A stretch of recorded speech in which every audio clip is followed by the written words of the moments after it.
وبركاته. سيداتي وسادتي، نيابة عن اللجنة المنظمة يسعدني أن أرحب بكم اليوم في بطولة كأس العالم للريشة الطائرة 2025 التي تستضيفها مدينة خرفكان عروس الساحل الشرقي في مدينة الشارقة. A very warm welcome to Khor in Sharjah, the United Arab Emirates, playing host this week to the inaugural Air Badminton World Cup. This is the 2025 and very first edition of this event, which brings together some of the best air badminton shuttlers from around the world. We're on day one here on the beach in Khor. What a terrific view that is, by the way. And you get a sense of the arena, the setup here, the location, the birds flying through, the warm weather. It's about 28 degrees here in Sharjah right now. And we're getting ready for some incredible air badminton action once again. The chances are This is something new to you. You might have seen a little bit of this on the BWF channels in the past, at the Continental Championships. But this is the biggest event Air Badminton has seen to date, and a terrific setting here in the UAE. And over the next couple of days, we'll be looking at the men's and women's triples events. We start live here for you on court 1 in a few moments' time with the host nation in action, United Arab Emirates Falcons, the men's team up against Indonesia Raja Wali. And you can see there the Egyptian Pharaohs taking on Azerbaijan Eagles. Coming up next, the Holland Hurricanes. Well, there's plenty of teams from all over the world featuring here today in the triples events. My name's Bobby Griffin, and I'm pleasured to be joined with Director of Development of the BWF, at least for the next hour or so, I'm hoping, Mr. Ian Wright. Welcome, Ian. Good afternoon, Bobby. Ian, a terrific setting, and this sport has really come a long way in quite a short time. Yeah, I mean, I can't tell you how excited I am. We've been working on towards this for a number of years now. We had 1 or 2 disappointments. We had some setbacks with COVID, with the cancellation of World Beach Games. But we're here. Day 1, can't wait. Well, I actually almost felt a little bit emotional last night listening to your speech in front of the sheikhs that joined us for the opening ceremony. To listen to your heartfelt comments about this event being delivered. And it really has come a long way. We're looking at here, I say the best air badminton shuttlers in the world. Of course, it's some of the best from the different continental championships which have taken place over the course of 2025. So we've got 4 different continental championships which actually cover 5 different continents. How great is it for them all to be come together here for the World Cup? Look, probably the most fascinating feature over the next 4 days will be none of the Asian teams have played any of the European teams. The Africans have only played in Africa. The Pan Am teams have only played in Pan Am. So to see them playing each other, and they've all developed different styles because they've developed in their own regions. So it's going to be fascinating to see how they match up over the coming days. Well, I'm sure many of you are new to air badminton watching this, so we will, over the next few days, take you through all the different ins and outs, the rules, the strategies, all the changes to what most people around the world are used to looking at when they view badminton on TV or online. We'll get to that in a minute, but first, we're looking at, as you just mentioned, 2 different teams from continents playing each other in this matchup, which we haven't seen this year, so it's going to be fascinating. The UAE Falcons are taking on the Indonesia Raja Wali, the men's team, the top seeds here, in fact, in the men's triples in a few moments' time on court 1. And, I mean, day 1, it seems to have come around so soon. We've been looking forward to this for quite some time. I've been really lucky in that I was at the European Continental Championships this year and 2 years ago, when it was likely that air badminton was going to feature in the World Beach Games. As you said, a massive disappointment, but that event got cancelled, not for the efforts of the BWF or air badminton itself, but for other reasons. But we're finally here, and we get to see all these different continents competing against each other. This has been your baby, so to speak, for some time. Have you been able to make any kind of assumptions on standards of play? Are we likely to see the Indonesians, for example, so strong in badminton terms?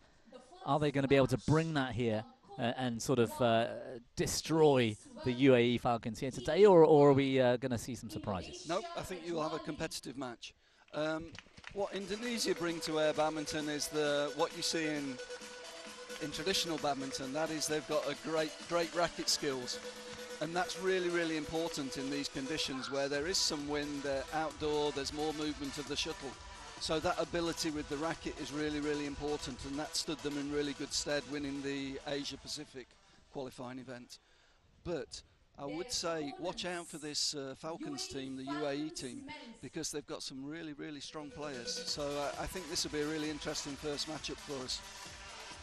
Well, we just had a shot of a couple of teams sat courtside in bright orange as usual. The Netherlands team getting in through the back door, so to speak, a last-minute replacement. So great to see them sat there watching the match that's about to unfold. That's the UAE Falcons men's team. A couple of the Bulgarians, actually. This young lady on the right there was a fantastic advocate at Baku at the European Continental Championships a few months ago, getting the atmosphere going. She was singing and dancing on the bus on the way in, and that's what I've particularly enjoyed about this sport. There's a light-hearted feel to it. It's a festival atmosphere. We got that feeling last night. The Nigerians in the team, in the stands watching the opening ceremony, were up on their feet, dancing, singing, having a great time. I just think that's a brilliant thing for the sport. Yeah, I mean, we want to bring an outdoor environment, ambience to the event. We've got a chance to do something a little bit different to traditional badminton, and I think so far the players are really buying into that. As you say, watching the Nigerians train this morning was amazing, because they were more interested in having a dance than hitting the shuttle at one point, because we put some of their music on for them. So yeah, they're going to bring something different to this event, as a lot of the teams are. Yeah, well, it's been really great to witness, and they do the same thing in the hotel, by the way. They're on the same floor as me, the Nigerian team, and non-stop music, dancing, singing. It's been fantastic. You talked about this being new. We're still calling it new. It's very innovative. It is very exciting. You do have that festival approach, but also a great chance to engage with new audiences, and not just audiences, but also engage with new nations and continents that aren't particularly they don't have the history of badminton that others do. Yeah, and that's part of what the project is about, bringing more members into our events. In the European qualifier, Greece had a match point to qualify for the finals. I was so sad for them, because in traditional badminton at the moment they can't really feature in major events, so they put in a really strong preparation program for this event, and they were so close to qualifying. And that's the opportunity we're seeing. We saw Venezuela qualify originally from Pan America again in badminton. They've never been able to qualify for any sort of even continental level events, but they saw an opportunity with their badminton. They prepared for that, and they got to the final in Pan Am.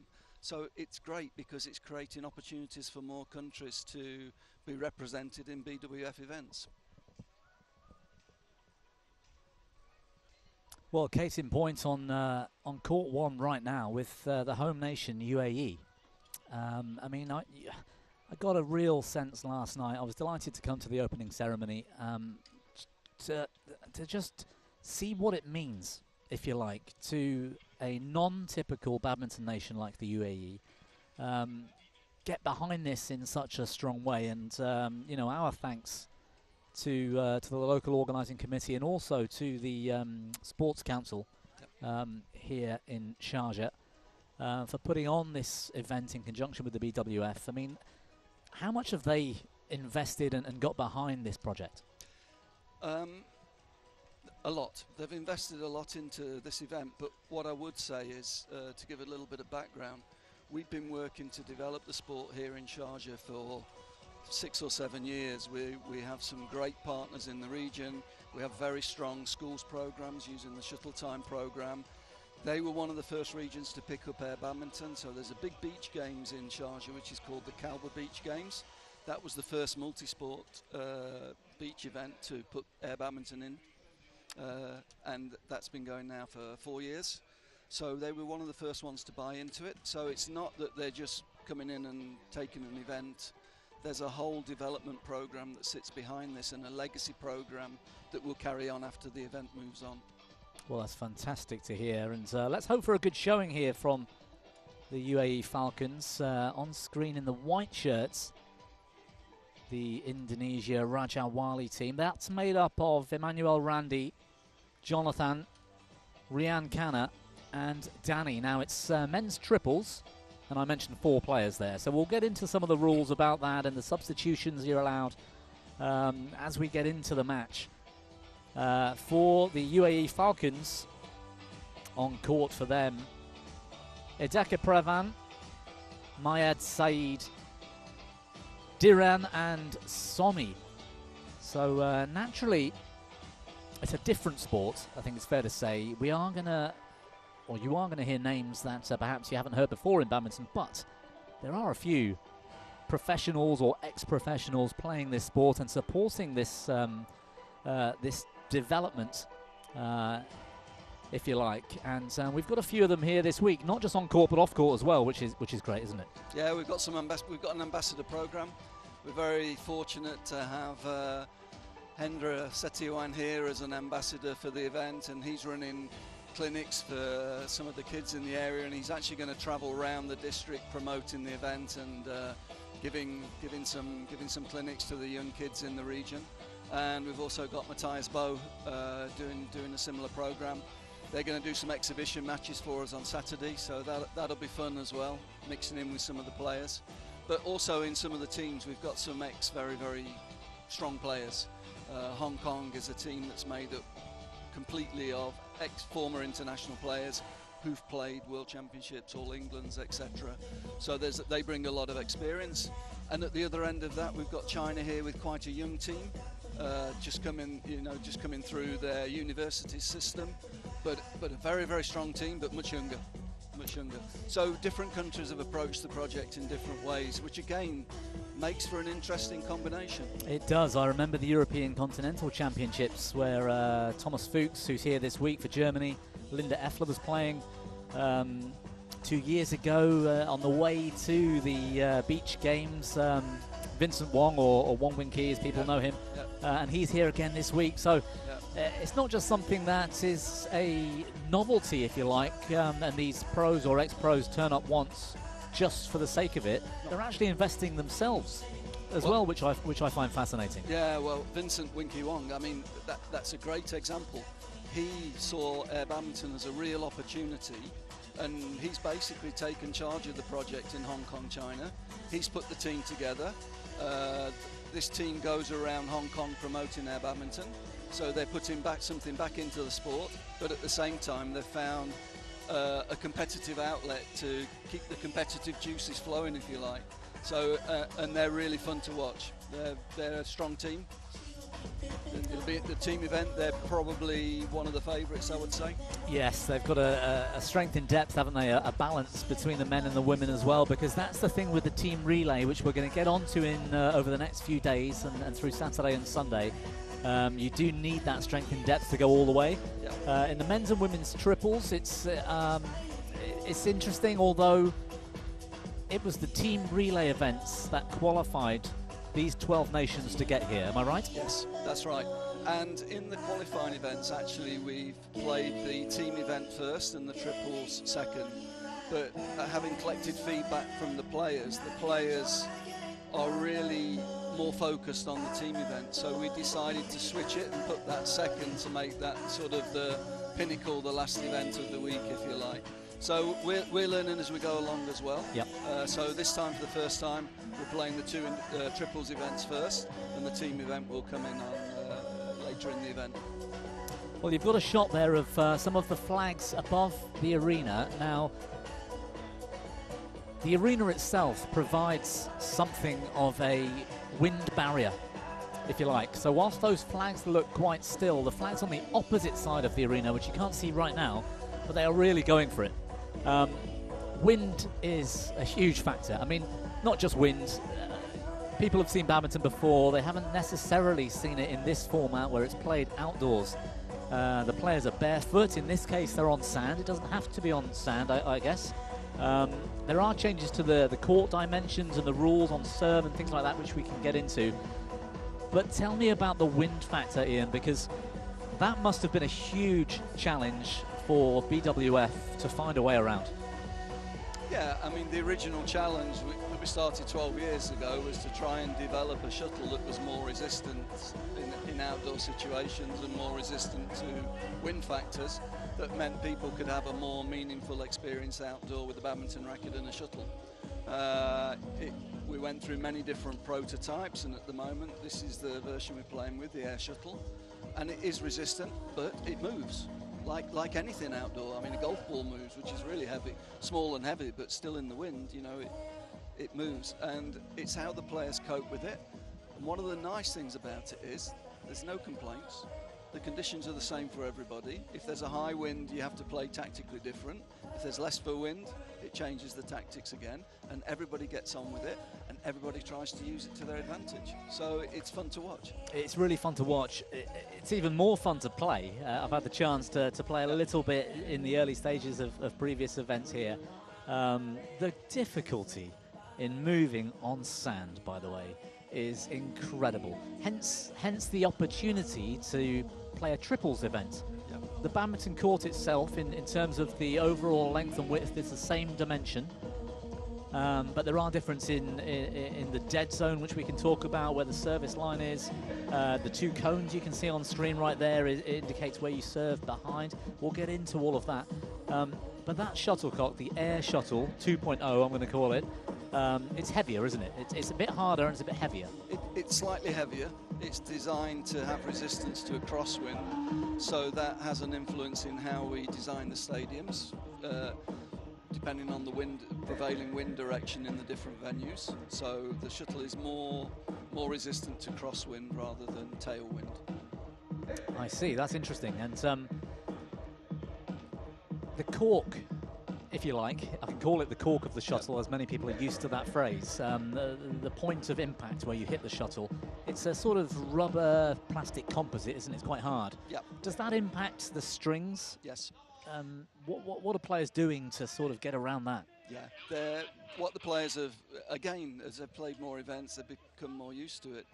They've dropped the tension, so they'll play with less tension than they normally play indoors, because with the wind and the varying flight of the shuttle, they tend to hit more shuttles off centre, and with high tension they were breaking strings every rally basically. So they've dropped the tension, and also that gives them a bit more control, as you say, with the harder base. Well, that's just two of the ways in which the sport is evolving for this outdoor version, this new outdoor game, a growth discipline, I guess is the phrase we're all using, of world badminton. And just to see these players having such a good time, it's fascinating for us all, isn't it, to see how this is going to evolve. I mean, the overall aim, Ian, I mean, why did we do this, other than the fact that it brings a new and exciting challenge and game to people? How is the sport moving forwards? Look, I think there were two main objectives when we started developing the air shuttle. The first one was to make our game more accessible in regions where indoor facilities are at a premium, where it's not possible to get indoor facilities. We're giving them an outdoor solution where they can have fun but also be competitive. And the second one was, can we create a model for a discipline that we can move on and try and get representation in multi-sport type situations. Like the beach games. Like the beach games. Well, that was a great rally you saw then, and there's a few things people will already start noticing in terms of the triples.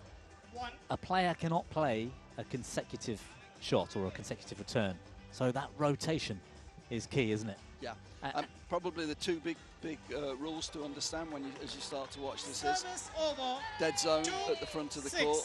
Players can't go into that zone, so they have to stay outside of that zone. And the second one is not one player hitting two consecutive shots. And that's where the tactics come in of the rotation, how you rotate, because what you'll try and do is hit to the player that's just hit, so that player has to move. If one player stops moving, you're in trouble. All three players have to be moving. Once one of them stops, it breaks the whole rhythm. It's a terrific workout on sand, isn't it? I mean, this is a genuine beach. It's not a sort of man-made aspect. It's been sort of thoroughly cleaned by yourself, hands-on with the rake this week, and obviously members of the BWF team.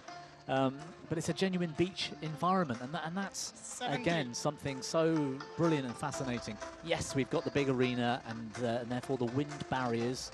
We can't expect your average sort of family to go and create such a structure. Service over. But 4, you can go out and 7. play anywhere, right? You just need a net. Absolutely, absolutely. It's very easy access. It's the same rackets. The air shuttle is not expensive and it's very, very durable. So it's a low-cost entry into the sport.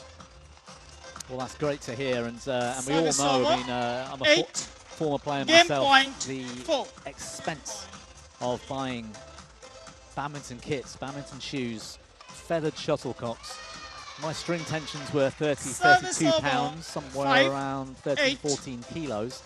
Strings break, you've got to get them restrung. This is a lot more affordable and sustainable, isn't it? Yes, it is, yeah.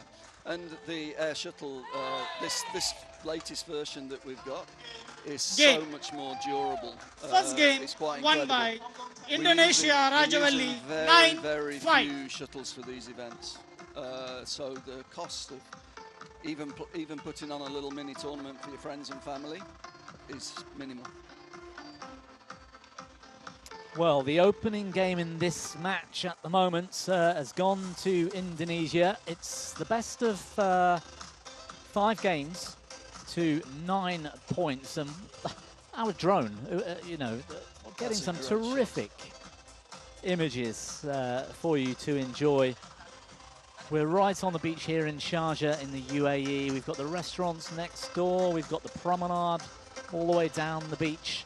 There are people out swimming and kayaking and using the hotels, and it's a lovely atmosphere, isn't it? Yeah, and high tide, it's literally the wall you're looking at, the backdrop you've got there, literally 1.5 meters at high tide. Behind that is the sea. Well, let's hope that tide doesn't come in any further. We don't. Second game. Although it wasn't the sea, we did experience a little bit of weather in Malaysia a couple of years ago in the Asian qualifier for the World Beach Games.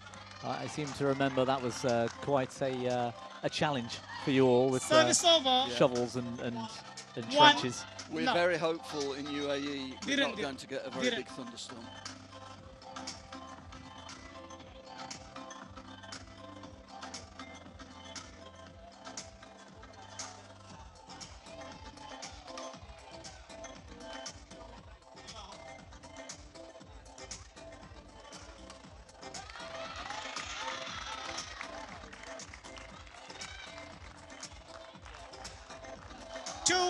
Love.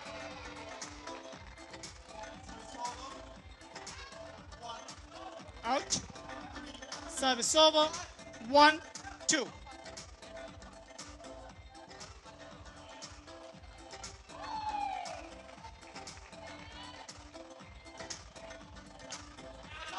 Yeah, I think in the first game the UAE boys were a little bit nervous on their home ground, but they seem to be settling in. A couple of good rallies at the start of this second game, gradually working their way into the match. Now we're looking down the main camera view at the moment, and you can see the shadows of the arena itself. As we get into probably the next only half an hour or so, the sun will really set behind us and the floodlights will become more prominent. Has that been a challenge for this outdoor game? Because one moment you're playing in bright daylight with the sun above you, your next match in the evening might be pitch black with the floodlights. That must be difficult for these players. Some of these players are in sunglasses, you know. Yep. No, but I mean, this is an outdoor sport, you know, and obviously most of these players come from, well, all of these players come from a badminton background, but they've all accepted the variables, if you like, of playing outdoors. There's a real swirling wind at the moment. On the other court, there's a lot of wind. On the court we're focused on court 1 at the moment, it's not too bad. There's a little bit of movement, but on the other court, there's a lot of movement that they're having to deal with. So the conditions change the whole time. You've got shadow, you've got sun, clouds, lights coming on. It's just part of the mix. And the shuttle itself, Ian, you were talking earlier about this second edition, if you like, of this air shuttle. The colours were important, weren't they? Yeah, we had some real problems with the previous version. We did a lot of testing originally, but we weren't using TV cameras for that testing. So when it came to putting coverage on, it wasn't as visible. This shuttle, the second version, we've made some improvements to durability, but one of the big things is the colour, because it's now much easier for people to follow, both in the stadium, spectators, but also on TV. Well, that previous point, so you could see the athleticism of these players. There was a jump smash just then from the sand. I mean, that is truly impressive. There's quite a few differences to the rules of the game as well, as you could probably tell. First of all, you need to serve standing behind that imaginary line between the two cones. That provides a very new aspect to badminton, but it's not the only change to the serve, is it? You can serve much higher. Yeah, we've simplified the service rules. And again, I think it just makes things a little bit more accessible and less complicated. The shuttle has to go in an upward direction. Apart from that, second game, you serve from behind the 3-meter line, and the shuttle has to go in an upward direction, and that's it. So you can't serve down, but you serve up, and you can drive, you can hit hard, you can go high. There's lots and lots of variety, and you'll see it during the week. But the actual rule itself, I think, is much easier for people to pick up than traditional badminton. That makes a lot of sense. I mean, many badminton players will probably remember their very first experience of badminton, which is typically, especially as an Englishman, a summer's day in the garden with your family. And it's a bit like air badminton. You're on the grass, you might not be wearing shoes, you've got the wind, and you don't know what the rules are behind serving at certain heights. You just give it a whack. Game. So yeah, it's a lot more, as you say, accessible and easier to understand. Now we see UAE settling into this match nicely, picked up the second game. So important to note that whilst this is a World Cup, we will see a finalist, quarter-finalist, semi-finalist and finalists in the triples events. We start with the group stages, don't we? And that's essentially a round robin between 3 teams in this case. Brazil being the 3rd team in this particular group. And again, South America hasn't always been the biggest promoter of badminton in the world, if you like, but Brazil are really coming through in terms of indoor badminton. Great to see them here as well. And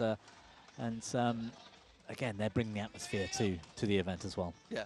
And when you're talking beach sport, probably the #1 country in the world that you think of is Brazil. And it's no coincidence that the Pan Am Championships will be hosted in Brazil next year. So that's a great trip for somebody. If you're touting for work, Bobby, that would be quite a nice trip. You know me. Yeah, absolutely. Well, the UAE Falcons are making headway. They've taken the smallest of leads, but the first time they've been in front in this match so far. We've talked rotation and we've talked service as well.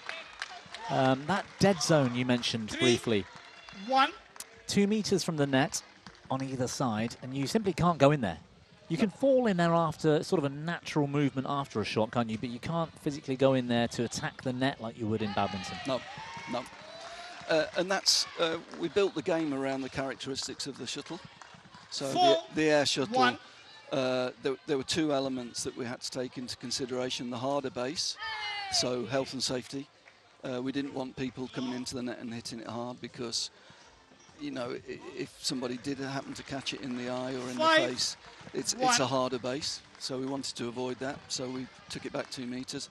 And the other thing is with designing it to be able to resist a crosswind, in traditional badminton where you play a spin shot at the net, if you play a spin shot with this shuttle, it just keeps spinning. There's no coming back. So we wanted to take the net play out. Yes. And also to encourage longer rallies. 6-1. Well, that's one of the things I've noticed in the sort of 2.5 years or so that I've been watching air badminton. Teams are really starting to develop a strong strategy, aren't they? They're getting their tactics in place. And those tactics are very different amongst different teams, I've noticed as well. I was fascinated at the Asia Pacific event in Port Dickson where teams like Hong Kong and Japan at that event were really playing flat and fast and rotating as if it was like an indoor doubles game. And other teams are sort of lifting high and just getting a defensive base. So there are strategies coming in. Yeah, and I think one of the reasons why Hong Kong have been successful to date is that they've actually got a variety of strategies that they use. You'll see the Chinese team want to play flat, flat, flat, flat, flat. Hong Kong will go high, they'll take pace off, they'll mix it up, and they've got some different options. And also with the serve positions and the return positions. So sometimes you'll want one player at the front, two at the back, sometimes you want two at the front and one at the back. So you'll see Hong Kong have maybe got a little bit more variety than a lot of the other teams in terms of strategy and setup play. Well, I was expecting a very strong start to this tournament for Indonesia, but look at this from the UAE Falcons, 8-2 in the third of 5 games here. And looking very likely that they'll take the lead in this match. Brilliant for the hosts, and got quite a lot of home support we noticed last night who turned up at the opening ceremony, and they're starting to come in, although it's still a work day here and it's still middle of the afternoon. UAE Falcons, 9-3. But this is great from the UAE. Yep, and actually somebody asked me what I thought about the different groups, and I picked this one as being probably the most difficult group because I think you'll find Brazil will be strong as well. So this is a really tough group to come through, particularly for Indonesia, who are top seeds, and they're already struggling a little bit here. Yeah, it's going to be fascinating. At the top of the show, you mentioned that many of the continental teams haven't seen teams from the other continents play and come up against them. So this is truly fascinating. There's another great aerial view of our setting here. The sun just dipping behind the mountains in the background, and so we will get to see what the arena looks like under the floodlights in an hour or so's time. Yeah, actually the floodlights are just coming on now as we speak, so let's see if that has any effect on the conditions. Love all. Play. There's a chance of the first real big upset here now. I have to say, they're playing very, very well now, the UAE. They've settled in, and Indonesia begins to look a little bit nervy. Love. 1 or 2 easy mistakes creeping in. And of course, it's best of 5, so taking this next game will give the UAE the match or top spot in the group for now, at least. We've got 2 days of this triples event, haven't we, across the men's and the women's disciplines. Good rally, really good rally. Indonesia digging in, good defense. There's a body language, isn't there? They were queuing up for that shot, but they were... Oh, they're under pressure, aren't they? You can see it. Rotation broke down a little bit there. Like I said, if one of the players stops, it's really difficult for the other two to know where to go. And there's just some signs of some nerves from the Indonesian boys here. I don't think they were expecting this level of competition.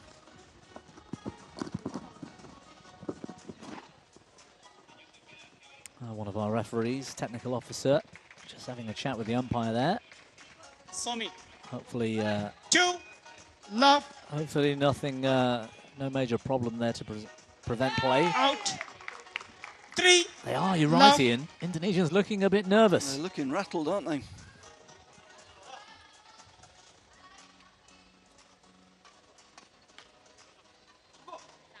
Wow. Good defense. And really good, you can see the movement. Look at them. Oh, good rally again.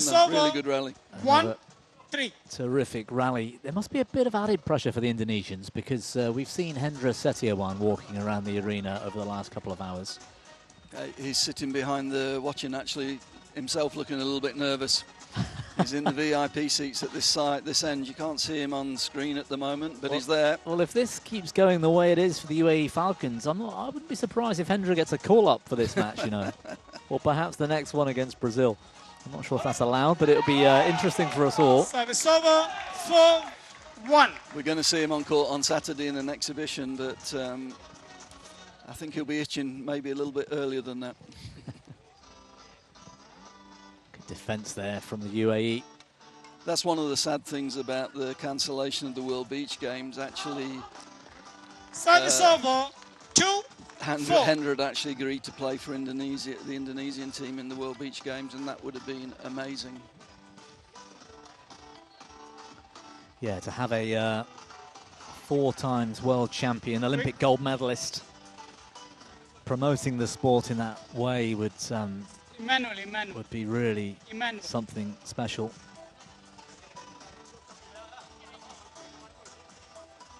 We can see the communication there between them, wanting to know what space they're 4 aiming to cover with the server behind them. 2 guys at the front. I mean, that's, again, interesting. Yeah, so you've got options. You can serve from the side to leave your 2 partners in the middle of the court and then just step off for the next shot. Or you can serve from the middle with the 2 players in front of you. So you'll see some different tactics. All.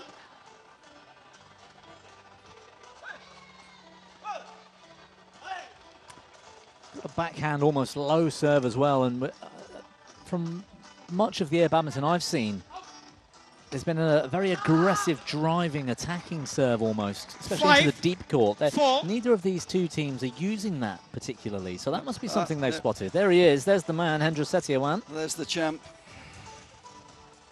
How great for these 3 players as well to have the great Hendra Setiawan sat behind them. Probably just extra nerves for them. 6-4. Well, they made a bit of a comeback here, a good run of points. Dhiren.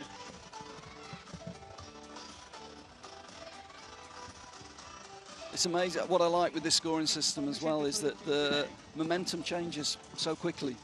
I'm sure that the UAE boys would just start at 4-1, were starting to think we can win this. And then all of a sudden, 5 points in a row. Yeah, well, this 4th game for Indonesia will level the scores and give us a decider. Yeah, it looks like that's where we're going. 4. Next match on court 2. Please welcome Team 1, German women's team. Fault. 8. Game point 4. There was the flat drive you've been talking about. Just mixing it up. Yeah, good variation and game points for the Indonesia Rajawali.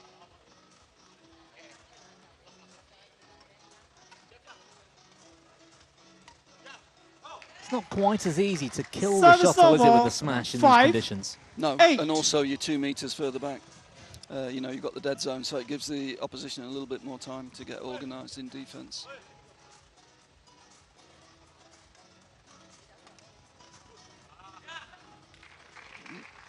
Game. We're going the distance. 4th game won by Indonesian Rajawali 9-5. Well, this is a great showcase for the sport so far, playing at a good standard here in air badminton, and Indonesia leveling the scoreboard. Just off camera, we've got the, we can see them top right of your screen there, the German women's triples team coming out with their, what do you call that? It's not the team celebration, we're calling it a team pose to start off with. Right, the team pose. Just for the photographers and the cameras. German women on court 2 in a few moments. They're up against the home nation as well of UAE. But given what we've seen on court 1 so far, 2 games apiece. This for the decider, first to 9 points. There are extra points in this as well, Ian, aren't there, if the score is close? Yep, yeah. At 8-all, it's two clear points. It's a good shot. Service over. 1 love. It was Dhiren again. I've seen a couple of winners from him, and he's looking very buoyed. He's the player coach, actually. He's also the coach. Right. Fault. Yeah, there we are again. 2 And it's credit to him because they're really well organised, you have to say. Yeah, good rotation from the Indonesians. Didn't do a lot wrong there. Just once you're settled into that defensive mode on sand, it's hard to push off and pick up a creative shot, the drop shot or a punch clear perhaps. 3 love. Great start to this decider for the home nation.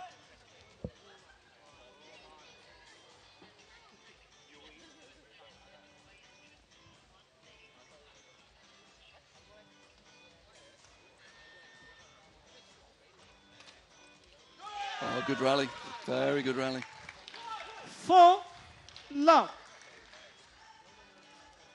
There's a commitment I've noticed from the Indonesians. They're not using the rear of the court very much. They're pushing everything into that service line. Yeah, I'm quite surprised. It's actually been UAE who've used a little bit more variety, some lifts and some softer play. Service over. I would have expected that to be Indonesia rather than UAE bringing the variety in. Oh, well, after all of his good play so far, fairly comfortable mistake. And I think it's first point on the board for Indonesia. Yeah, the scoreboard's just changed, so they're off the mark in this decider. Oh, good shot. That was a terrific smash, wasn't it? Service over. Really 5, good angle. 1, interval, change, ends.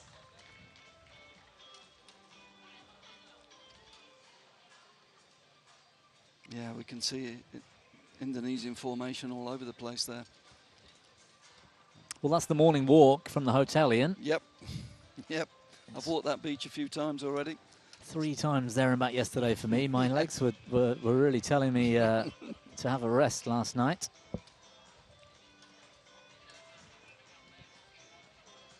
Right, what's the score here? It's got to be 5-1, I think. Court 1, 20 seconds. Court 1, 20 seconds. And therefore a change of ends for the deciding game. 5-1, play. That is something we're a bit more familiar with. 4 points away, UAE Falcons, the home nation, from a terrific scalp here in the opening day's men's triples. Service over, 2-5.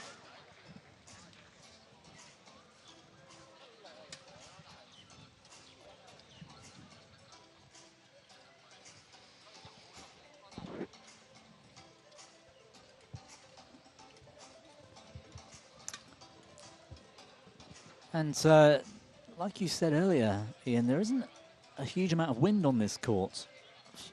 That might be due also to some of the style of play of these players. They are using that sort of softer shots and pushing the shuttle down.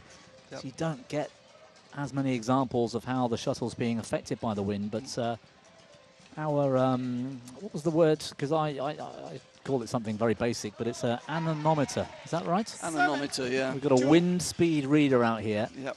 Which is currently showing at around 3 meters per second. So you can get a view of that to some example on from what you're seeing on TV.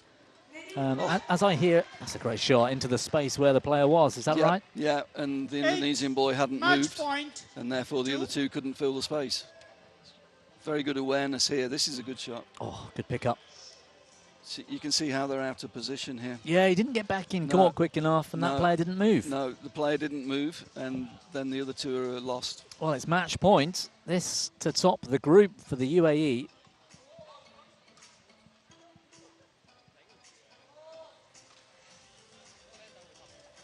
Oh, tried a bit too much there, I think. And there we did see the wind, how it picked it up and took it to the side. 8.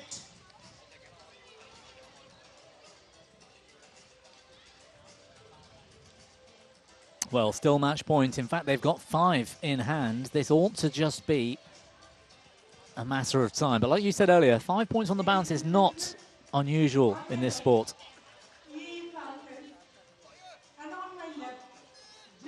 That's gone wide.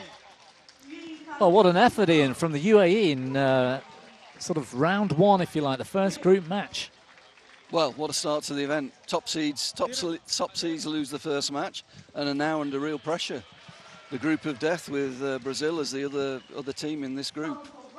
And a great for the event. It's really good for the home team to get on the board early, bring some more spectators in, and we are seeing more and more people actually filter into the stadium at the moment.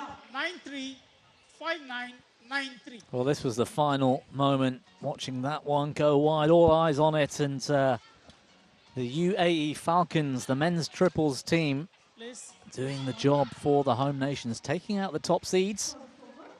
Yeah. And yeah, like you said, a brilliant start to this tournament.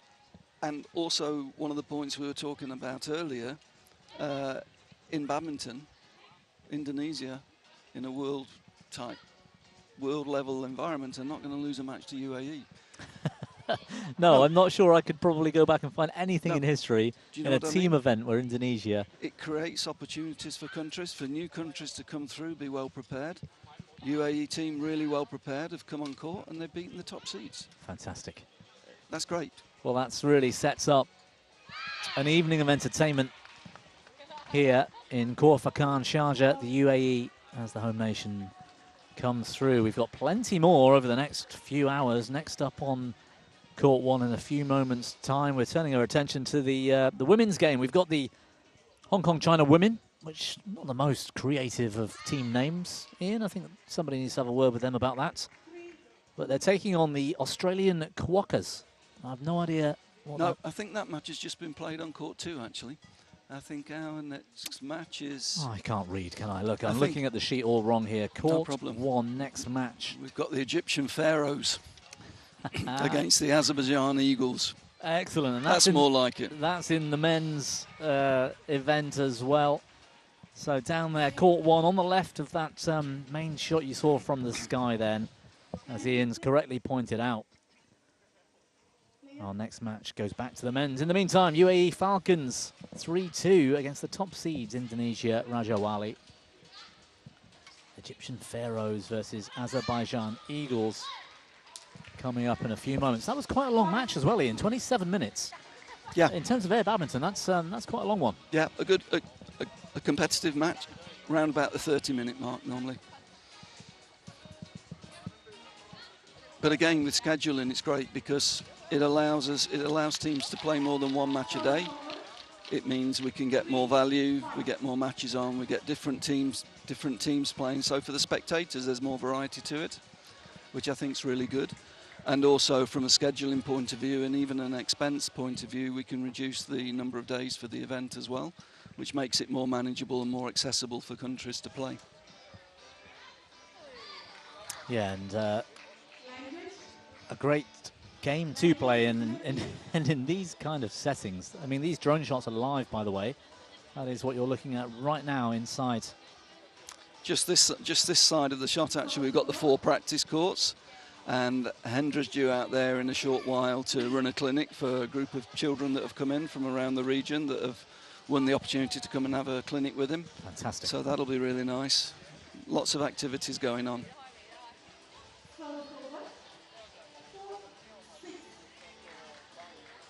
Great shot. That's a great shot. It really is, and it's a lovely tourist spot here in the UAE, isn't it?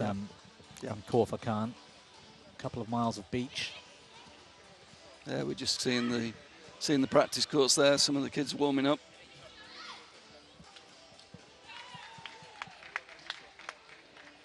These courts are open to the public all day, so people can come down, families can come down, have a hit, get on court. We can see there's a lot waiting to go on court there. It's really great. Well, that's a great message for anybody that's watching that happens to be local. Come down and have a look. Come down and have a hit on the sand as well, and maybe even get a chance to meet Hendra. Absolutely.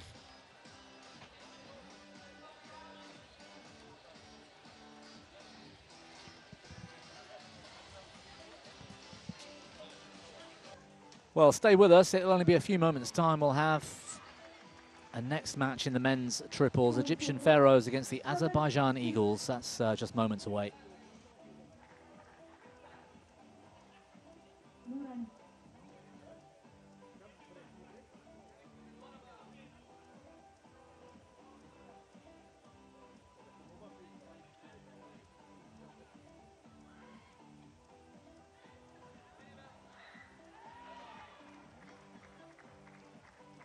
Game 6. 6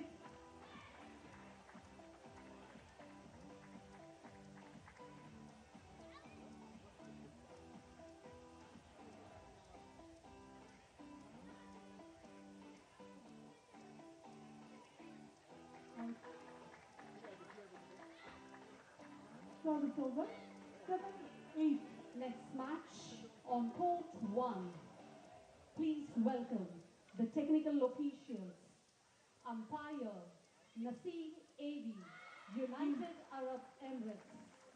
Assistant umpire Mishan Al-Balushi, United Arab Emirates.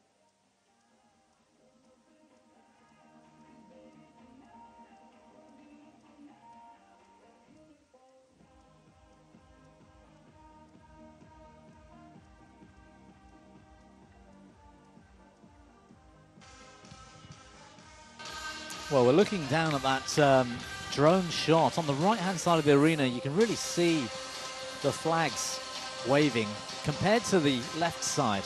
Yeah. And that's just an indication of what the arena does in terms of being a barrier for that wind. Yeah, and it's variable. I mean, court 1 is playing completely different to court 2. And again, the players just have to adapt. And part of the beauty of the game. Well, it's getting to that time of day, isn't it, when the sun's setting behind the mountains. Next on court, men's triples, the Pharaohs against the Eagles. It's going to be a great battle for this part of the world, actually, to see who comes out on top there. But yeah, as the sun starts to set, the air starts to cool and drops, hits the floor and goes sideways, and that's where you get that wind, isn't it? And then it'll settle down into the evening and become quite still.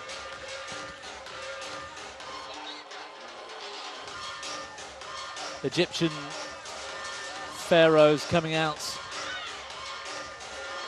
first with their team pose. And in no particular order, we're looking at Abdel Arrahman, and that was Ahmed, Ali and Mahmoud doing their team pose for the Egyptian Pharaohs moments ago. And their opponents, Azerbaijan Eagles.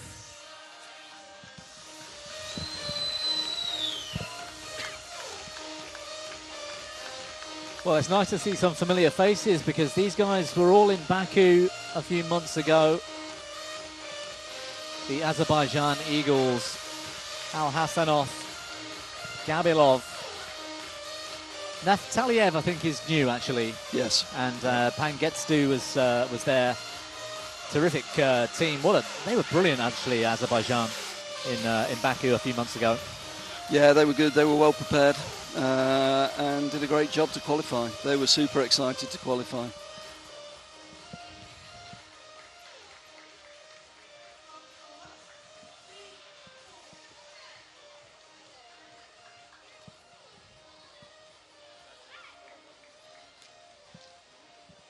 Well, it's nice to see some variation in what people wear to play badminton as well, Ian, because, yeah. I mean, we're sort of used to the tank tops, and there's quite a few men's singles players indoors that wear that sort of vest. But it's perfectly allowable, isn't it? The team have to wear the same colour, but otherwise you can wear your beach shorts, your hats and sunglasses. I haven't seen any Hawaiian shirts yet. I'm waiting for a team to come out and you know, grass skirts or something. That would be quite fun. Let's see what Nigeria might have some surprises for us. I hope so.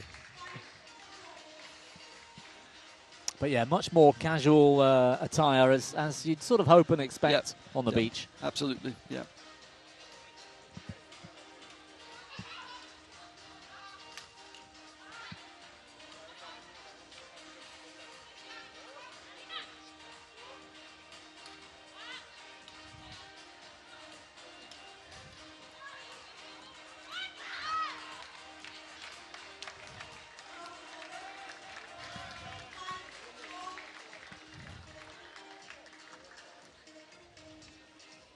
Well, we saw during those team poses 4 players for each team. You can, of course, use a substitute during the match, pretty much at any stage other than when the rally's in play, of course. You have to wait for the shuttle to be on the sand. But how many substitutes? Is it 1 per game you're allowed to use? Yep. And you can keep using those substitutes throughout the match? Yeah. That's quite interesting. And I think it's really interesting. We saw it used strategically in very well in the Asia Pacific qualifying event, where coming in towards the semi-finals and the finals of the team, we started the group of the triples. So the teams that were in the semis of the team event started to rotate the players to make sure everybody was fresh for the finals. There were some strategic changes as well. It's quite useful when you've got a left-hander to break up the rhythm because it gives different angles. So if you've got a left-hander on the bench and you're struggling a little bit tactically, bringing a left-hander on can change. Absolutely. Can change the pattern of movement, etc. So there's some different tactical elements to it. You will also, we'll see it develop, I'm sure, in doubles indoors, for example. Quite often you've got a big hitting rear court player and a sort of very skillful, fine touch type of player at the net. You'll start to see that a bit more in this sort of game as well, and I imagine you could swap out the sort of solid big hitter from the back for a player that likes to come into the front and change the dynamic that way. Yeah, and you'll see actually a couple of the teams have gone for having one very, very tall player, again for the very reasons you're talking about. So the Brazilian team have got a player who's above 2 meters in the men's team, and he poses different problems with his reach, with his height, with the angles that he's hitting. He can change the game. He can change the pattern of the game. And China have also got one very tall boy who they like to use in the rear court, and they've done a lot of training with him from the rear court, with him hitting down from the rear court, and then 2 playmakers, if you like, in the front court. So we'll see some different strategies, which will be great to follow. Well, there's a fairly consistent sort of height amongst the 8 players that have been knocking up. We saw the slow-mos of the team poses a couple of moments ago. The eagle claws coming out for Azerbaijan.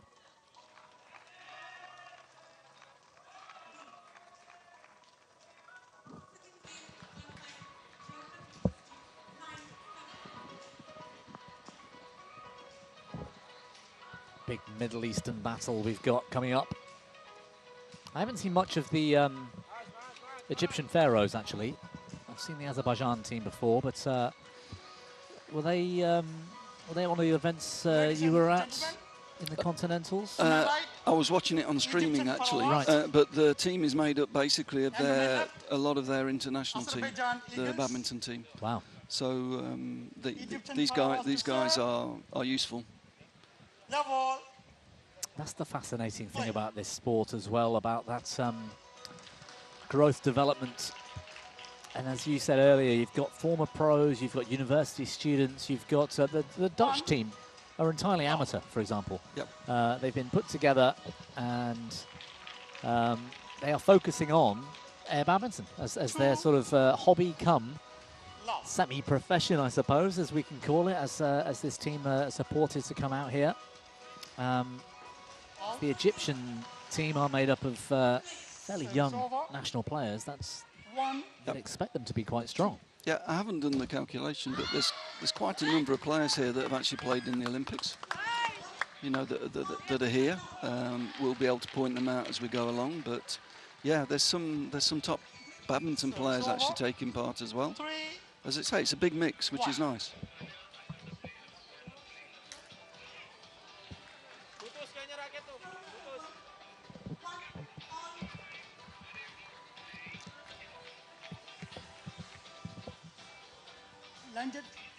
Yeah, there's a little bit of confusion as to whether that shot was in or out. The line judge far right of the court with the flag held down by his side right now, just indicating that shuttle landed in. Good start for Egypt. That's the other thing we've got here, isn't it? The line judges are they've got a slightly different role because they're looking at serve as well and where you're stood to strike the shuttle on serve. Well, I actually like the role of the assistant umpire in air badminton because they have to move around. They're like a linesman in football. They have to move around, and they'll be looking for the service to be legal. We'll see it there. On the see it there. side. They're checking that the serve is legal. It's served from behind the 3-meter mark. But also they'll be watching one team for 2 consecutive shots, and the umpire will be watching the other team. So that there's a lot of teamwork between the umpire and the assistant umpire in air badminton. All. Good rotation amongst the Egyptians.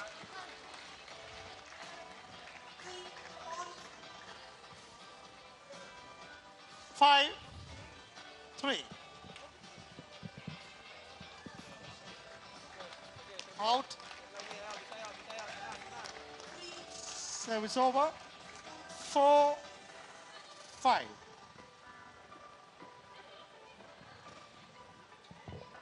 Can see how the receiving team are sort of loading one side wherever the server is. They're sort of following as en masse, aren't they? Yep. Yep. Service over. 6, 4.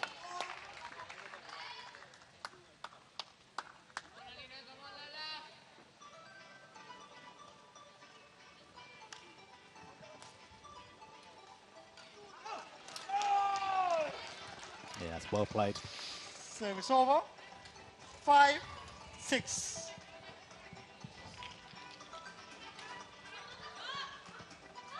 Well, the shadows have completely gone as well, and it kind of changes that dusky environment starting to creep in. It makes things a little bit harder to see as well, I think. It's plenty of challenges for this outdoor game, isn't it? Yeah, just in between the lights taking effect. Yeah. And the sun going down at the moment. That's a good shot. Driving the shuttle quickly back to the player who just hit. 8, game point. Yeah, 5. solid tactic. Good technique as well. Yeah, you see it comes straight back to him. Nothing you could do, is there? You can't get out of the way quick enough. He's got to move. He's got to get off court quicker than that. 5. Egyptian Pharaohs taking the opener.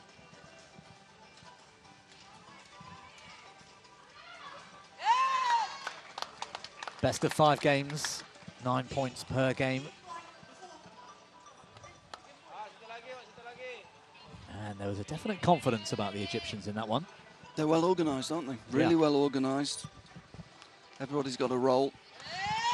You can see on the service and return, they've got their formations well planned. Apart from that, they're one of the more serious-looking teams, aren't they?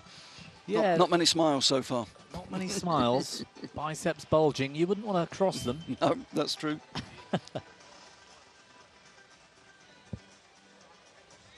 As with many of the teams, I was watching them train yesterday, and they actually practice the diving. So the coach was doing a feed where they had to rotate in each dive to take the shuttle and get up quickly. Nice preparation. Yes, definitely a skill that needs to be practiced, isn't it, on sand? Yep. Level. Play. I think the diving part's easy. It's the getting up again I think I'd struggle with. I struggle with that now without the sand. 1, low.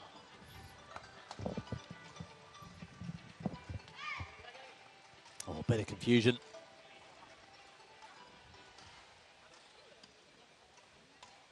Yeah, they do look well organised. That was You just said it at the wrong moment. Yeah. But you're right. Miscommunication, but the rotation there, they hit a shot, move, and it's you can really see that coming into play. He needed to, as the player stepped off, he needed to step up the court, and he didn't move, and then there's space.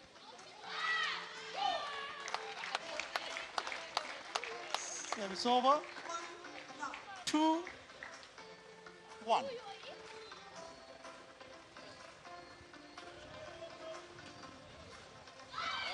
Yeah, good power in that shot initially. It's not an easy thing to hit this shuttle hard, actually. No, the timing's really difficult because there is a lot of air current. Even when there's no wind, there's still currents of air moving around. So it's really difficult to time if you're hitting hard. Yeah, which is why we see the most players, even top-level players, wait and then just sort of drive it hard at the last second.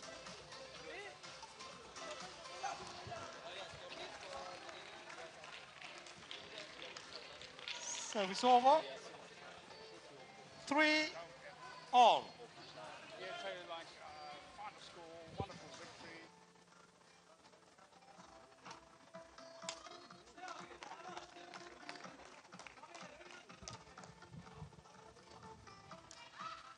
4-3. Oh yeah, just mistimed the jump. Just highlighting that point again, Ian. It's difficult to get the timing right. That was taken very late as well from his ankles. It's a good rally.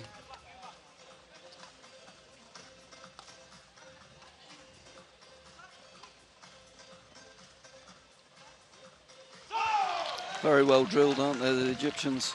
A couple of times there they were in trouble and found a way out. Used the rear court to allow the player to get back into position. Made time for themselves. Yeah, well drilled. You can tell they've been practicing. Yeah. Then. Service over, 4-all.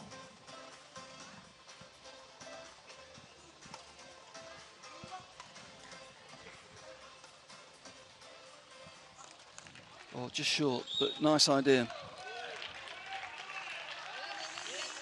Service over, 5-4.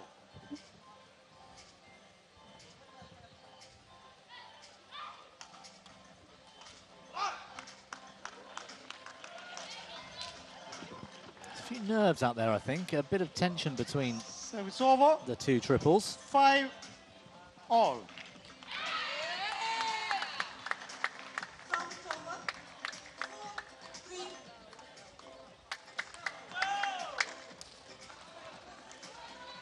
Service over, 6-5.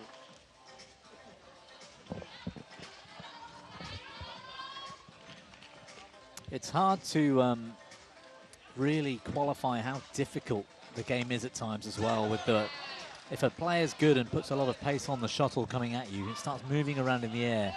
It's very difficult to get a good quality shot back, isn't it? Yeah, it was interesting. Obviously, we look at all the feedback we get on our social media after each of the events, and there's some criticism saying, yeah, but the players are not so good. Well, actually, there's a lot of very, very good players out here, but it's difficult.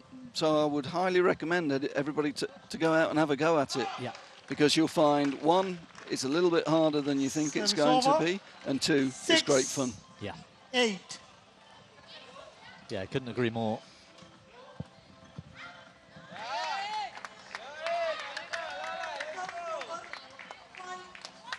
Fault. Service fault called. Foot. Service fault. Oh, first service fault.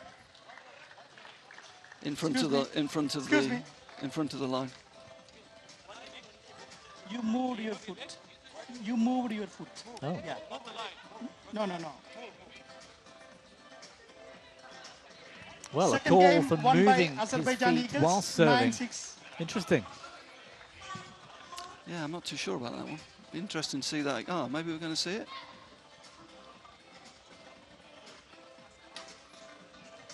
Not sure about that one. Back foot very slightly, but I don't No, think. Maybe it was just over the line. Yeah, maybe it was just over the line because yeah, Excuse me. I didn't see it too much wrong with that, I have to say. Excuse me. Keep the shot.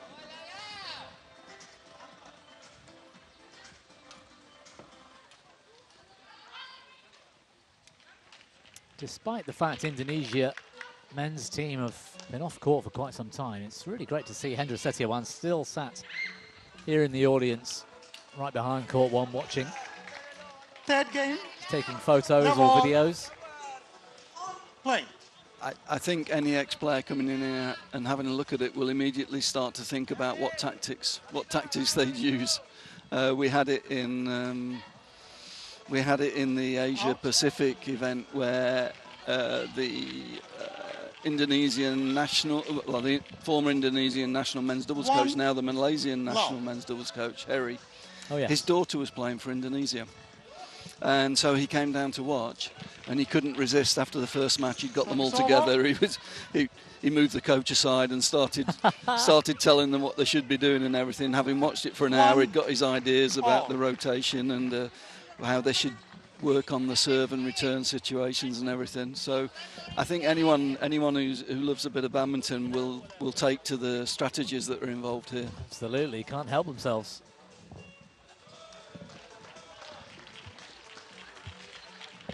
Well, this one all square at the moment. 1.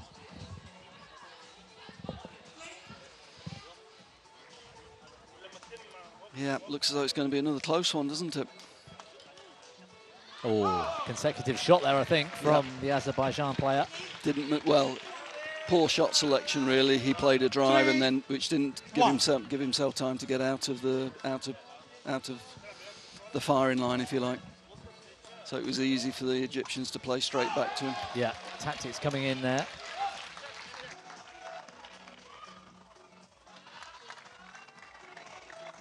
Four, 1.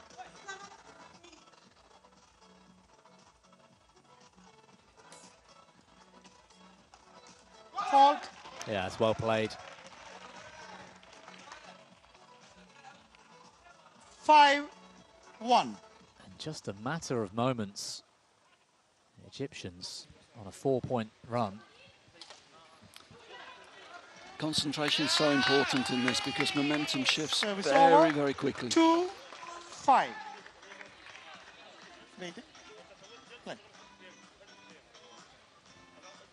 Yeah, good example of rotation there. Service over. 6-2.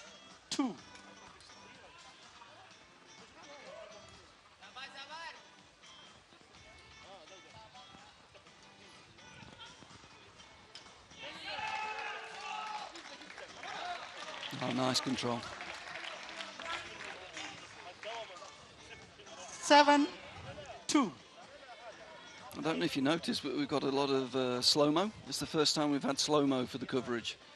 So I think I'll be taking a lot of these clips because I'm just working at the moment on a coaching manual. Okay. For air badminton, some basics for the 2. coaches.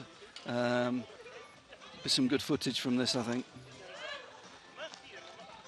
Service over. Yeah, that's a great point. It's not just about those types of serves and things, is it? That rotation and being able to see that broken down is really important. Yep. Game points for the Egyptians. Game.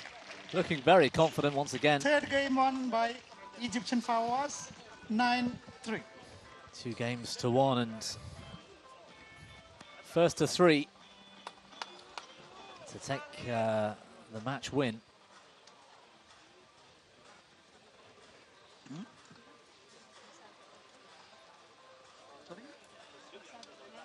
Having watched 3 games, I mean, I think the Egyptians are just a little bit better organised in terms of formation. Yeah, they seem to have a definite strategy, don't they? When they step up to serve, for example, there's Hendra Setiawan again, Olympic gold medalist. Not in air badminton, but in the indoor game. Yeah, just a few world titles as well. Team Netherlands. One of my favourite all-time players, I have to say. Mine too, actually. I had to resist the urge to run up and hero worship and get a selfie earlier. To sit quiet and just let him enjoy his day. I have to admit, I will be doing that before he leaves. Service over. 1. Long.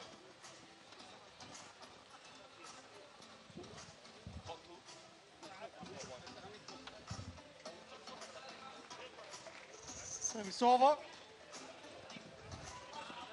1 all.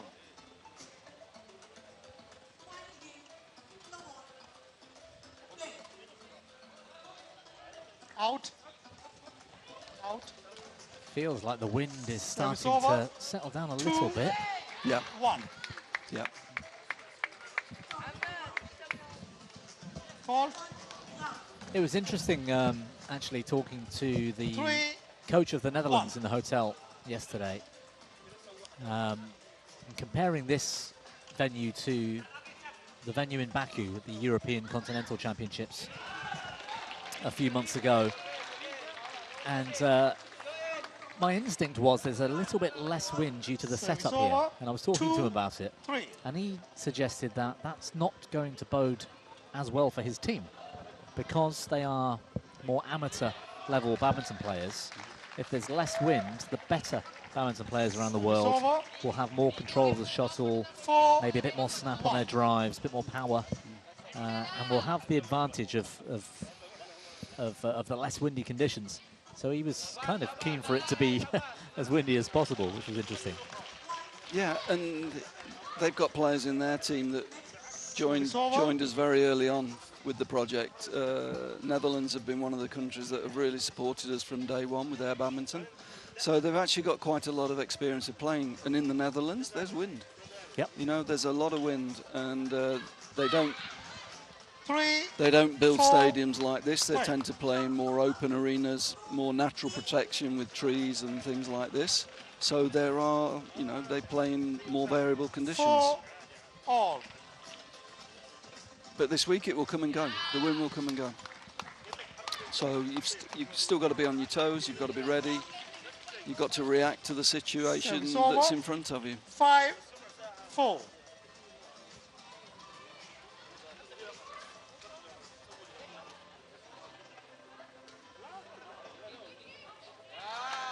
Well, Egypt still holding on to that one-game lead at the moment at 2-1, but this fourth game's looking pretty tight. Maybe just worth mentioning on the other court, we've gone the distance between UAE girls and Germany. They're in the 5th game, 5 all in the 5th game. Really good match going on there, really competitive. Good local support as well.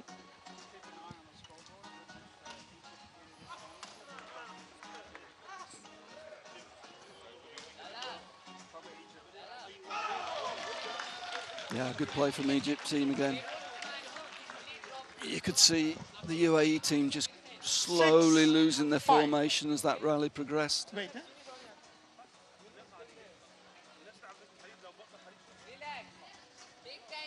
Play. 6, 5.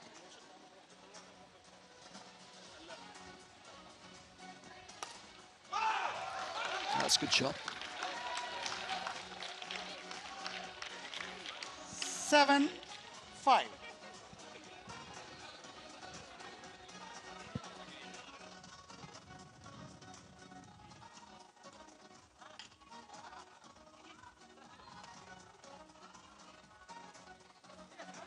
That's another good rally, good defense from the Azerbaijani team.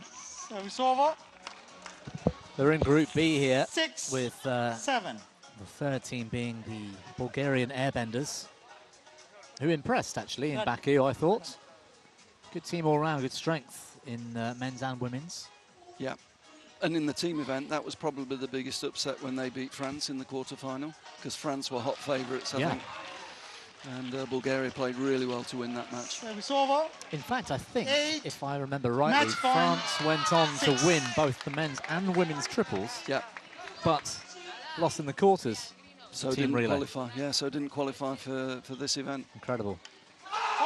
Game point Egypt, and that is it. That's the end of the match. 9-6 in the fourth. They were looking really strong today, actually. I think they're going to be quite a threat for this tournament. And they almost smiled at the end. Yeah, there were a few smiles going on there. And Match won by the coaches. Oh, good. The coach is doing it for them. 6-9, 9-3, 9-6. Little dance and a smile. Good. Good on him. Well, stay with us for a moment, as I think we've got a little post-match interview coming up. Good rotation, good finish, good technique as well. I mean, yeah, they're looking pretty strong here. With a name like the Egyptian Pharaohs, you kind of have to be confident, wouldn't you?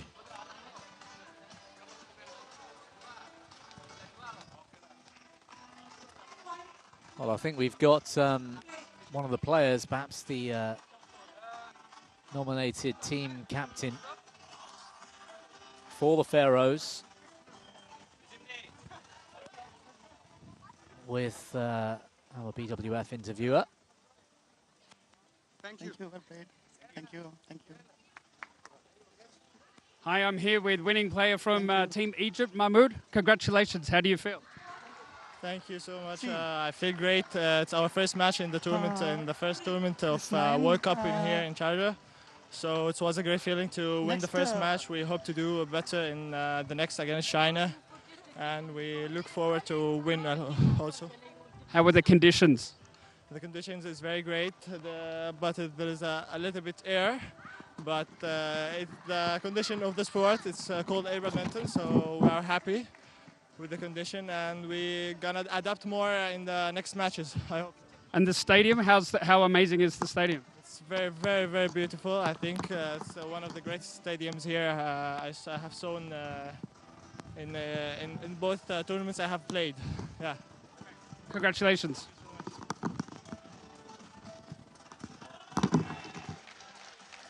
Well, our resident interviewer getting the job done with Mahmoud from Egypt, and some pretty serious talk there, Ian. He was, there's no messing about. I don't think they're here just for the laugh, are they, the Egyptian Pharaohs? No, and it's great to hear him talking about preparing for China and hoping to win. Again, this is air badminton. Everything's possible at the moment. It is. And we've already seen it today. It's great, really good. You can't take away that competitive nature of athletes, can you? Because he's treating this event, and so it looked, the rest of his team are as well, with all seriousness. Interesting as well. He mentioned the wind. You know, it is a factor, but he said it's part of the game. It's outdoors. We're playing outdoors, and I loved his approach, saying, "Yeah, there's wind. Yeah, that's the game. It's called air badminton. Yeah, fantastic. Yeah. Great reaction. Love it." 23 minutes, 4 games, 3-1 to the Egyptian Pharaohs, taking top spot in the group. The Bulgarian airbenders will try and put up a fight against two pretty strong teams there, Egypt and Azerbaijan. Well, these matches, some of them already going a little bit longer than forecast perhaps, but our next match on court 1 is in the women's triples, the first women's triples match we're going to see in a few moments' time between Indonesia, Garuda, and the Netherlands are on court as well, the Holland Hurricanes. That's coming up next. Shouldn't be too long away. Hendra, Setiawan there watching on, and Rudy, I believe that is. Yeah. From Rudy. Badminton Indonesia. From Badminton Indonesia, also a BWF council member. Yeah. Good to see him here.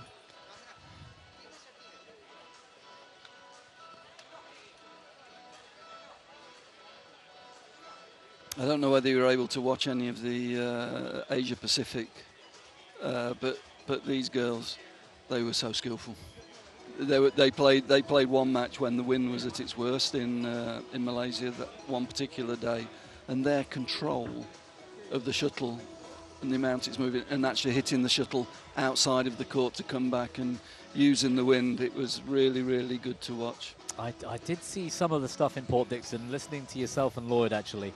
I don't remember seeing the Indonesian women. I remember watching Japan and Thailand. Yeah. So I'm interested to see how these cope. And it's not uncommon in Indonesia indoor venues to get quite a lot of drift, actually. And I suspect, actually, they get quite used to that growing up anyway. That's true. Even a small amount. That's true. Well, I remember the first time I ever played in Indonesia, it was sponsored by 555, or maybe I shouldn't say that on air. It was sponsored by famous cigarette, and everybody got 10 cigarettes going into the stadium, and you were allowed to smoke in the stadium. So as the day went on, there was a fog that came down, and it was hot, it was humid, and it was hard enough to play in there without any smoke in the air, but by the end of the day, it was almost impossible. Crazy conditions, but that's a long time ago. It was probably in black and white.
Please join me in welcoming the technical officials on court 1. Umpire Tasmin Hanif, United Arab Emirates. Assistant umpire Abdul Ghafoor, United Arab Emirates.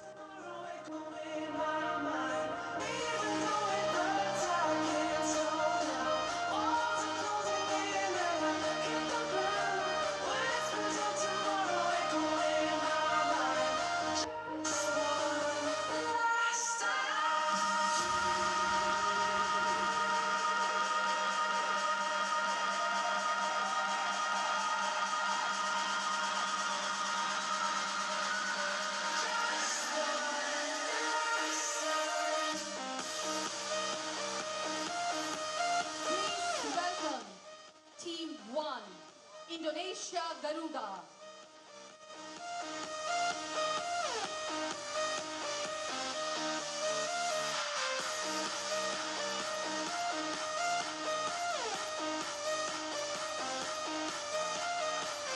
Well, they're all smiles today. Indonesia Garuda. The women's triples team from Indonesia with Hendra Setiawan sat behind the court. And their opponents, Holland Hurricanes. In support of this Indonesian team. They're up against the Dutch. Well, I was going to say the Dutch Lions, that's the men's team. This is the Holland Hurricanes, the women's team.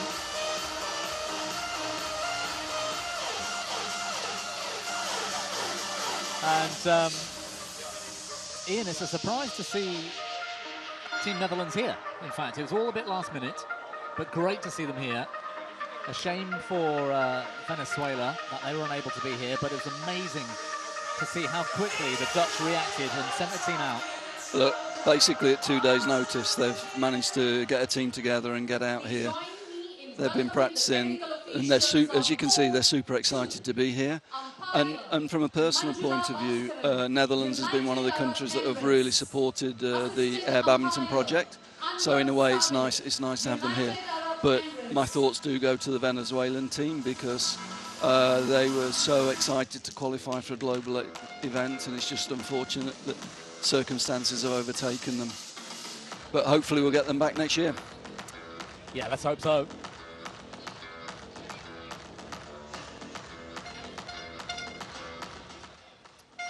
Well, the Chinese head coach in the middle there Hong Kong, China, with the Azerbaijan men who we saw on court moments ago, who were undone by the Egyptian Pharaohs.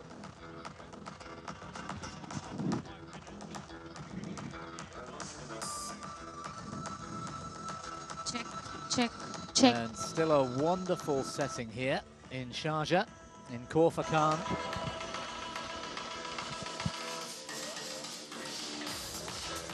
And whilst the midday sun has gone, it's a lot cooler and a lot less bright as well, with the floodlights coming on.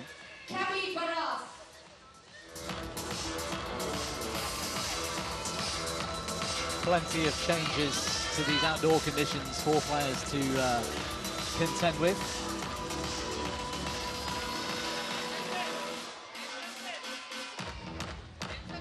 It's going to be a good match, you know, this one. I was impressed by the Netherlands team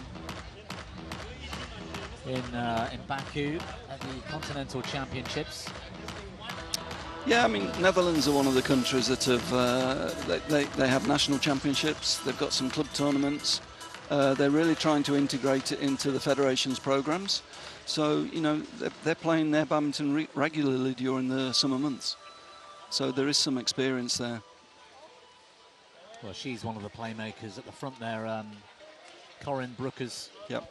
She was the real creative force of this female Dutch team. Amber Dirksen, very young,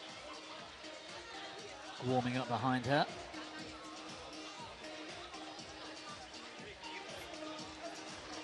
Ready to play?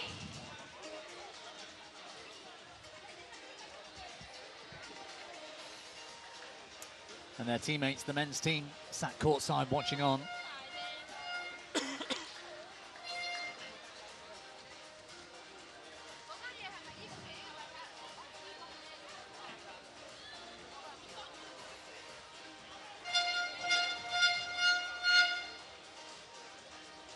That's Sasha van der Weerhof. She's not the quickest of movers. She's fairly, not static exactly, but she's got a big reach and she's so consistent. I think it's going to be an interesting clash of styles with the Indonesians from what you mentioned. Ladies Of their and continental gentlemen, import, Dixon. Yeah, again, this Indonesian team, probably athletically not the best movers in the event, but the racket skills are really, really good, and they play with really good variety. And when they are in trouble, they're able to make time to recover. They use the rear court a lot more than some of the other teams to make time for themselves.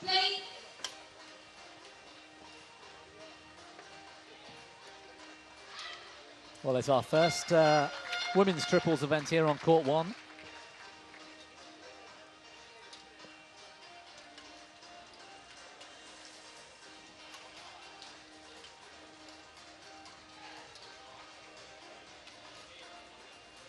And another tough group, actually, in Group C with the Brazil women's team,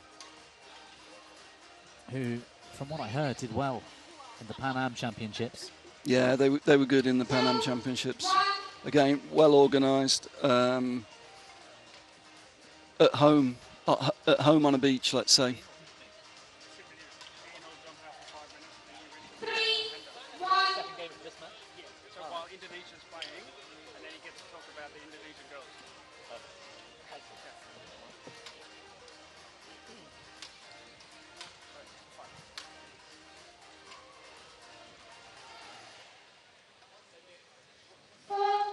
There we see it straight away, the tactics cleverly worked the space, worked one side of the court and then switched to the other, broke the formation.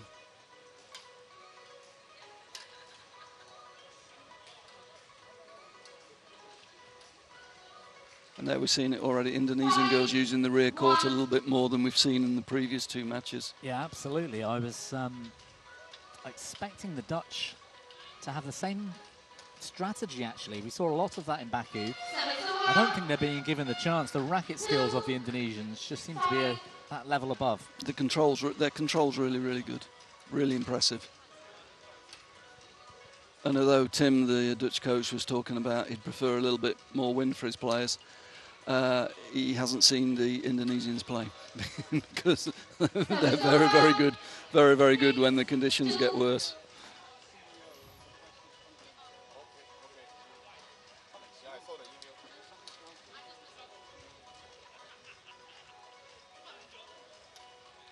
Good pick up.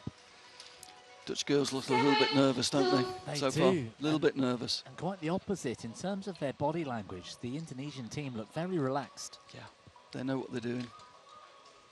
They've got a plan. They've got their formations. 8, game point, 2. Well, it's been a quick opening game. And game point, Indonesia already.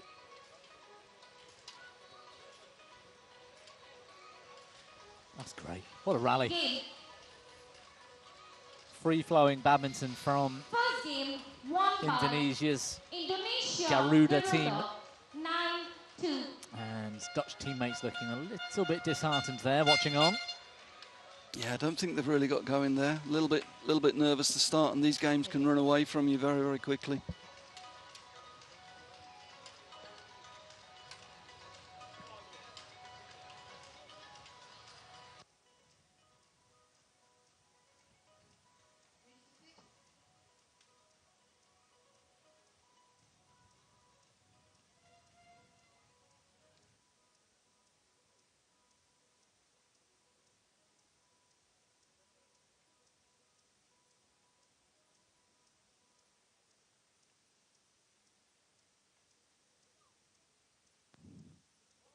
Court 1, 20 seconds.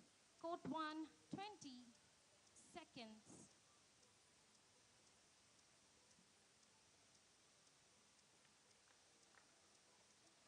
Second game, love all.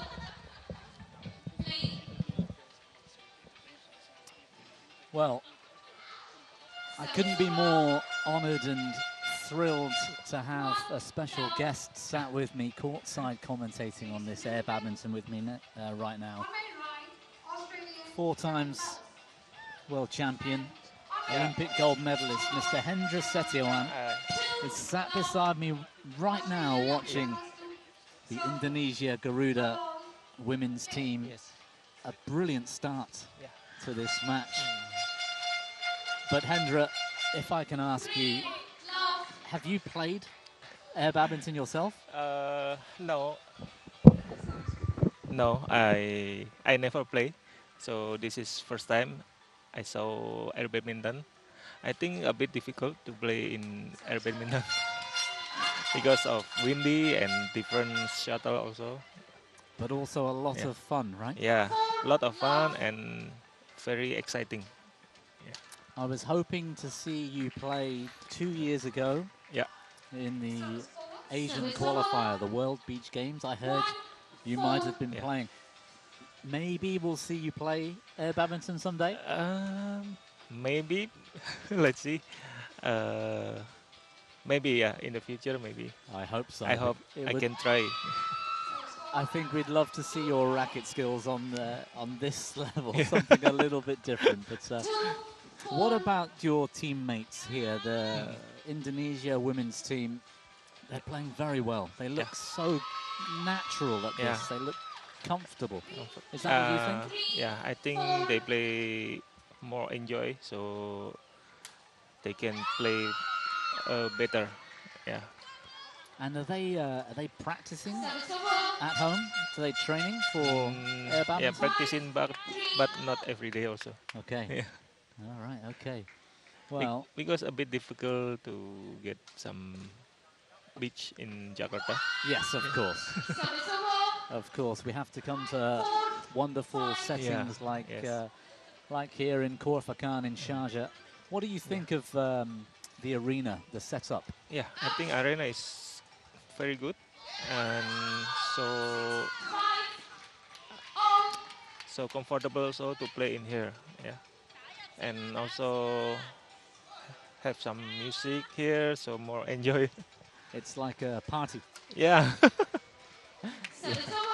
Well, everybody seems to be enjoying it. Have you enjoyed what you've watched so far? Your men's team, difficult match. Yes. Earlier. This second game is close, so it should be interesting for Indonesia. But do you think Indonesia can win? I think Indonesia can win in women's team now, and also I hope men's team also win in the next match. Yes. Well, let's hope so. What do you think of the city here in Sharjah? Because you are here for a few days, right? Yeah. You are inviting some junior players to play. Yeah. There's a city tour. Yeah. Yeah. The sports council here have done a very good job. Are you enjoying yourself? Yeah, I enjoy this city, and also before I only go to Dubai city, but now in Sharjah is first time for me, so good enough. Yeah. Yeah. Nice place. Nice. Well, we'll have continental championships next year. I'm hoping Hendra Setiawan and Mohammed Hassan can join and play for the team Indonesia. As we watch the jump smash from the sand. It's strong, but right? not easy. Yeah. It's not easy. Not easy. Indonesia after a terrific start here. So this is your first time watching air badminton? Yes, for live. Live? Yeah. Okay. What are your overall thoughts so far? I think the most important is rotation. Yeah, because you cannot hit the shuttle twice, right? That's correct. Yeah. Hit and run, hit and run. Yeah. In the triples events, correct? Yeah. Yes. Yeah. Yes. That's something you're used to, right? Rotation. Yeah. It's going to be difficult for the Netherlands to come back in this match. The Indonesian female team looking so strong. Are they former national team players, Yeah. or are they playing for former. fun? Yeah, they are former national team also. Okay. So maybe Women's we'll double, see yeah. these players on the World Tour indoors or not? I think no. No, Yeah. okay. So they can devote their time, they Yeah. can prioritize Yes. air badminton. And the air badminton. That's nice. That must be great. Yeah. Yeah. Yeah. And it's nice to have the floodlights with the sun setting, and it changes. It makes it easier, I think, in the dark. No. Yeah. And also windy is a bit stopped now. Yes, that's right. It's getting a little bit more easy to play, I think. But you're playing today, right, on the practice courts? No, not You're yet. not playing today? Not yet. Okay. Maybe I will try later. I think you should. I think Yeah, you, I should. I think you You and should. I should play. We could play doubles together. Yeah. Yeah, would that be okay? Yeah, should be okay. Yeah. Excellent. This will be my greatest honor, honestly. It will be amazing.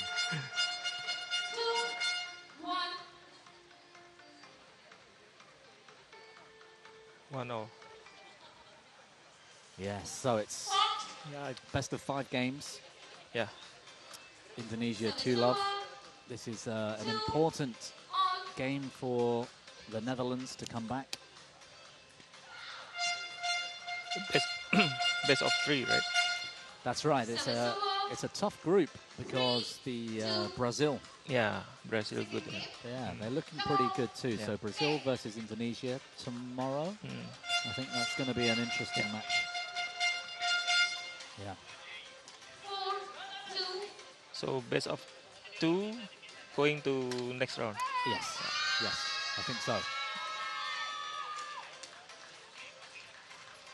So there's lots of badminton for them to play yet, men's and women's, and the team relay. Team relay, yeah. That's exciting. I think, I never see the team relay also. Well, that's going to be good. Across Saturday and Sunday for everybody watching, the team relay will start. And Indonesia, one of the big favourites. For team relay. Yeah, I think so, because the female team is so Yeah, strong. very strong. But the men's team, they lost earlier, Yes. right? That was close. Yeah, Tough that was match. good. Yeah. Tough match.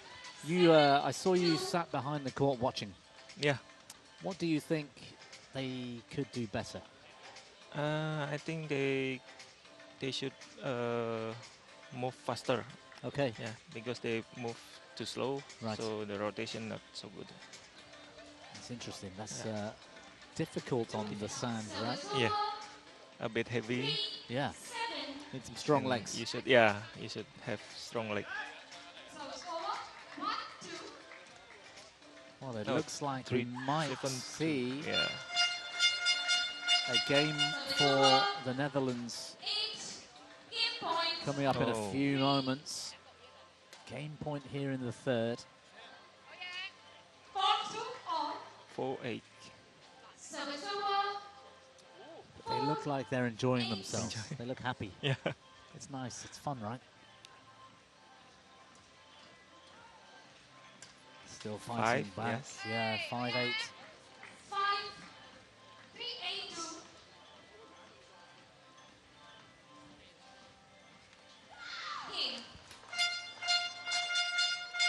Well, there is the third game for the Netherlands.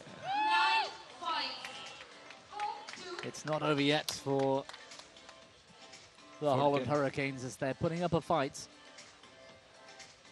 But it's tough going up against one of the strongest female nations in air badminton. Does it make you want to have a try to practice? Who?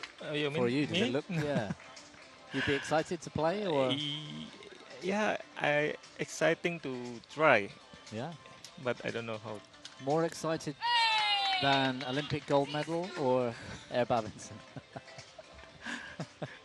I think this one more exciting. Oh, that's great to hear. How nice to hear.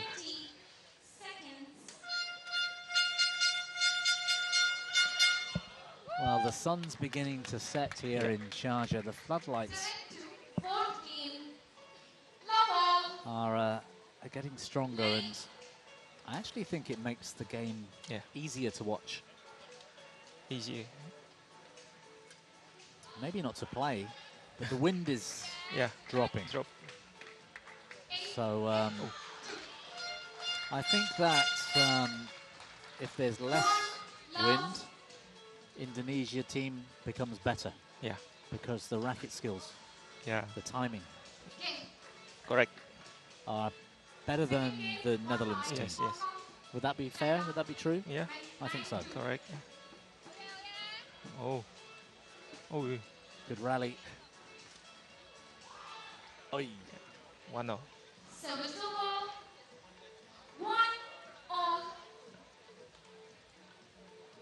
So have you met these players before, the Indonesia team, or first time? Yeah. You know them met from already. home? Yeah. Okay.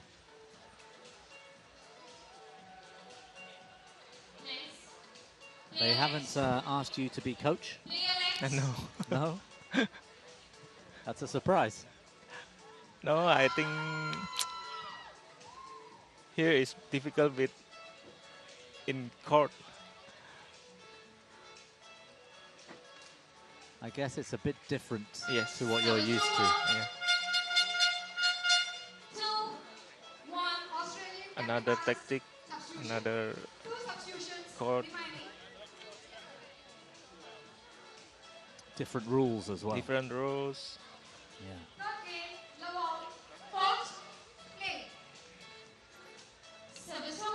It must be nice to serve up here. Yeah.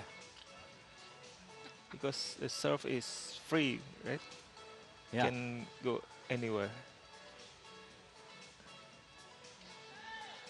Yeah, I think the only rule, it has to go up. Yeah. But it can be a drive serve. Not aggressive. drive. Yeah. It would be nice for you and Mohammed to have this serve. Or you and Marcus Kiddo, maybe. Yeah. That would have been good. Oh, 3-0. Outside. So what are you doing with yourself these days? Are you still working in the sports or just taking some time off? Today? Generally. Generally, so I'm coaching for one pair, men's double. They are independent player. Yes. Yeah. So I'm coaching, and also I open my badminton court also with Asan. Yeah. Okay, how's that going? That's good. It's busy? Yeah, busy. Yeah. I think more busy than when I play. You're busier now than when you were playing. Yeah. That's interesting. But you're still enjoying it? Yeah, I enjoy it because still in badminton, you know, because of course not easy to stop from badminton.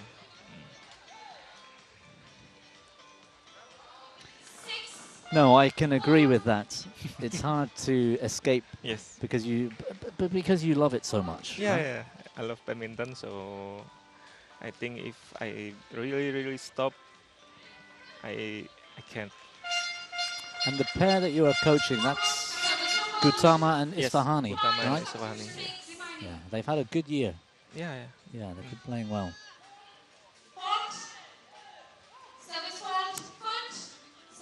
Fault.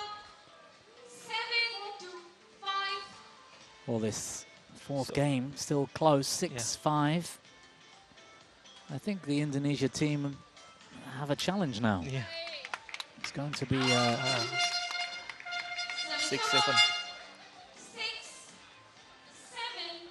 Yeah, they're on the fight back. All eyes are on this fourth game, the last few points.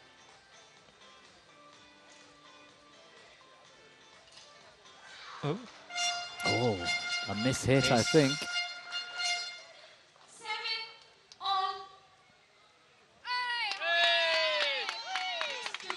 Difficult timing with the wind. Yeah. And the Netherlands team fighting hard to stay in this match.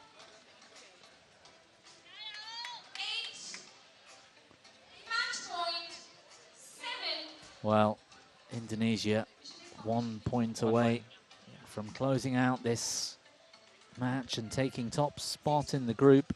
That's going wide. Yeah. Game. There it is. Mr. Hendra Setiawan, you must be thrilled for your teammates. Yeah. They played well today. Play well. Yeah? I hope next can be better again. I hope so too. There were a few moments there where they almost let the Netherlands come back, but they did enough. Indonesia, Garuda coming through this match. And so, Mr. Setiawan, will we see you next week at the World Tour Finals with Gautama and Isfahani, or no? You're not going? Yeah, not going. Did they qualify? Yeah, they qualified. I thought they did. I will see you in next year. See you next year. Well, I couldn't be more pleased to have you here watching this match with me. So thank you very much. Thank you so much. Yeah. Lovely to meet you. Yeah, thank you.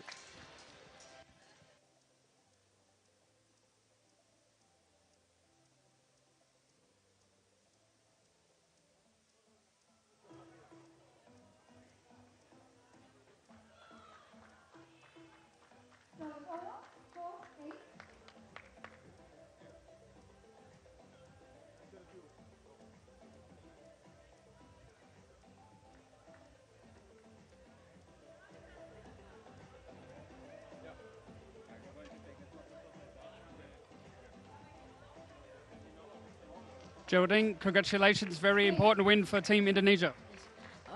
It's been a great game today, and they play really well too. Yeah, we just lost some communication in the third set, but we can gain more confidence, and yeah, it's been great. And how has your experience been here in Sharjah so far? It's a good city, amazing city. The BWF too, it's been yeah, they have a great place too, and we got to eat a lot of great food too, yeah. And how's the stadium? How's the stadium? Oh, it's amazing, yeah. All right. Congratulations, well done. Well, you heard it there, live from the nominated team captain of Indonesia, Garuda. And thrilling for us here to have had Hendra Setiawan in the commentary booth, watching on, enjoying every moment of that. So Indonesia, Garuda 3-1. And looking very solid indeed. We'll turn our attention in a few moments back to the men's triples with the German air ballers up against the Dutch Lions in just a few moments.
Please join me in welcoming the technical officials on court 2.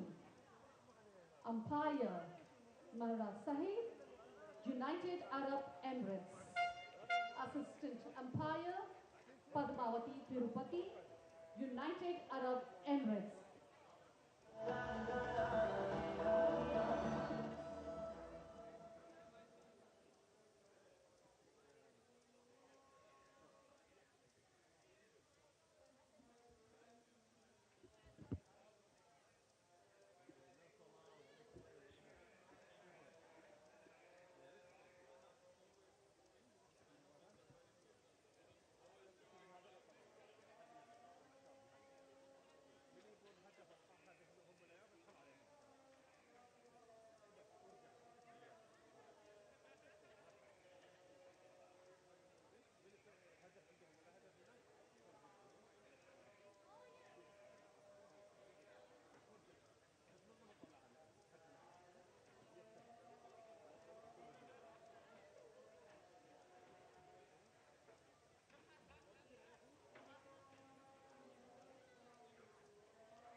Please welcome Team 1, Egyptian Cleopatras.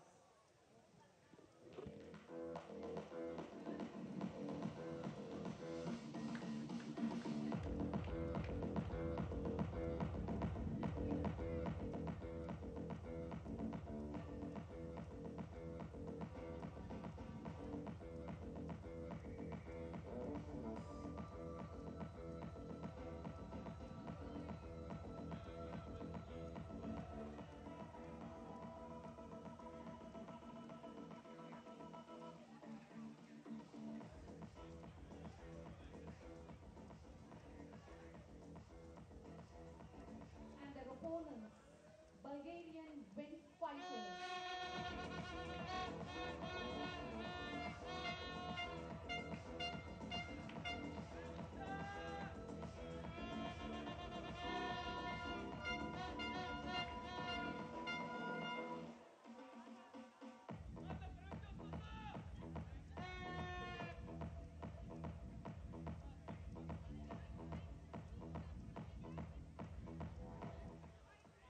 Please join me in welcoming the technical officials on Court 1.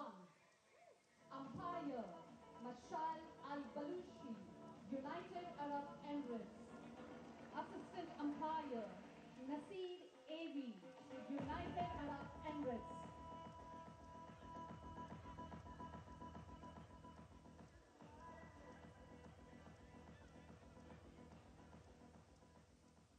Calling on Team 1, German Air Ballers.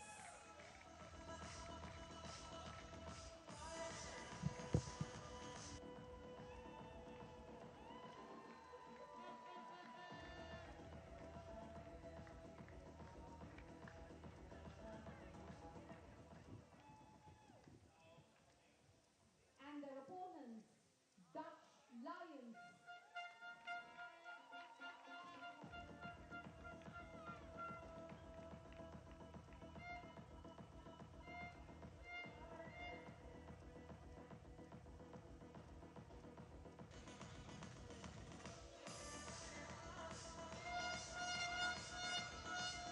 Well, Ian, that's nice little team pose for the Dutch Lions coming out, all smiles. Yeah, Germany and Netherlands a little bit more creative with their team poses. I'm sure everybody will get into it during the week. It's a good bit of rivalry as well, isn't it? The nation's so closely located, and that battle in Baku months ago.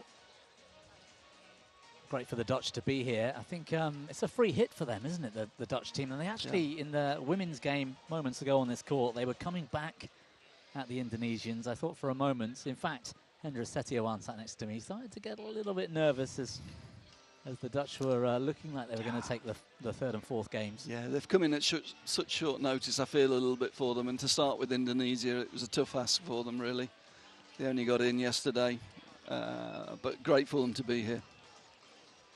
In this match, this will be interesting. If somebody asked me for who's going to challenge the big Asian powers in this week, I think the German men are going to be really strong. The Germans were really strong. Germans and French in Baku at the Europeans. They're missing one of their players, as far as I can tell, the Germans. There's a face they've made one change I don't recognise, and unfortunately for me, it was probably, in my eyes, their strongest player. He was so mobile, so athletic, diving for every shot. I forget his name, which is a shame and disappointed to say. But great to see Thomas Fuchs back. He actually didn't play finals day in Baku. I think he had a stomach bug. He was ill, yeah. He was ill over the weekend, yeah. But he'll be a key feature in this team, and against admitted amateurs, if you like, the Dutch team. I think you're right. I think the Germans might be a little bit too strong for them today. I think the Germans are favourite, but as you say, it's a free hit. It's a free hit for the Dutch, and I hope they get into the game. They need a little bit better start than their female teammates got in the last match, I have to say. They just looked very nervous, and it ran away from them quite quickly.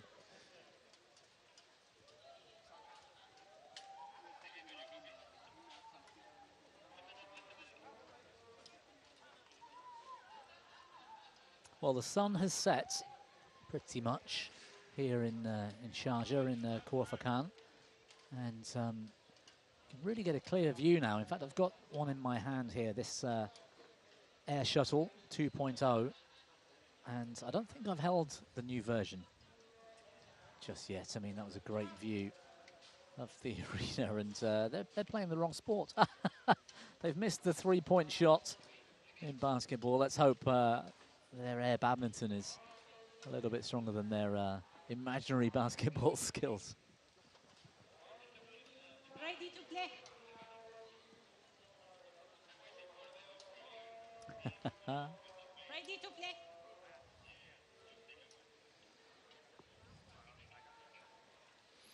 It's the same on the German girls team. They're also short of one of their stronger players from Azerbaijan, but quite an interesting replacement with Fabienne Dupree. Yes, former World Tour player. Very, very, very, very good player. Another Olympian, I think, if I remember correctly. She qualified for the Olympics. She played Olympics, certainly played many World Championships and Europeans. Well, she'll be used to any pressure in that case. Yep. And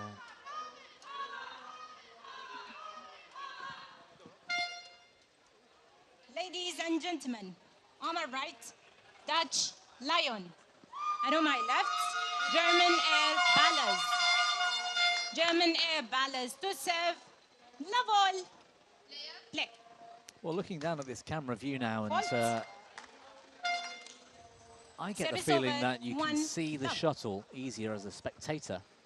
Have you had feedback from the teams, the players, that it's actually easier to play in the dark under the floodlights? Yeah, the light reflects off the shuttle. You'll see it now. There's a real, the shuttle attracts the light, reflects off it, and you get a better vision. It's just that twilight hour where it's a little bit tricky here. But again, it depends on the conditions. It's very difficult to judge when it will be tricky. We've been playing with it the last 2 or 3 days. Nobody's had any real problems, but when we started today, certainly maybe the visibility was a little bit down. We've got to have a look at that. But now with the lights coming into effect, it's the shuttle's coming into its own.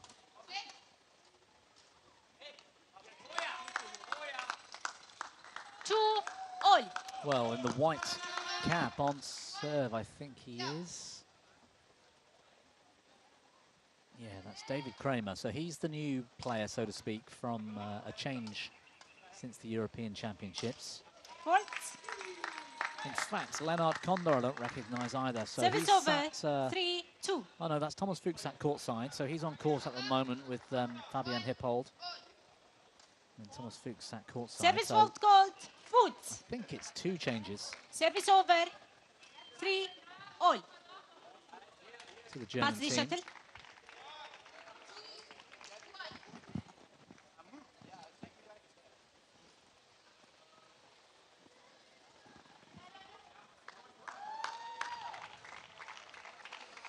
I don't know if we'll get a shot, but the umpire on court, just for a little bit of background, is a Emirati umpire, and she started in badminton on the shuttle time program, which came off the back of when we had the Super Series finals in Dubai. She was one of the young players, and she's actually got a couple of sisters who play as well, and they all became badminton fanatics, and she's gone the technical official route, and she's becoming a very, very good umpire. Oh, it's fabulous, isn't it, to see the evolution, if you like, the development all round, not just the players, but those court officials as well.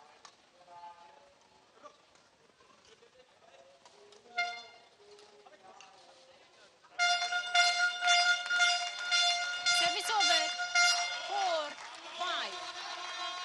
4-5. Good pressure in the mid-court from the Dutch.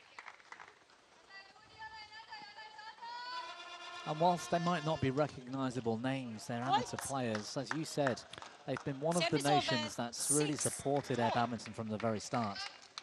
Yeah, and they have events. They have air badminton events in Netherlands in the summer. They have a national championships. So they've played a lot of this discipline. And the other thing is, when you say they're Dutch club players, the Dutch club league is still a very, very good league. There's a lot of very famous and renowned clubs in the Netherlands that still produce good young talent.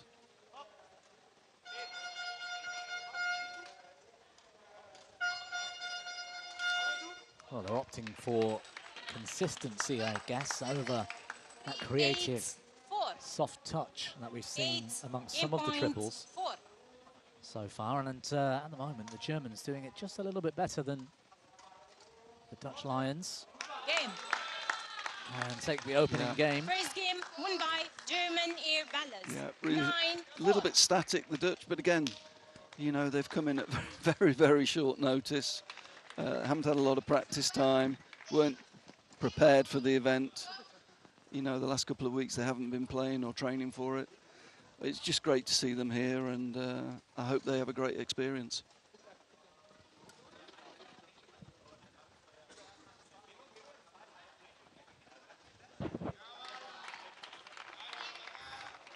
Well, much like their female teammates, it's a pretty tough group for the Dutch, because the Germans would be favourites in this one, and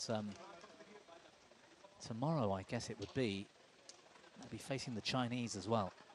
And that's a pretty strong, albeit young, but strong team. They were looking tremendous in practice yesterday. I also watched their practice session. They were very well drilled, very well drilled. Second game. There was some serious routines going on for rotation, and again, they did a lot of diving exercises as well. Yeah. Service over. 1 love. I'm not sure that the Chinese team in the Asian Pacific qualifier, I'm not sure they enjoyed that so much, finishing third, and they actually had a match point against them in the 3-4 playoff not to qualify. So they were a little bit, they saved 2 match points in the 3-4 playoff to qualify. No. I think they'll be better prepared here. It's handling some serious pressure.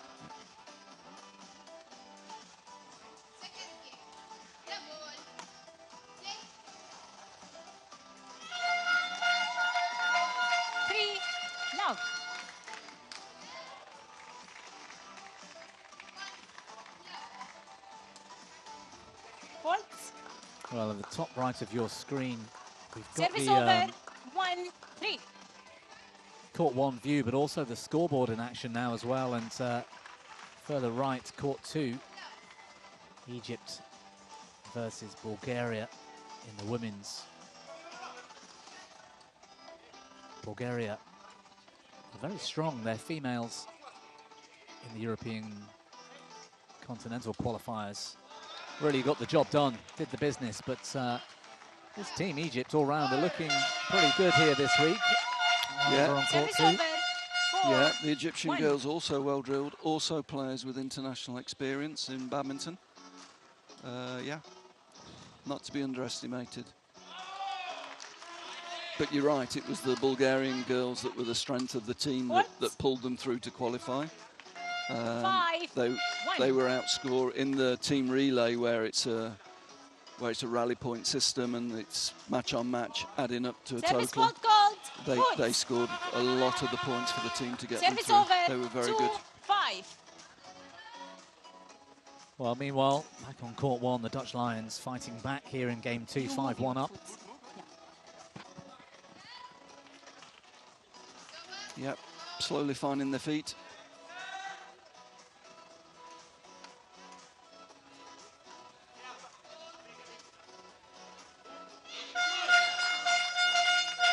Service over. 6-2. Something worth mentioning as well, the sea itself, as you mentioned earlier, is right behind that screen, behind the Dutch team right now.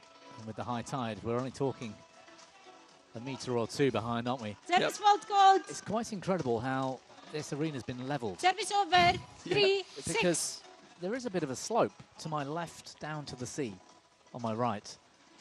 And yet the arena itself is relatively flat. There's a bit of a slope going on, but I wonder whether that makes much of a difference for these players.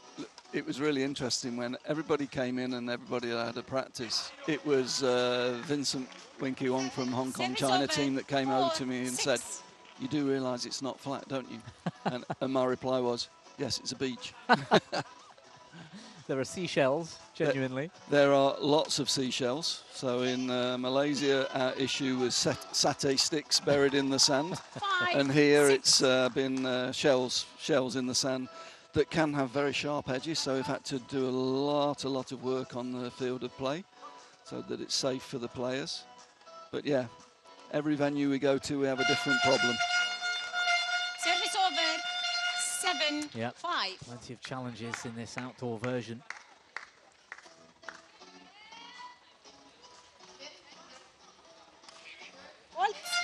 Change of ends seems to have unsettled the Germans a little. Game point 5. Game point now for the Dutch Lions. Oh, Service over. 6-8. Quite passive on serve there. I think the unlike the Egyptians we were watching earlier, who looked very strategic with what they were doing, both with shuttle in hand and the teammates beside the server. These two teams look a little bit more relaxed in that respect.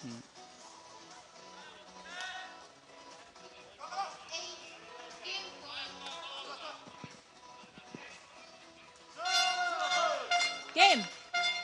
Second game won by Dutch Lion. Yeah, Dutch boys have done well there to get back into it.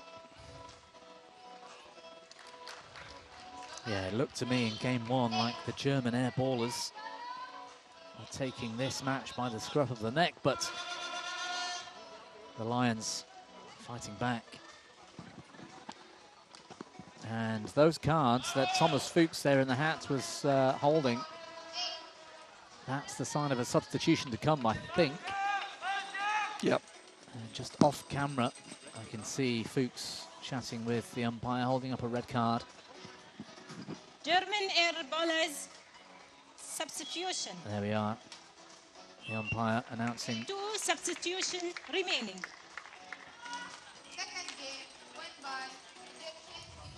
So Fuchs on court. Egypt, meanwhile, on court 2, have taken a 2-game lead over the Bulgarian.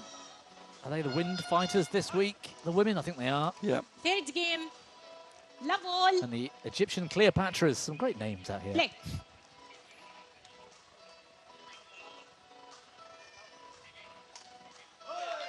Good finish. 1 love.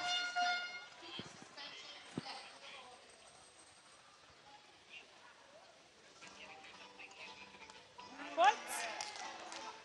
Service over.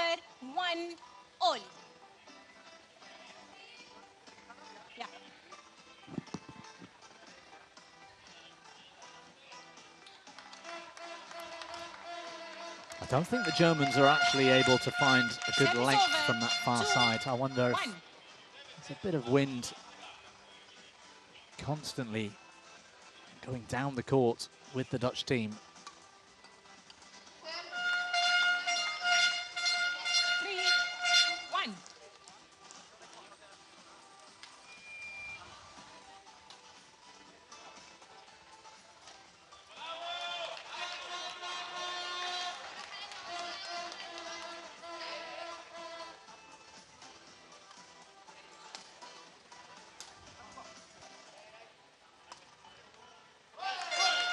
Yeah, I mean, the Germans are trying to play a very safe game, but it's quite passive, isn't it?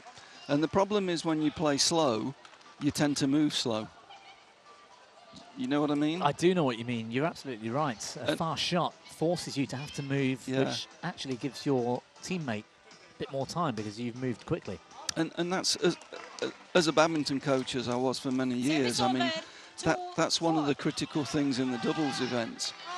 Very often you want the players to hit soft but move quickly, and many players have the problem disassociating the slow shot from a slow movement. You play slow, but you move quick, you rotate, you move. And the Germans, they're playing quite a slow, tight game, and they're not able, but they're not moving quickly behind it. That's interesting. And it looks like the Dutch Lions are taking advantage of that at the moment.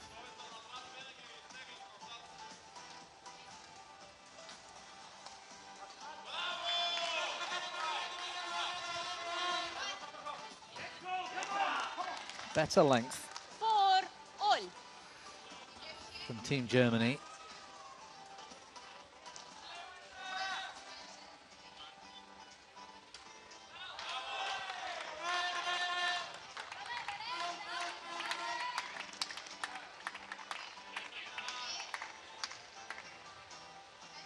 And the Dutch Lionesses, so to speak, sat courtside watching on. Service over. 5. And as we get into the weekend in the team relay, they will literally be sat courtside, won't they, on the benches? Yep. Cheering, supporting.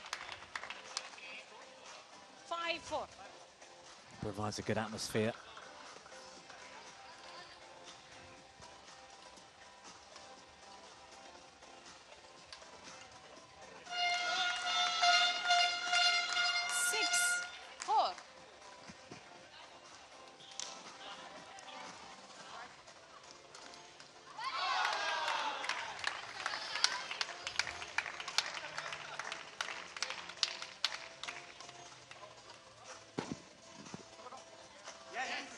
Well left.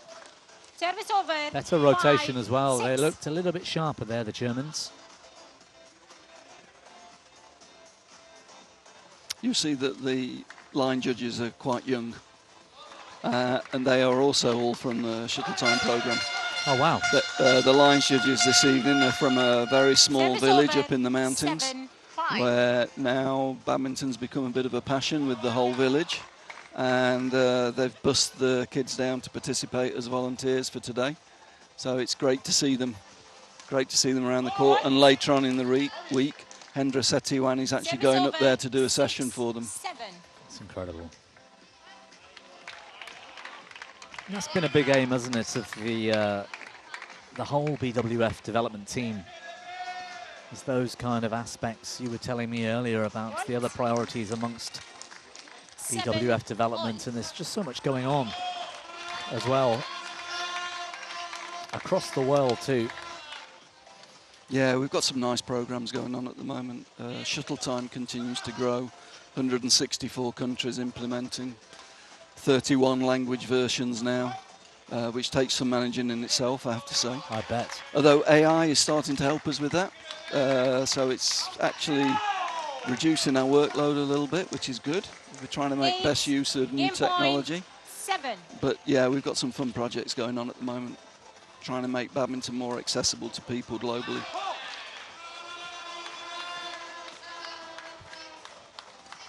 Well, this third game has been fiercely competitive. German airballers just 1 point away from taking that advantage. A lovely shot. 30 German Air And you Balance. could see the reaction 9-7. of all three players as Team Germany take the lead in this match. I think the substitutions work well for them. I think Tommy Fuchs has come on and playing with a little bit more, and you can see it there. He's a motivator. He's playing with a little bit more energy. He's brought the tempo up a little bit of the team. Great shot. That's a great angle. You see the courts at the back. At the moment, that's a free-to-play session for families, and everybody's welcome to come on down and have a go if you're in the region. I was chatting with Thomas Fuchs at the Harlow Open recently, commentating out there with the BWF, and I was not surprised, but pleasantly surprised, I suppose, about how excited he was to be here at the World Cup. He really enjoyed Baku, you could tell, and to provide a competitive environment for some of these players that have recently retired is a big thing. I mean, Fuchs was a World Tour player, and yep. Not sure if he's got European medals, I think so. Red okay, I apologize. Yeah, no, it's an Third avenue. game, It's a different avenue, and I think, you know, when beach soccer started and when beach volleyball started, they relied very much on retired players to start the process. You know, you had Cantona playing originally, and then gradually as it's gone on, they've become specialists in those sports. And it wouldn't surprise me if we go the same way, but in the meantime, it's really nice to see a mix of young players, experienced players, ex-Olympians. It's a really good spread of players we've got here this week for the finals.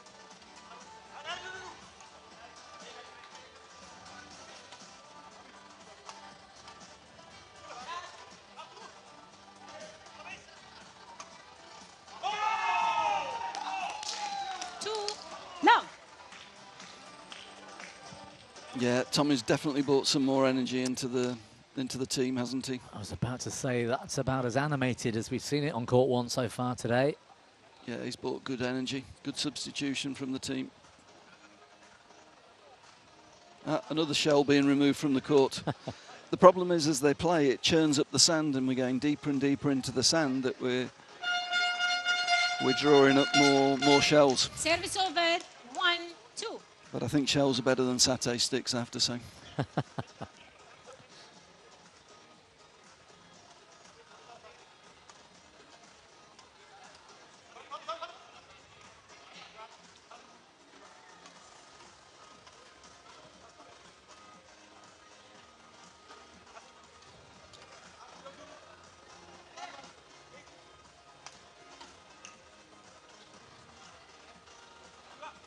Good rally.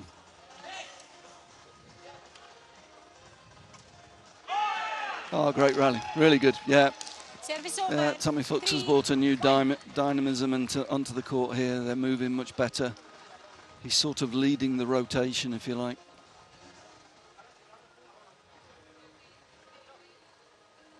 Please join me in welcoming the technical officials on court 2. Umpire, service over, 2, United 3. Arab Emirates. Assistant umpire, Myra Say, United Arab Emirates.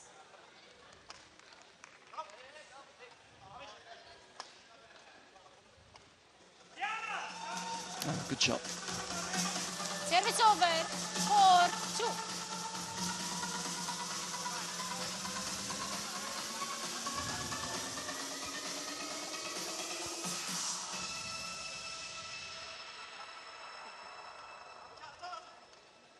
Please welcome Team 1. There's definitely a lot more conservatism going on, isn't there? Yeah. Yeah. First match, finding the feet. And also an important match for both teams, as China being possible favourites against both of these nations in the next rounds. top 2 qualifying the group of 3 to go through. And I think by most people's accounts, you'd expect the loser of this match might be out of the men's triples over the next 36 hours or so. Yeah, although, I mean, Germany started slowly. They're starting to look better on the court. I just think they've got a sneaky chance against China, I have to say. There's going to be a clash of styles, and that's, as we were saying earlier on, you know, these players have never played each other. They've only played on a continental level so far. So Germany will provide a different challenge for China to the one they had in Asia. It'd be really fascinating, in fact, to see that.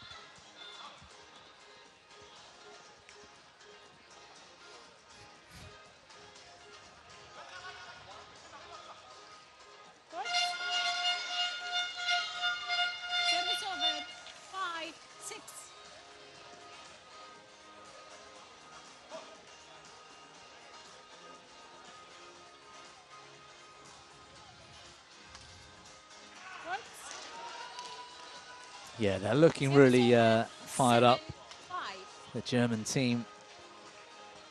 Although, still 2 points in this.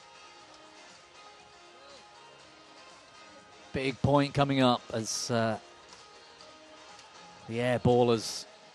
That's great anticipation, isn't it? Yeah, that's a really good shot. Moving so much better than in the first set. Well, the umpire said game points. I make it match points. Yep. And this might be it for the Dutch. Oh, just wide. Service over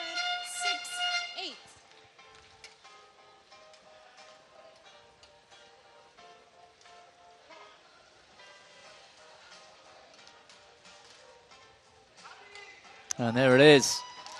Konda at the attack. And that really looks like it means something to them. Get the team celebration as well. Just a bit more well-gelled, and you kept mentioning that sort of team spirit, that fight. Looked like it was there for the Germans, didn't it? Yeah, a little bit nervous at the start, a little bit static, but by the end of it, the rotation was good, the movement was good. Gradually worked their way into it. As I say, it'd be fascinating to see them play China. Well, that match will follow, hopefully here on Court 1 over the next day or two. And if it's on Court 2, we'll keep you updated with those results. But it's going to be a tough ask now for the Dutch Lions to progress, but anything can happen in sport.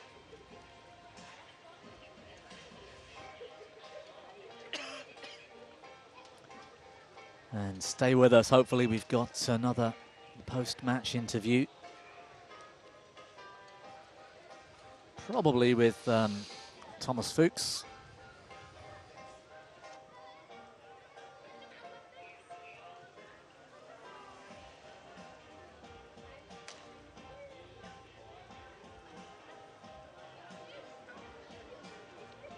Boys, congratulations. Great win for Germany. Yes, thanks. We're super happy that we won this first match. We knew it's going to be tough, new conditions for everyone. So we're really happy that we pulled it off. Yeah. And how's the week been so far? Practice, getting used to the conditions. How are you enjoying it?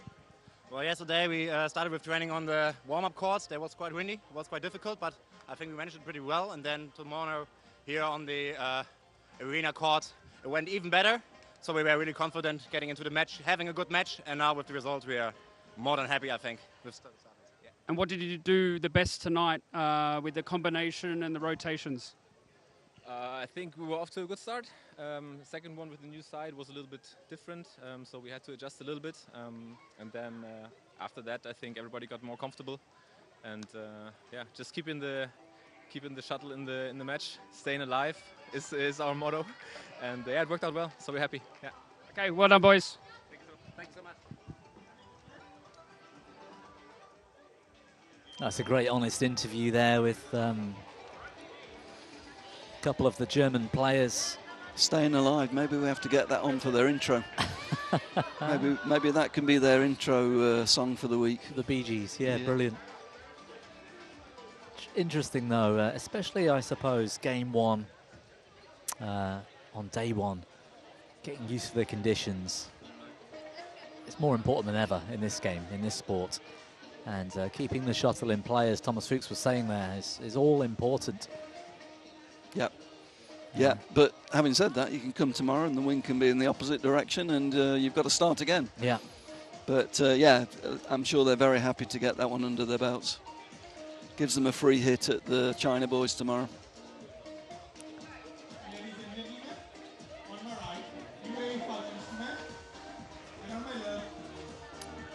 Well, stay with us. It won't be long before our next match is live on Court 1. The Chinese women's team are up against the Australian Quackers.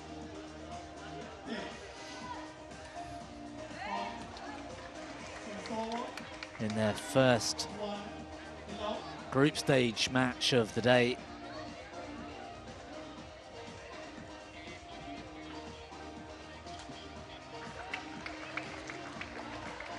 That's coming up in a few moments' time.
Please join me in welcoming the technical officials on Court 1. Umpire Abdul Ghafoor, United Arab Emirates. Assistant umpire Mashal Al-Balushi, United Arab Emirates.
Well, the formalities, so to speak, out of the way for this match. Group A in the women's triples between Chinese women's team and the Australian Quackers. What's a Quacker, Ian, do you know? I was hoping I was going to be able to ask you that question. Right, we'll need a resident Australian. And there's one on the way.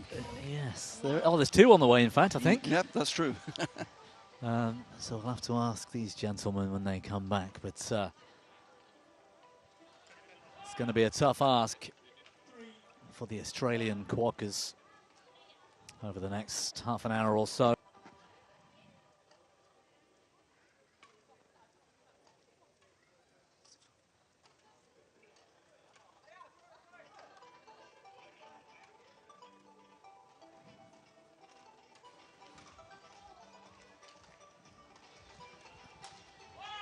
Well, I was just chatting with Ian Wright, and neither of us had any clue as to what a Quacker was, but I'm hoping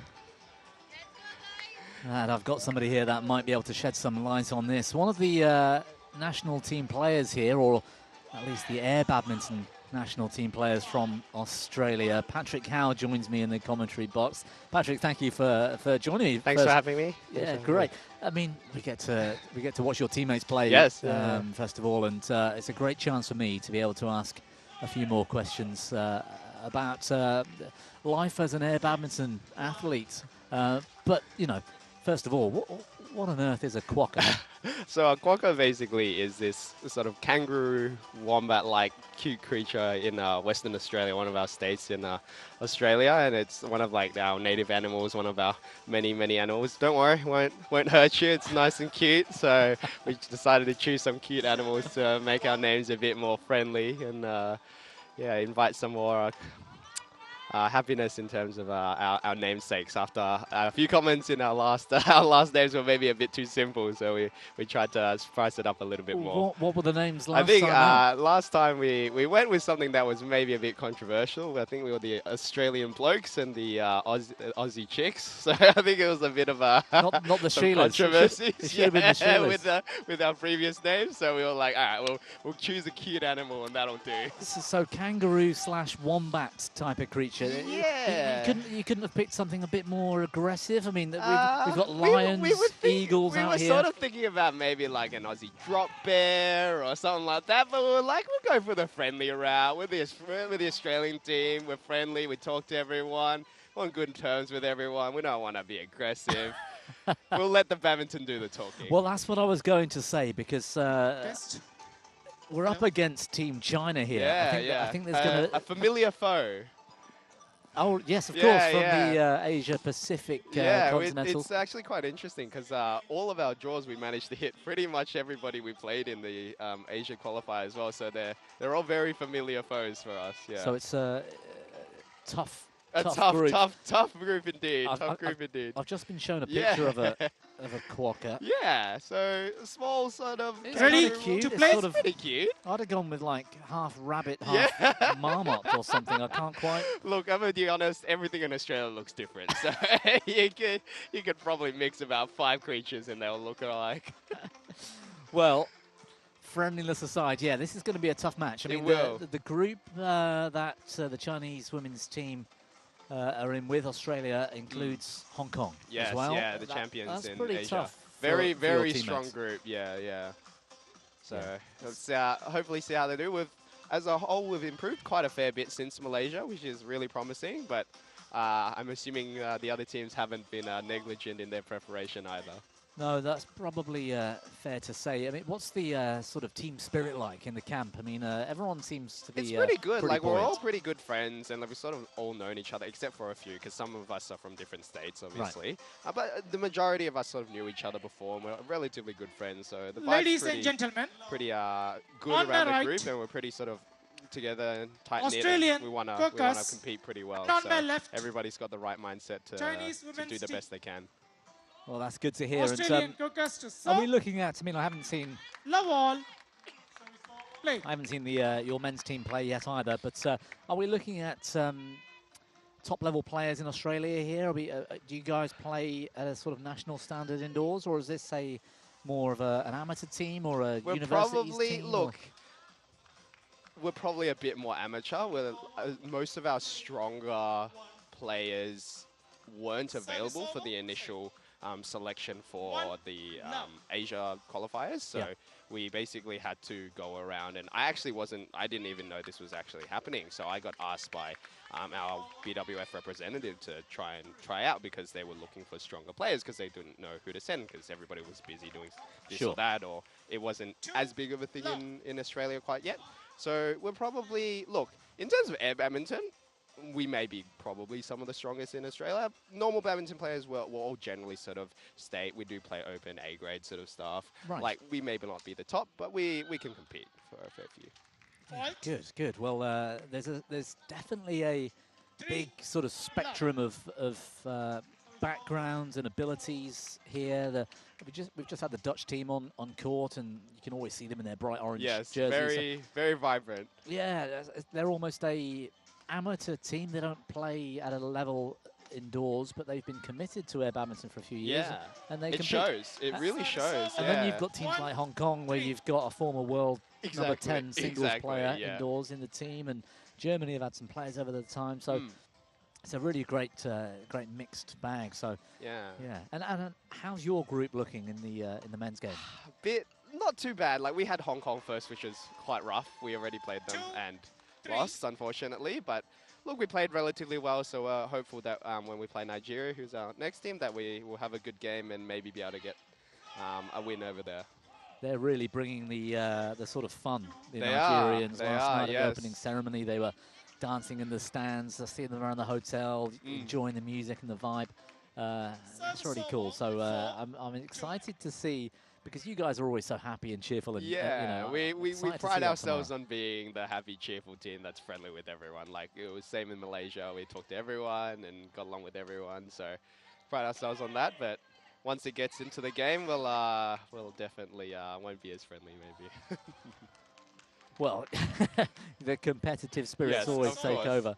That was a good rally, by the way. Your teammates are putting up a fight here, which is great to see. They're having to defend quite a bit. The Chinese team I saw them in training yesterday. They look pretty well drilled. They are very well drilled. I had a bit of a conversation because we obviously knew what was previously the Chinese team in Malaysia, and this is a new advanced team that they've sort of prepared in between then and now. So they're definitely up their game quite a fair bit since Malaysia, and it shows. Like, their attack, their rotations, everything's nice and crisp and clean now. So it'd be very tough for our Aussie girls. I know they're doing their best. It would be a tough match for them, that's for sure. Oh, just long. It's going to be. China generally are not short of a badminton player or two, are they? That's for sure. So, that is for sure. So there's always going to be a strength in depth, I think. And these guys are pushing World Tour. I think a couple of them have played 750s. You know? Yes, they've got some really strong players in their team. Serious standard. Yeah. Oh, it's just going wide. Game points for Chinese women's team. The one disadvantage the Chinese women's team have got is that awful team name. Don't you think? I mean, it's not the most creative. But what are you guys in the men's? You're the Australian. We are the capybaras. Capybaras. Yes. I know what a capybara is. Yes, cute. So that's a good start. First game's gone to the Chinese women's team, but they're not going to win any prizes for that team. No, not the most creative, unfortunately. But hey, that's the way they went in Malaysia. So they're sticking to their guns. That's for sure. Well, there's a substitution here, so this is your teammate, Amy Lou's coming on. So I think subbing in for Blue. I'm not quite sure who Blue is. And is it one substitution per game, and you're allowed so many in a match? Do you know? So you're allowed 3 in total. Right. And technically you can sub whenever you want, as long as the point has just finished. You're allowed to, as long as the umpire knows and everything's sort of in order there, you can sub whenever you want after a point. Generally for us, unless something obviously is really not working in terms of maybe the synergy, somebody's feeling really off, maybe they need to run to the toilet, you sub yourself off sort of thing. But generally we try and keep the same team throughout the whole set at least, so that there is that synergy there and we're not sort of trying to shift and change too much, because air badminton as a sport, it's a bit more about consistency for us. We just try and get it back over, and we try and be simple with the way we play rather than too much complication and hard shots or anything. It's more about that simple shot and getting it over first. That's interesting, because the German men just beat the Dutch men, the Lions. Yeah, very close game, very close game. And that was the interview afterwards. It was the Germans were talking about consistency, get the shuttle back, keep it in play. That's one of their key sort of priorities. I think everybody sort of started to understand that it doesn't fly the way a normal badminton shot will.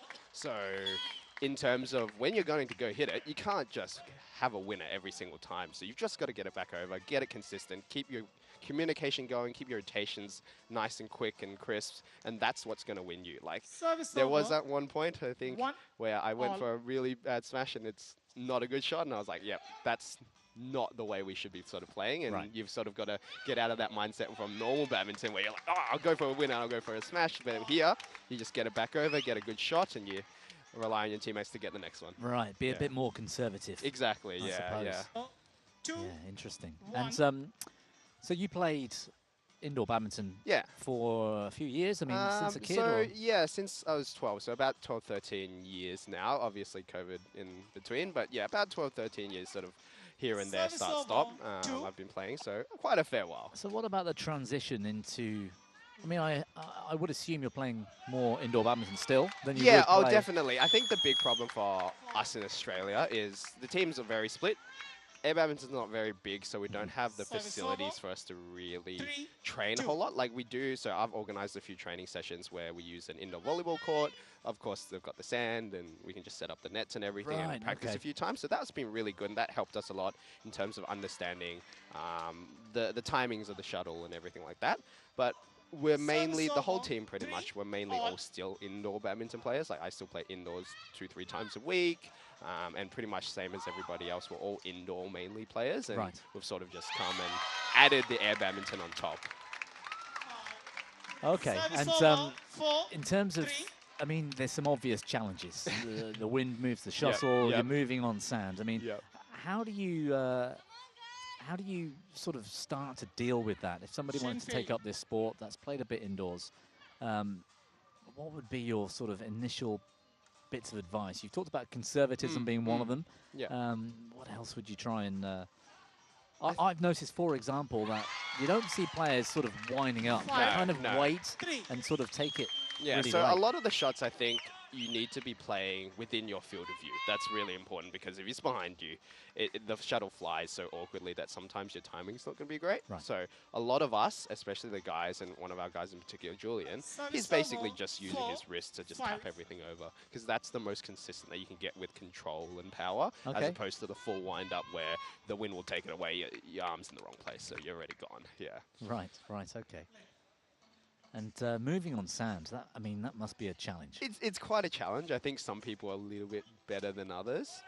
I think I've managed to get around it relatively well, so that's been good. But I think, definitely a big part of the challenge of playing on sand is that you're able to run, but in order to get the shuttle back, you've sort of still got to be in a good footwork position to be returning the next shot and get out and sort of still have that correct rotation. So even though, yes, it's probably a much more difficult and much more cardio intensive to play this, you can't really run as much, because if you are out of position or you're just laying on the ground, you're probably in the way of somebody, or you can't get the rotation correctly. They're just going to hit it back at you, and the point's sort of over. So a lot of it's much more about controlled footwork, I think, and making sure that you're in the right position rather than you can't sort of sprint across the court and get the next shot. Sure. Yeah. Oh, that's a lovely That's shot. a lovely shot, right into the back of the court. Yeah, finds the open space. Second game to the Chinese women's team as well. That's 2-love. It's a tough ask for the Australian Quackers, but keep your fingers crossed, keep the spirits high. Anything can happen. How important is aiming in the triples, aiming the shuttle back at the player that's just played the shot? Does that happen often or all the time, or is it quite a rare thing? I think initially it does tend to happen quite a fair bit, but the biggest thing is I think a lot of the teams now have started to figure out rotations that really work well for them, especially for us guys. Like the first time we played, it was really good. We had no clashes, no communication errors. So even if you hit it back to the guy's already out the court. So you're able to get it back quite easily. Right. Say maybe if the other team's rotation's not as clean, or maybe their rotation's a little bit different, they play a bit different, then yeah, a lot of times hitting it back to the same person can be really good. But if you've got teammates that will cover you, the strategies are maybe not as good anymore. More so, I think, to the point is you hit it to the same direction, so that the rotation has to constantly rotate around that area instead of, oh, you hit it one side, you hit it the other side. They're sort of ready for that. Right, Whereas if you hit it to one side, they rotate out, and you hit it back to there, they've got to keep rotating well on that one side. And that's they sort can of get confused. Exactly, they can get a bit confused. So that was one of the tactics that we tried to use a fair bit with Hong Kong. That worked a little bit, and I think we can't sort of take full credit for that. We took it from some of the other teams in the Asia qualifiers that were trying it out as well, and it was working quite well. Right. So yeah, just trying to like sort of confuse their strategy. So that's a bit like in indoor doubles, the use of the middle. Or Yeah, the use of exactly, the same distance between the two players. Yeah, yeah, hit it creates through. that Yeah, confusion. create that confusion, definitely. Well, third Third game, game.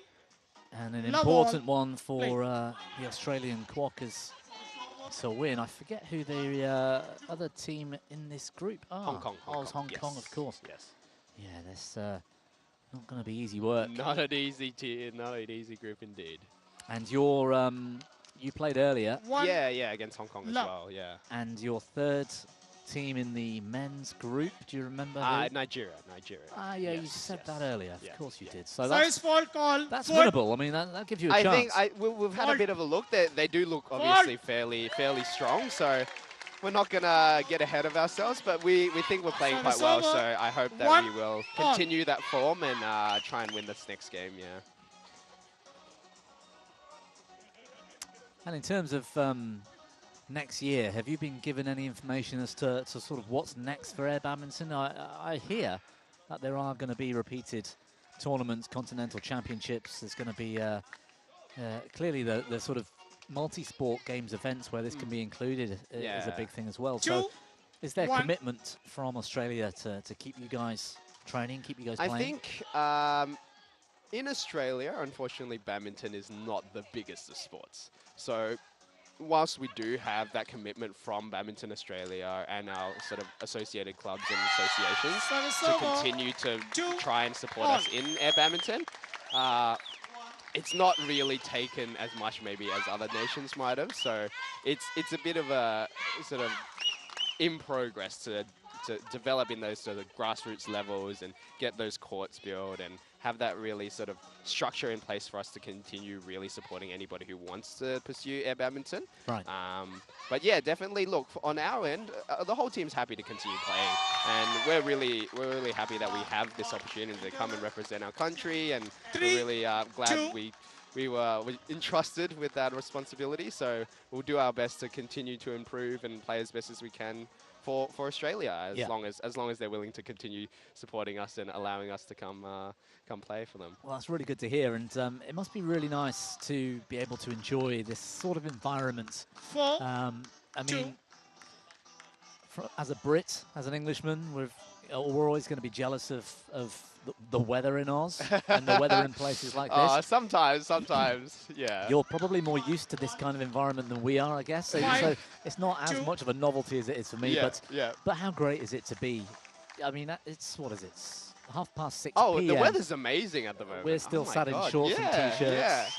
We're outdoors. Yeah. The sun shines all day. We're on the beach. It must be great, right? Clear blue skies, clear blue water. Oh, it's been amazing being here. Like just seeing the environment and the weather and everything. Just enjoying our time, obviously.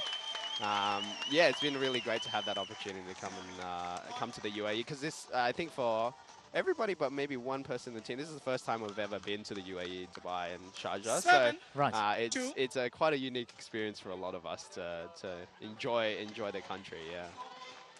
And there's a real festival vibe around air badminton, isn't there? Compared to the indoor game, which can be a lot of fun too. Of course it can.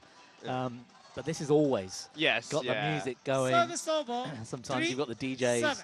Opening ceremonies, a load of fun. There's food and drink, and of course the beach, and that it's must a be, very that must be good fun. jovial environment, that's for sure. Especially the team environment, everybody's so nice and friendly, and like whilst it's a competition, we all are here to enjoy ourselves as well and play as best as we can. Service over. 8.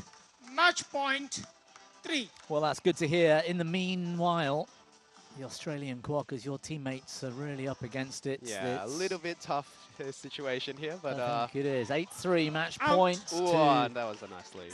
Over. Team 4, China. Yeah, well 8. left. But I like the attitude that you guys have, the jovialness and the optimism as well, and being out here to enjoy. And I think if the spirits are still high, there's every chance the Australian women's team can do the business against Hong Kong tomorrow. I'm guessing that'll be tomorrow. I believe they played already this morning. Yeah, they played, I think, really? the first game, yeah. So I think most of our games, because we played, a lot of the games have been done. I think they've sort of done it so that groups finish quite quickly. So yeah, they've already played Hong Kong earlier today. So yeah, this will be, unfortunately, their last game for today at least. I hadn't realised that, and that's a shame for the Quackers. Won by Chinese You're absolutely right, Patrick. They're out 9-2, of the group now in the women's triples, but there's plenty more badminton. Of They'll course. be supporting you guys in the men's triples. There's the Yes. team relay to come, of course. Yeah, so plenty across more to Saturday come. and Sunday. Yeah, plenty more to come, and I'm sure they won't take this too much to heart. We'll keep fighting as best as we can and do our best in the next few games. Well, 3-0 to the Chinese women's team in this Group A women's triples match. And it looks like they're advancing steadily, Team China. They've got Hong Kong to play, Yeah, I think. that'll be a very interesting game, Hong Kong against China, because I believe they did play as well in the Asia qualifier, and it was a very close game there as well from memory. So it'll be interesting to see who takes it here now and who's sort of really put in all that effort and gotten that improvement. Well, before I thank Patrick for being with us, the Bulgarian Airbenders are up against the Azerbaijan Eagles in the men's triples coming up in a few moments. But in the meantime, Patrick, thank you so much for that insight. It was really good having you in the commentary box, and especially to commentate on your teammates as well. And good luck for the rest of the weekend. Hopefully we can get you back if you're happy. Perfectly happy. It was my pleasure being here. Excellent. Thank you. Thanks.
Please join me in welcoming the technical officials on court 2.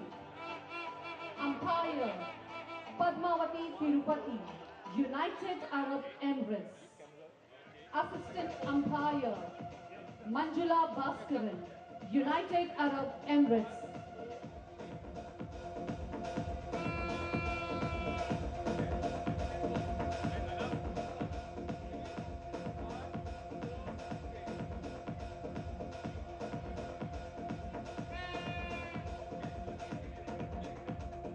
Please welcome Nigerian Air Blazers.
UAE Falcons women.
Please join me in welcoming the technical officials on court 1. Umpire Nasir Awi, United Arab Emirates.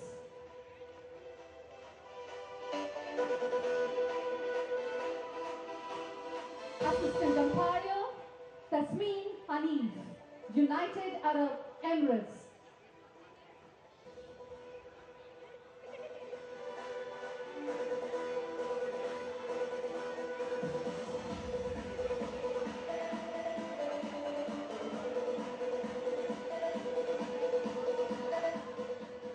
Please welcome Bulgarian airbenders.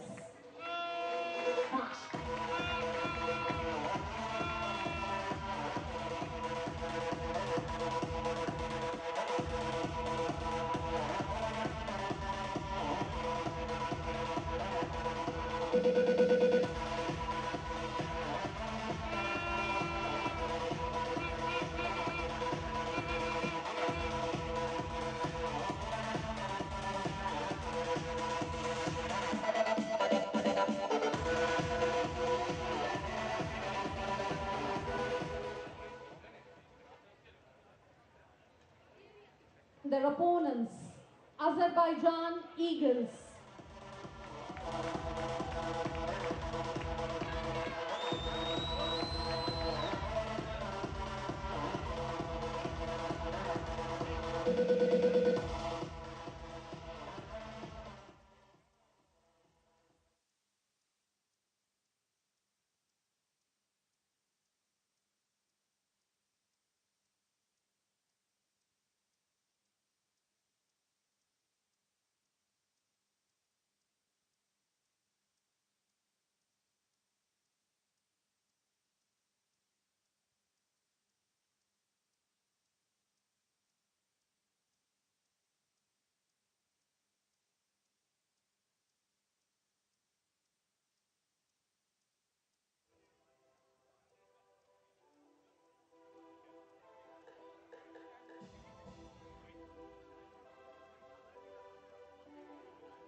So as we get into the evening time here in Khor Fakkan, Sharjah, UAE, the sun has set, the floodlights are well and truly blazing, and it's crunch time, Ian, in Group B as the Egyptian Pharaohs, the third team in this group, beat the Azerbaijani Eagles earlier. So it's an absolute must-win for Azerbaijan, this one, if they have any aims at progressing through the groups. But they're up against a pretty tough team, the Bulgarian Airbenders. I think it's exactly the same team in terms of the men's who played at the European Continental Championships, and they were pretty strong, weren't they? Yeah, a lot of experience in their team. They were pretty solid. Azerbaijan, to be fair, didn't have the greatest game against Egypt, I'd have to say. They can play better than that, so should be an interesting match, but it's almost a knockout game, this one. Yeah, it is, and I agree with you there. They didn't seem to have the same confidence that we'd seen in Baku a few months ago, but perhaps that's credit to the Egyptian Pharaohs, who looked really well structured and organised in that opening game. Egypt played really well, make no mistake, but I think also in the European qualifier in Baku, they had a little bit of home advantage, home support. I think that carried them a little bit. Oh, it did, especially on the final Yeah. day or two. Big crowds in there watching, and it was a really good atmosphere for them as well. Yeah. So yeah, must win for the Azerbaijan Eagles here to get through, and the Bulgarian Airbenders, it's there. Well, there they are on screen with the Usain Bolt lightning bolt team pose. First match up for them, so there might be a few nerves, and of course they're going to have to get used to the exact conditions out here on the beach in their opening matchup, whereas Azerbaijan have played the Eagles with a few eagle claws out. They played on this very court only an hour or two ago. But things change outdoors, don't they? I mean, the wind has really dropped off. In fact, the meter, the anemometer, on my right, is that how you pronounce Azerbaijan it? I think so. Eagles. Anemometer. Anemometer showing zero. There's Bulgaria zero wind Airbenders. right now. Yep. And those overview shots Azerbaijan you just saw Eagles with the to flags in serve. the background barely moving. Love So all. Play. near perfect conditions for air badminton. Just a little bit of right to left. I can even start using the word drift now. It's been wind, hasn't it, for many Love. matches that we watch. But it might have just dropped to a slight drift.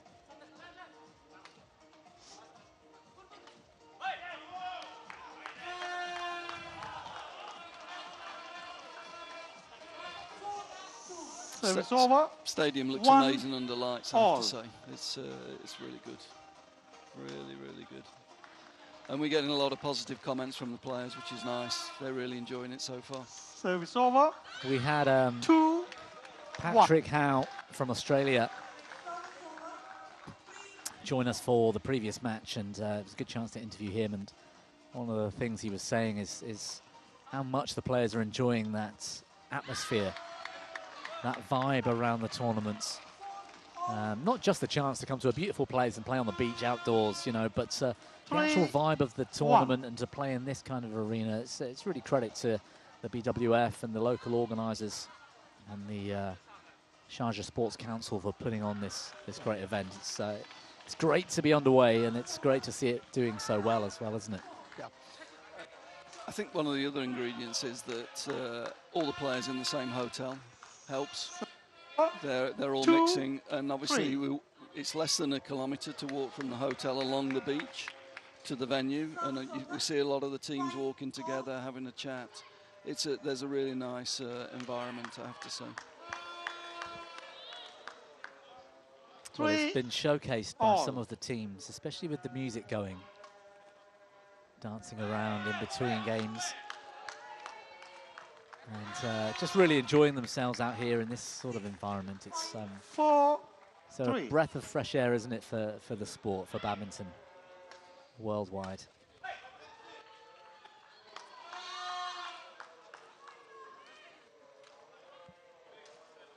5-3. Short rally so far in this match. There's a bit of intensity you can just feel as you look at the body language and the faces of some of these players. Oh, that was a poor leave, I think. Yeah. 6-3. I think it shows that although there's not much wind, you get drift. You've described it as drift, but there's currents of air. We're outside, we're on a beach. There are currents of air, and you've got to be on your toes the whole time. You know, one shot that goes up to the back, you can hit the same shot the next time, and it maybe goes a meter longer. So, yeah, there's still some complications. We have to remember we're still outside.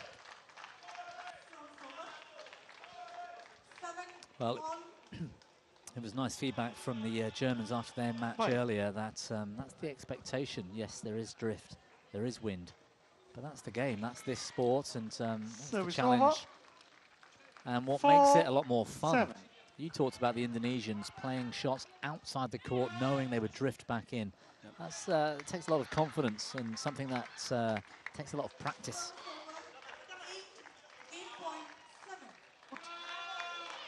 Service over.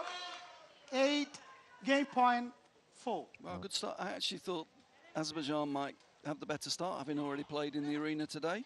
But Bulgaria have done really well to start off with. Service over. 5. I thought it might be advantage Azerbaijan having already played, but that's not proving to be the case. No, in those last two... Wait. Excuse me, wait. Let.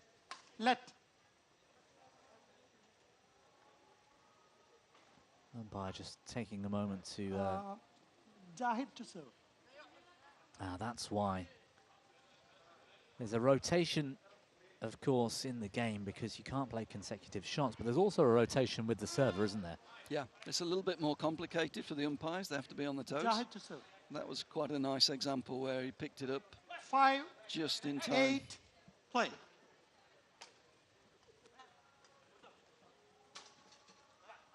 There's a freedom about some of these shots into the rear court in particular now. Yep. Because of the lack of wind, it looks to me like they can be a bit more aggressive trying to find the corners. Yep. 6, 8. Yeah, as the winds drop, we're seeing the back court being used a little bit more. Out, game. Well, that shot, First game won by helped by Bulgarian. that slight drift right to left, 9-6. goes wide. The opening game to the Bulgarian airbenders with the better start. And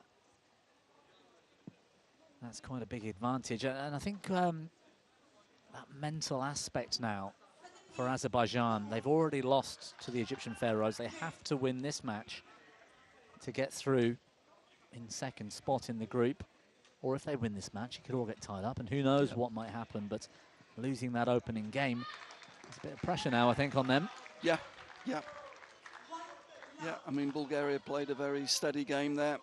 Didn't make any silly mistakes. Kept the shuttle in play, moved it around quite nicely. I guess for their first match, actually, they're coming on to probably the best conditions we've seen so far today. That's maybe helping them a little bit as well.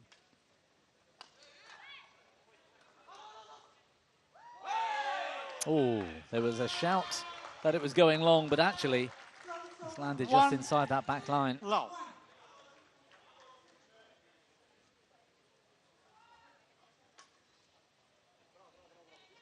You could see the idea, trying to use the wind to bring that back into court. All.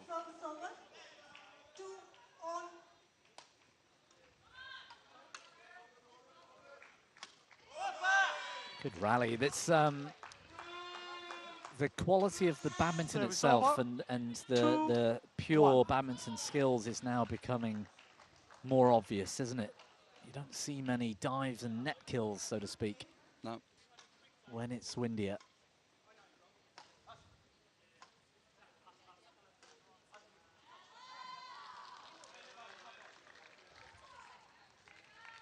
So it's over. 2-all.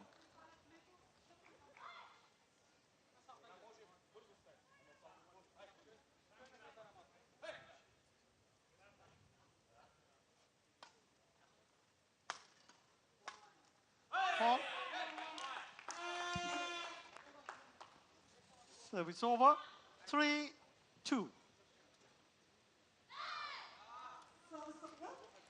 I think we've lost the DJ for a moment, Ian. The music's dropped off.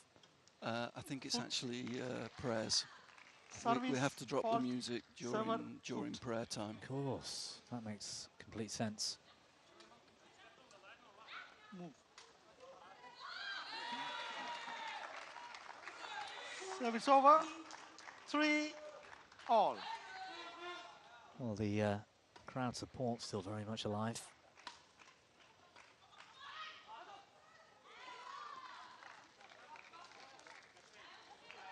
Four. 3. Couple of Bulgarian teammates looking on in that previous shot of the crowd there. Played a good match earlier, the women's Bulgarian team. Service over. But I think they came out. They came out on the wrong side against Egypt, I believe. That's right. It was a good standard. Wait, yeah. Wait.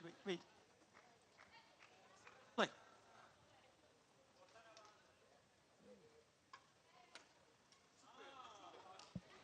Serve from Nenchev right onto the racket. Over. 5. It's Gabilov. 4.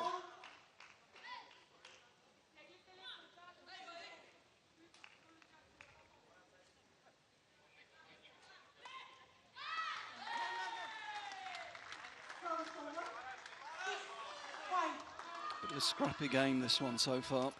Short rallies for the most part. Yeah, few mistakes. Maybe feeling the nerves a little bit. I mean, both of them know if they can win this, they've got a great chance to go through to the knockout stage. And I think also there's been a little bit more aggression. There's been a bit more pace on the shuttle at times. Yeah, true. Service over. 6-5.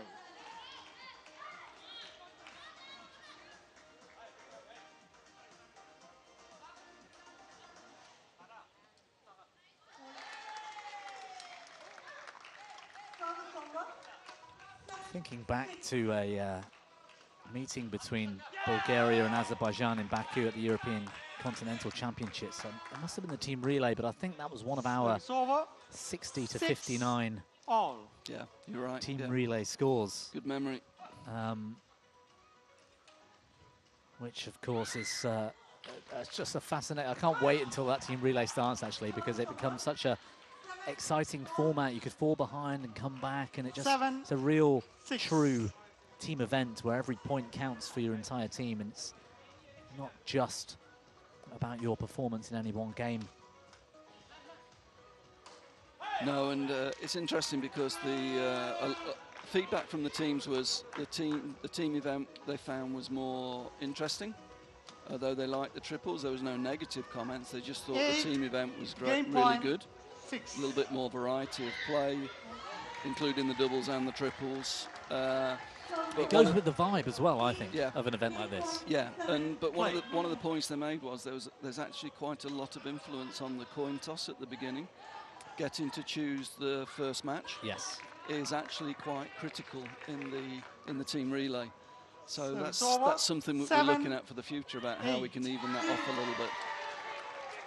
Yeah, I can't argue with that. It's game point again here for Bulgaria at 8-7. But I think that was the... was it the French suffered a defeat for one of those reasons where they're a slightly lopsided male and female team. They had a spell against Bulgaria where the Bulgarian girls... France were well in the lead, and the Bulgarian girls scored a lot of points and pulled them actually through to take the lead. And that was on the order of play.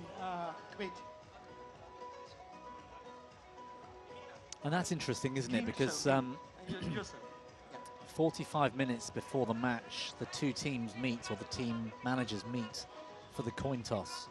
And the winner of the coin toss decides which event they'd like to play first. Yes.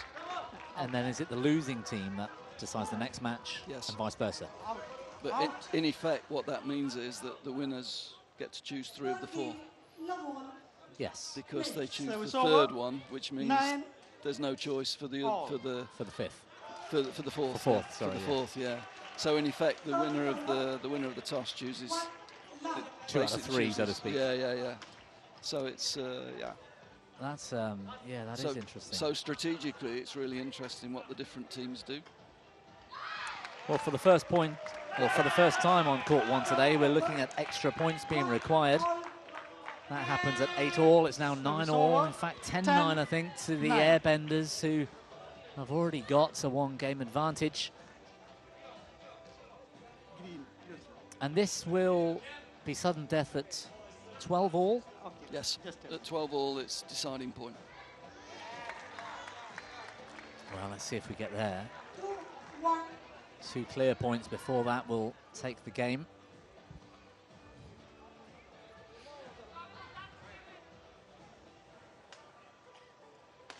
High serve from Penchev, staying conservative.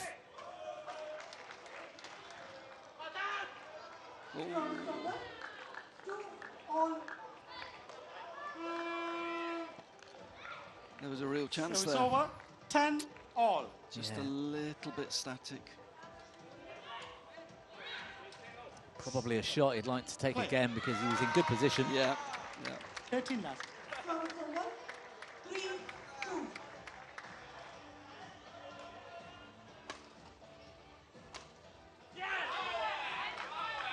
That's a good shot. Yeah, same player, I think, as well, Penchev. Yeah, risk and it's reward. over. Well, a lot of experience 11, there. He's played 10. for a lot of years.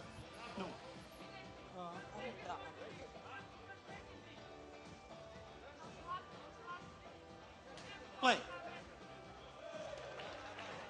Another game point for Bulgaria. 2 hits. Fault. 2 hits. Game.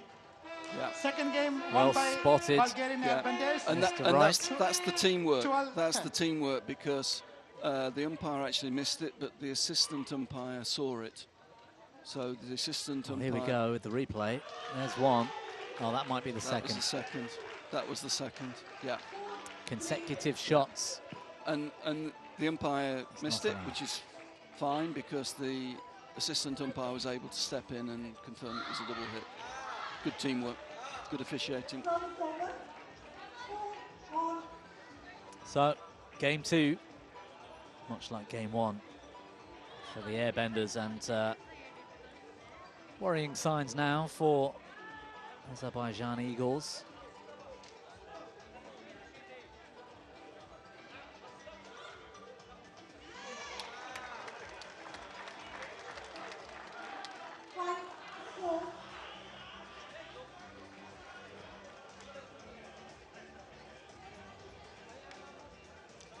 Well, they stuck to their guns there. They actually had 5 game points, apparently, in that Third game. second game.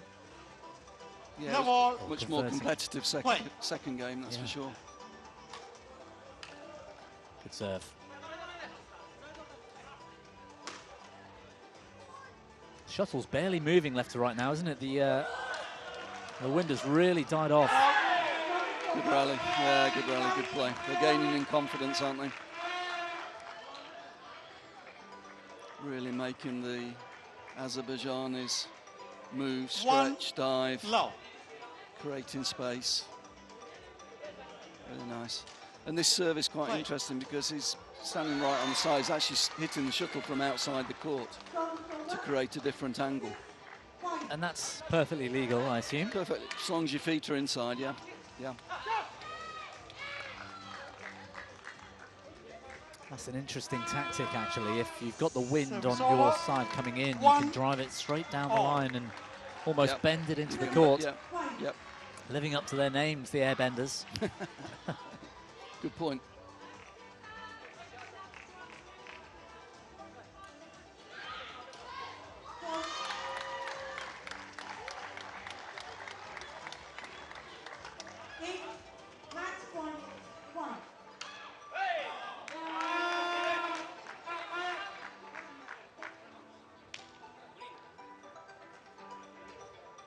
Service over. 2-1. Well, there's another example, holding the shuttle outside the court. Yeah. Yep. 3-1. It's fascinating, isn't it, to see the evolution of the game, the strategies. Yeah. And that just comes with the more and more these teams are playing. They're starting to learn what's working and what's not, and trying lots of different things. 4-1. Yeah, he's looked at the formation of the Azerbaijanis and he's found that he's finding angles from right out wide that is causing them problems. That's another double hit, I think, this time for Bulgaria.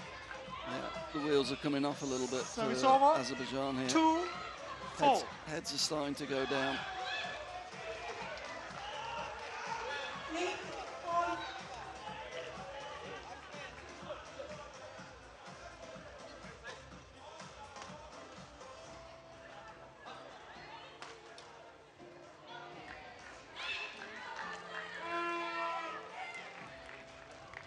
Is that in? That was a terrific shot if that was in. Acrobatic leave, I think.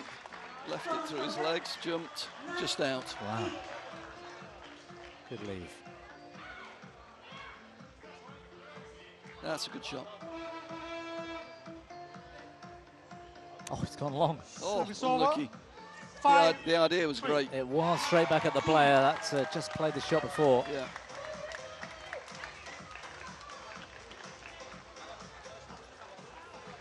Well, UAE are having a great day.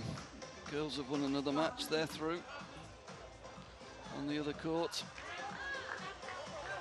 There's been some impressive Service matches, over. isn't there, from the 4, hosts? Four 5. out of 4. Terrific for the home nation. Beating the Nigerian women on court 2.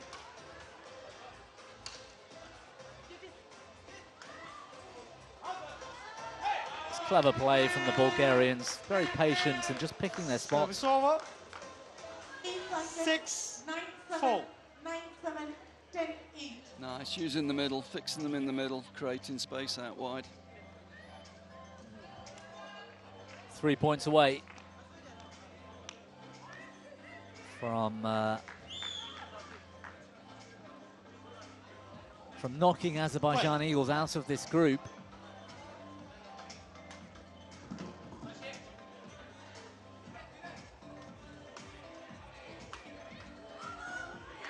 Oh, good rally. Good rally. Service over. 5-6. Did well to leave that. Yeah, they're hanging on, the Azerbaijanis, but I just feel they're making one or too many mistakes.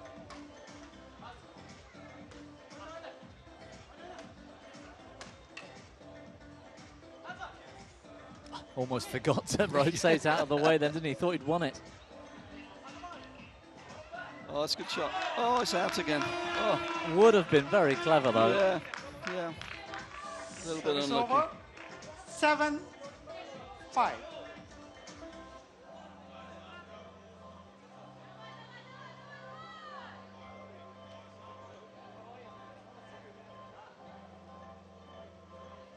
Ladies and gentlemen, Again, service from outside the court. This time going down the line. They lose the point, but it's nice variety on service. It's keeping the Azerbaijan team guessing as to what they're going to do. Seems to me in that that serve has really proved dangerous, hasn't it? It's created some very fast points that they've won purely on having some thought process behind the serve.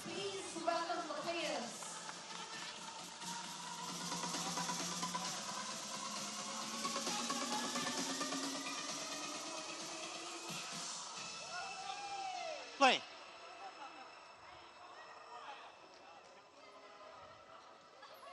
Big point here for Azerbaijan. They really need this one. And they've got it. 7-all. Still in with a chance. Bit too enthusiastic there. I 7 think he all. really went for that winner.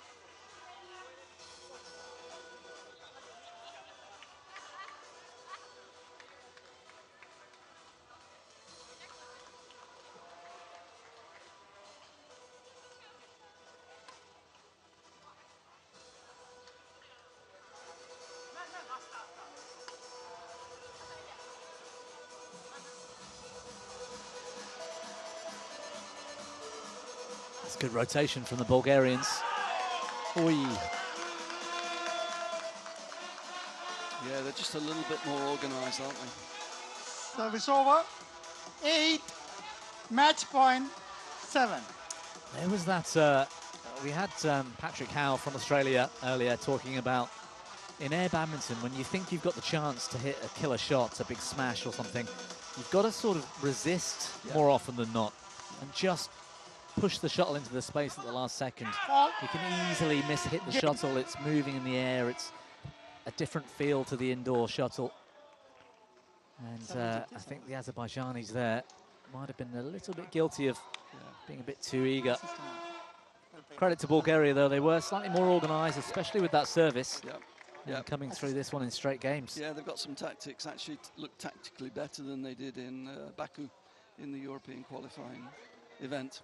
Match won by but Bulgarian it's a slightly different airbenders. technique 9-6, overhead, because in badminton you're looking to close the racket head to get the angle to hit steeply. This is a bit more panhandled almost, isn't it? With this, you've got to keep the racket face open to give yourself a better chance. So slightly different technique required. A 3-love win for the Bulgarian airbenders. And effectively that secures their place. Having won a match, Azerbaijan have lost both in this group. Yeah, their next match will be decide who wins the group. Yes. Seen some images of the event mascot there. I don't think we're going to see that person at midday wearing that outfit. Good luck if he does. Temperatures now somewhere around 20, 22 degrees, I'd say here, but it gets up to close to 30 or something during the early afternoon. And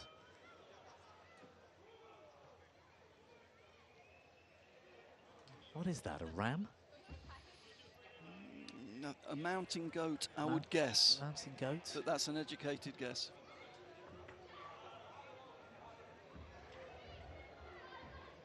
Well, a mountain goat on the beach. Yes. With a few... Well, there's plenty of mountains around here, to be fair. Yes. If you look one way, you've got the sea. If you look the other way, you've got the mountains. He's come down to cool himself down. Yeah. In this evening cool air. 3-love for the Bulgarian airbenders. Azerbaijan Eagles out of the men's triples.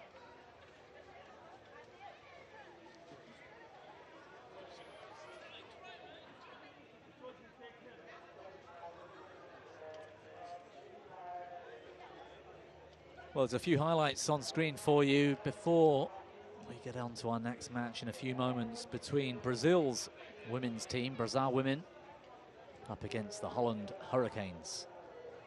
That's coming up in a few moments.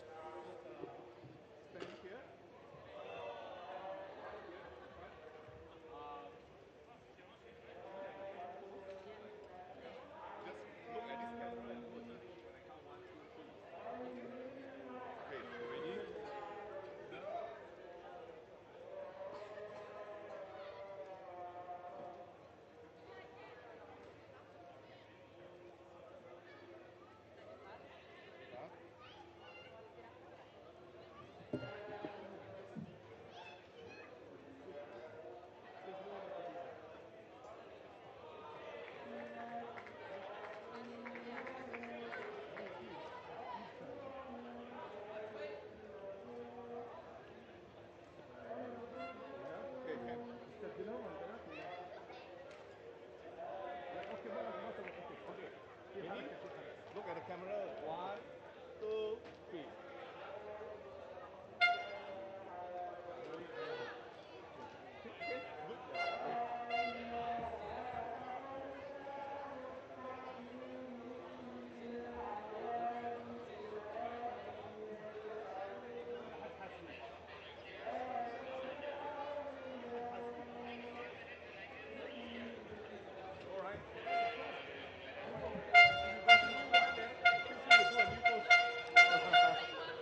One is fine. All right. Ready?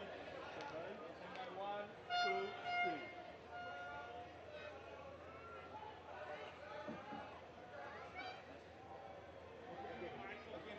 Again.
Please join in welcoming the technical officials on Court 1. Umpire Mashal Al-Balushi, United Arab Emirates. Assistant Umpire Abdul Ghafoor, United Arab Emirates.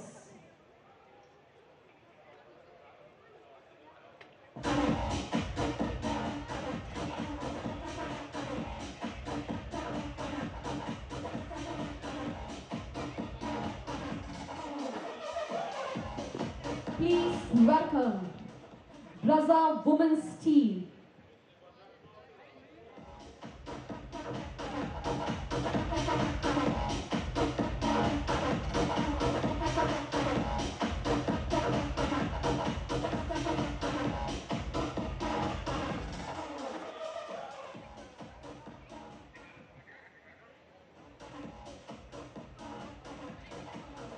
And their opponents, Holland Hurricanes.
Please join in welcoming the technical officials on Court 2. Umpire Mahra Sani, United Arab Emirates. Assistant umpire. So we're back to the women's triples. This is a Group C match. And it's crunch time again. This time for the Holland Hurricanes, who lost earlier in the group to Indonesia Garuda. 3-1, their last group match now. And Brazil's first group match, the Brazza women's team. And you'd think, Ian, that Brazil would be at a disadvantage having only 3 players to choose from, those substitutions, but you were explaining there's a little bit of quality here in this women's team. Yeah, you can see Fabiana warming up there at the front with the white headband, former Olympian, and now actually a national coach. And in the last Olympics, she was actually there as a coach. So she's been to the Olympics both as an athlete and as a coach. But here in air badminton, of course, ex-players, it's a great opportunity for them. So she's in a dual role here, if you like. But it's nice to see her on court again, I have to say. Yes, and player, coach, and of a squad of only 3 players. That's quite a role for the experienced Fabiana Silva. But like the boys, these 3 have all played international badminton. So, you know, there's a lot of experience out there. They also, I know they've also been preparing on sand the last few weeks for this event. Well, there is the team of Fabiana Silva, Tamara Santos and Jessiane Alves. Ready to play? Quite liked the Holland Hurricanes team salute or a team pose. So does, here we go. Oh, it's a different one. That must have been the earlier one from their first match, as there was a... Yep. Yeah, they had a different one for this one. They did, but that one's pretty good too. Corinne Broekers, Amber Dursken, Bente Pol and Sasha van der Weerhof make up the Holland Hurricanes team. It looks like it's going to be Bente Pol benched for the start of this one. But they can use those substitute cards 4 times in a match, as I'm led to believe. Raza woman. Raza woman team. Raza woman team. Can you put it properly? Oh, there's a few BWF regulations that are carrying over to Air Badminton, Ian. Well, I've been watching it during the day, actually. It's been quite interesting because these boxes, the players' boxes, are from badminton. Right. So normally the maximum you would have is a doubles. And now we're getting 3 people's equipment in the boxes. Or 4 in this case. Or 4, yeah, exactly 4. Yeah, there's been a few overhanging bits, which technically is an offence. Good length. Service over, 1 love. Off the mark for the Braza women's team, and their male counterparts had a terrific performance earlier on court 2. A fantastic match. They played the local team of UAE. Fantastic 5 sets. Probably the best quality match we've had today, I'd have to say. So Brazil, Service over, 1, they've come to 2. play. But in terms of beach sports, I mean, they're really going to feel at home, aren't they? You'd like to think. If there's a team you'd expect to adapt to a beach event, it's Brazil, 3, that's for sure. 1. And I'm really looking forward to the Pan Am Championships in Brazil next year. I think that'll be a festival.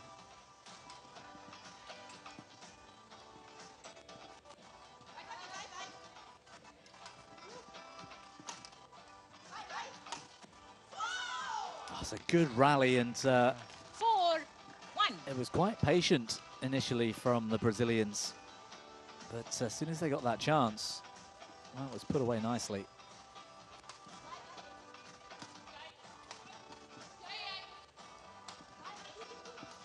Yeah, first signs are that the Brazilians look well organised. Service over. Well, you'd expect that with a national coach on court, I guess. Yes, I think you're right. Yeah, they'll be quite well drilled. The 3 players on court and their teammates, making the team of 4, are the same 4 we saw in Baku. So they've got some experience, and it wasn't that long ago, that event at the Continental 5, Championships. 2.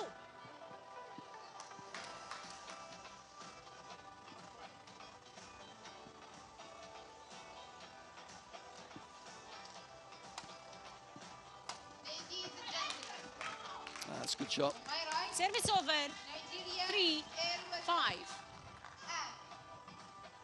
As we were saying earlier, the Dutch players just a little bit short on preparation, coming in as last-minute replacements for Venezuela. But having got a match under the belt, they actually look in better shape at the start of this match. Service over, 6, 3. Well, 5-3, a fairly close match in terms of score, but for me, the Brazilians are looking more in control of the rally, just missing a few opportunities. Service over, 4, 6. And just a quick reminder, really, of where you're able to watch this coverage. Naturally, you're watching it on a stream somewhere right now, but just a reminder that if you're in here in the Middle East, you can watch it on Sharjah TV across Discover Sport and the Olympic Channel in terms of worldwide platforms, and ANOC TV as well. BWF TV will cover all the action as always with badminton events, and you can also see it on the BWF Facebook 7. throughout the next 4 days. We're here until late Sunday evening covering all 4 days of the AirBadminton World Cup for this year.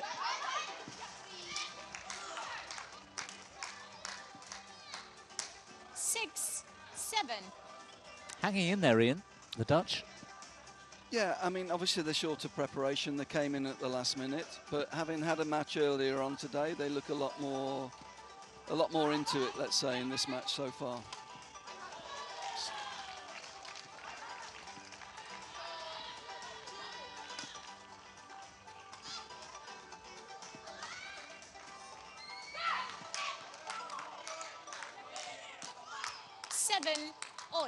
Holland Hurricanes, for me, don't seem to be rotating in the same way that we see some of the triples team doing. They play a shot and sort of all three will stay on court.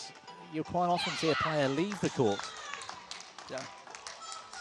Yeah, but as I say, they've had zero preparation for this. Yes, they played quite a lot in the summer, but if they've been playing badminton for the last couple of months, in the winter months in Netherlands, then it is a different movement. It's a different skill set. But they look better than in the first match today, which you would probably expect. They're finding their feet again on the sand.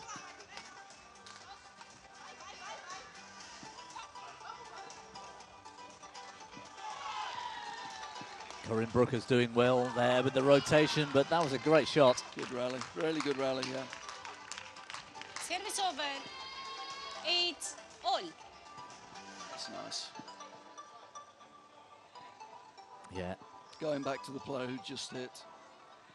Good decision making.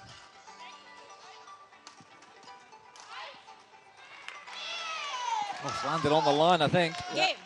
Hawkeye would have had Service something to over. say about that one. That was Game close. point, 9-8. Bang on the line. 2 clear points required from 8-all.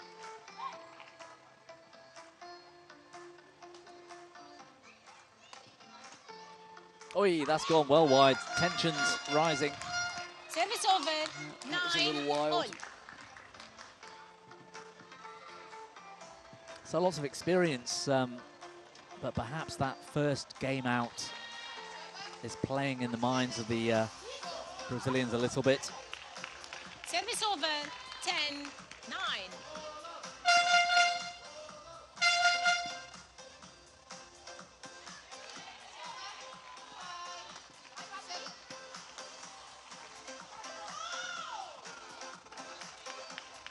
Game. Well, there it is. Game That's won gone by wide in the Brazil opening women's game team. to the Brazil women's team. 11-9. Big pressure now on the Holland Hurricanes, who lost earlier to Indonesia. Need this match to stay in this group. Got a bit nervy there, Ian, towards the end, I think. Yeah, it did, but obviously a lot on the match. I mean, it's a great chance for Brazil, because if they win, they know they've got a quarter-final place, and the Dutch know if they lose, they're out of the competition. So there will be some nerves out there, but I have to say the Dutch looked better than in the first match, which you would expect, as I say, with the lack of preparation they've had. So this is not finished yet by a long way.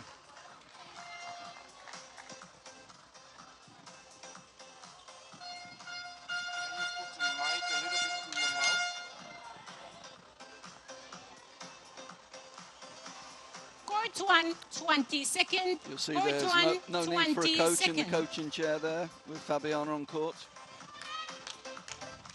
Second game, love all. Play.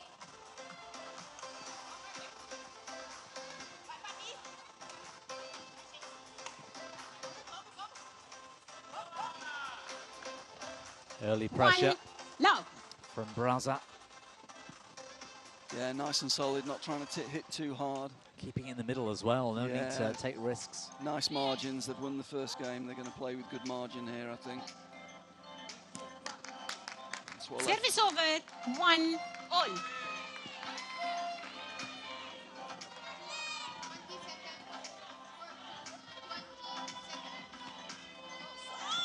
Oh, tried something a bit more creative on serve. Service over, 2-1. We've seen how important that can be if you get it right. The Bulgarians, I think it was, the men's team, Yeah. Seemed to do it brilliantly earlier. Yeah. Well, there's so many options on service, and yet some of the teams are just serving from the middle to the middle, which surprises me a little bit. You know, you've got a big Service court. over to all. Most of the teams are either starting with 2 at the front, 1 at the back, or 2 at the back, 1 at the front. So then you can work your options out as to where you can use the space to make the opponents move the first time. But yeah, a lot of the teams so far are being quite conservative with service options, I would say.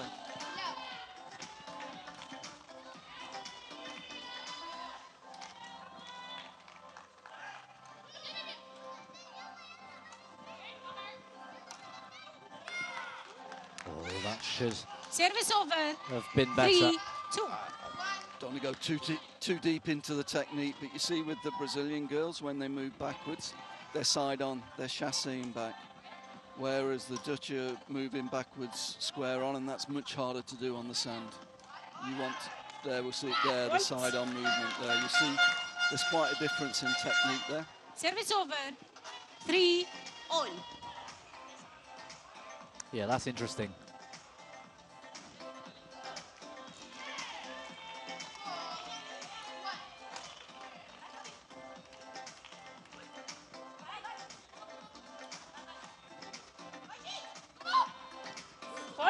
A little bit of lack of rotation there. Yeah. Just Service that, over. they're lacking that 4-3. sharp, quick thinking, and like you say, they wouldn't have trained for this event over the last few weeks. No, we've seen the biggest difference I'm seeing personally is in the movement. The Brazilians look much more comfortable on sand, and as I say, the Dutch won't have had any preparation on sand the last few Service weeks, over. and it's showing a little bit. 4-all. A lot of mistakes are coming for the fact they're not in position to hit.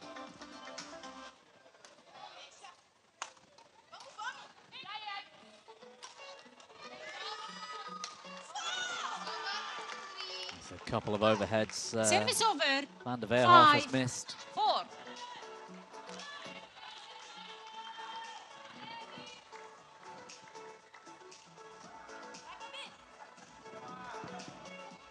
Nice idea. 6-4.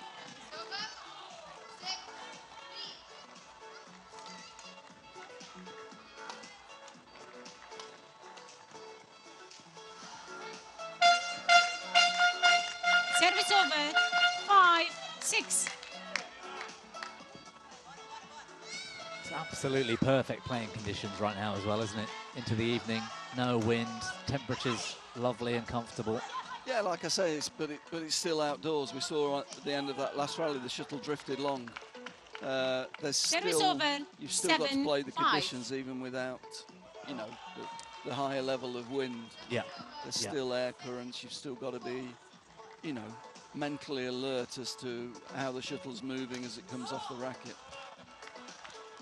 8. Game point.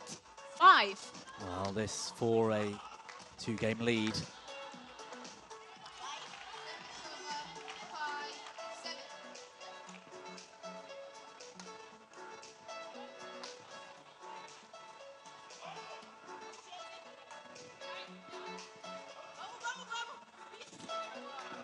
Tried it again, I think.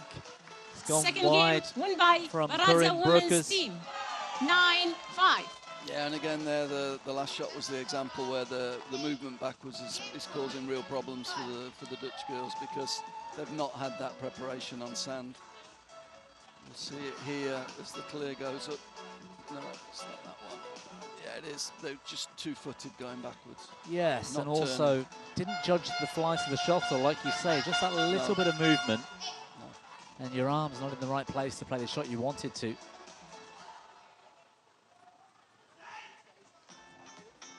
Tim Casson there, former Dutch international player, here as coach, manager, and performing all the different roles possible. Good guy. One of the good guys in European badminton. Yeah, he's the coach I was chatting to at the hotel yesterday about their preparations. Delighted to be here, and from what I heard, when they were giving the news Venezuela couldn't make it and the Dutch team were invited to go, they had just over a day to ready that. Yes. And actually, he managed to get this team, this enthusiastic team, Third game. all accepted the place and off to Sharjah in 2 hours. That's incredible. I think credit to the Dutch Federation and I think they arrived something like 3 o'clock in the morning. So yeah, not ideal preparation, let's say, but it's great to have them here.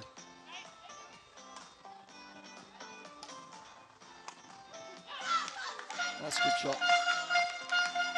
Good angle. Not Service trying to hit it over. too hard, 1. focusing on getting the angle of the shuttle.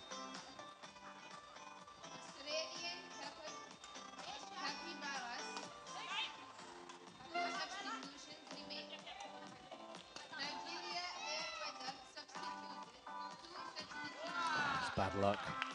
Building Service a good rally over. there. They were looking a bit better in this third game, I guess. When you play with nothing to lose, last chance saloon type of situation here for Holland Hurricanes.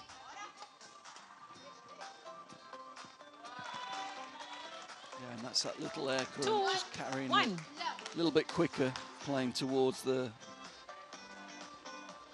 playing away from the camera.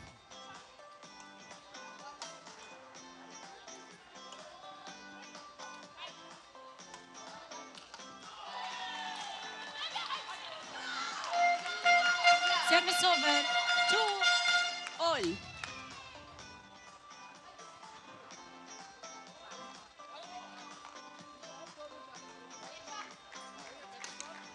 Points. 3-2.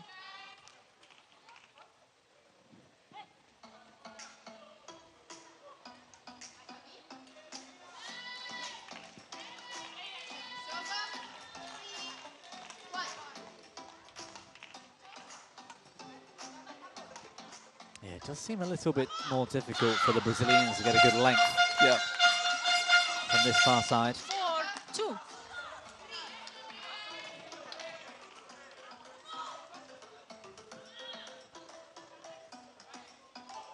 Yeah, it's well placed. Good shot.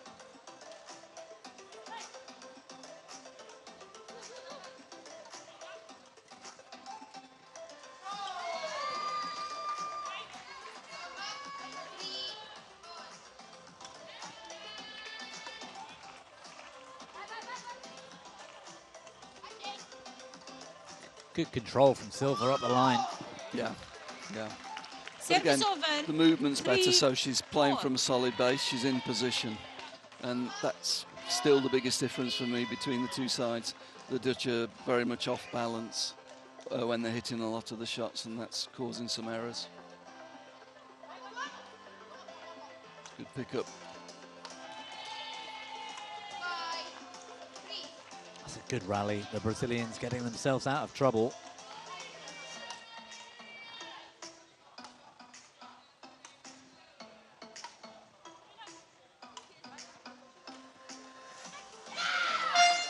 Good play, patience. Service over. 5-3.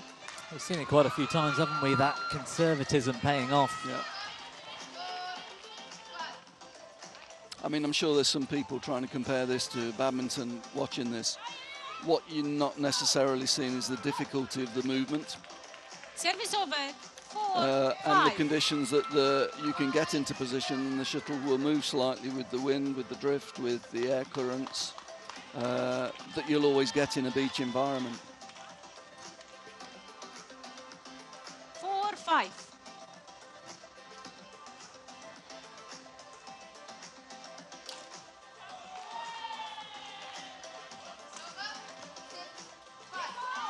Oh, 5-all. good defense. Catching the net cord as well, I think.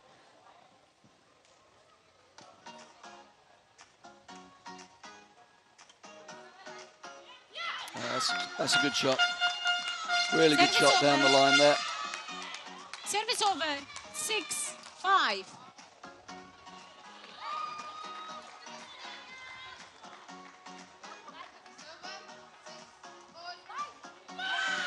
That's another good shot. 7-5.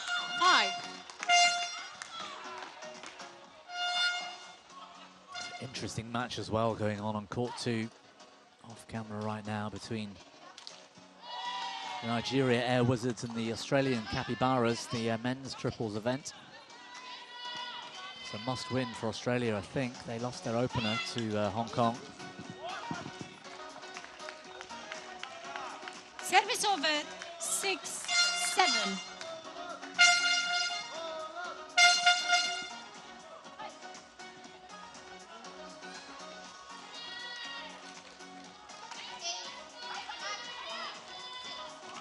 Oh, it was there for the taking. Corinne Brookers. It's a shame because they put some good points together there.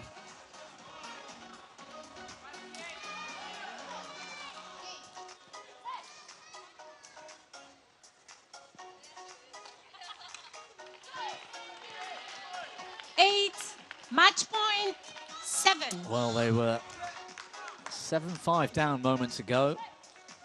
The Brazil women's team have come back. Match point here. And it will secure a place in the knockouts because this likely defeat now for Holland Hurricanes will see them out of the group stage.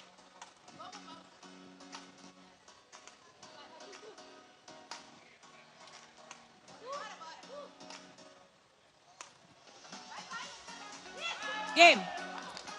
Yeah, very solid, very safe. It was a solid performance, wasn't it? I'm not sure. Brazil have really showcased all of their shot-making abilities. They didn't need to, I think, today against this Dutch team. They kept it safe and played the right game. What I like was the movement. Their Their movement was really good. I think the rotation, they're clearly well organised, clearly practiced, and as I say, as well as you say, there's I think there's a little bit more to come from that team. Yeah, I think so too, and it'll be a great test. I guess we're looking at tomorrow now for Brazil women's team to go up against Indonesia in the group, their final group match.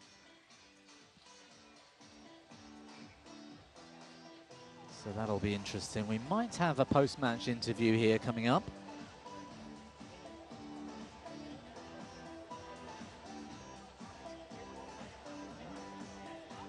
And I would imagine it's Fabiana Silva who'll get the call up.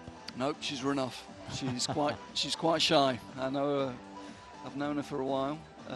She'll avoid these sorts of interview situations. Right, okay. Every time she can. Well, I think her teammates is coming back on. I think as coach, she's nominated one of the players to do it. Right, I think it's... she's pulled rank. Jaisian Alves over there with Lloyd Green right now.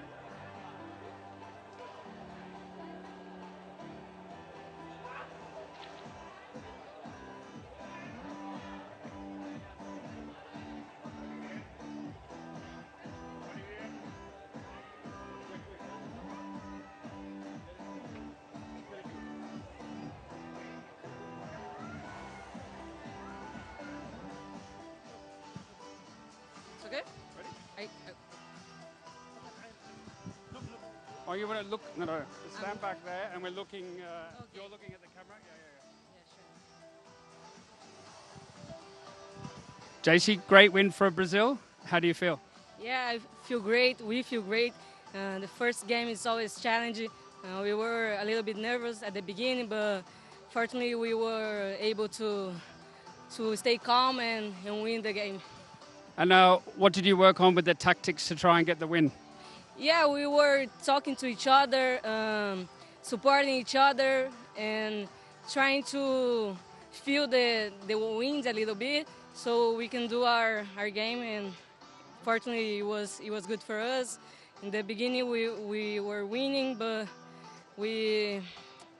I'm sorry.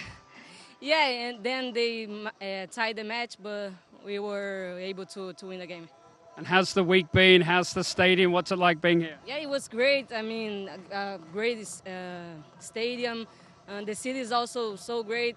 First time I've been here, so I'm so happy to be able to play in this competition, and of course with my teammates and win our first game. And let's go for the next. Okay, congratulations. Well done. Thank you.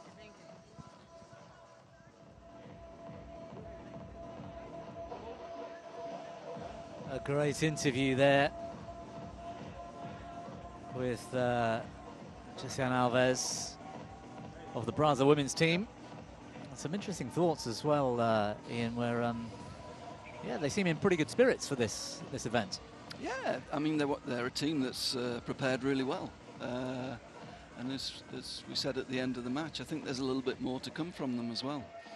So it'd be fun to watch them moving forward. Well, we've got plenty more to come as well. In a few moments' time, our next match on court 1. The Dutch Lions are back on court. They're up against China. It's going to be a tough one. And it's a must-win for the Netherlands, the Dutch Lions, or they will be out of Group D and unable to progress to the knockouts. That's coming up in a few moments.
Please join me in welcoming the technical officials on court 1.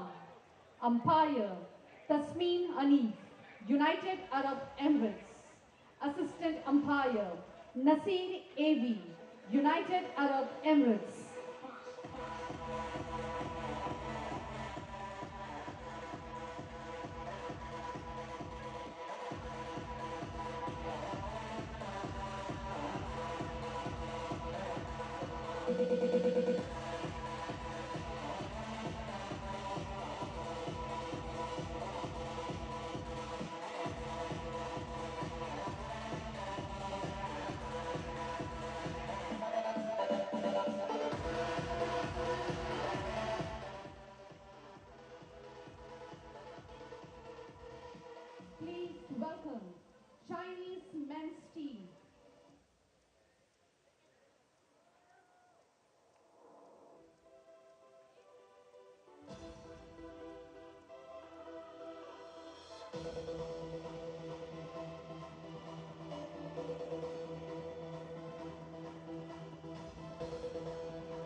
Umpire, Manjula Bhaskaran, United Arab Emirates. Assistant Umpire, Padmavati Tirupati, United Arab Emirates.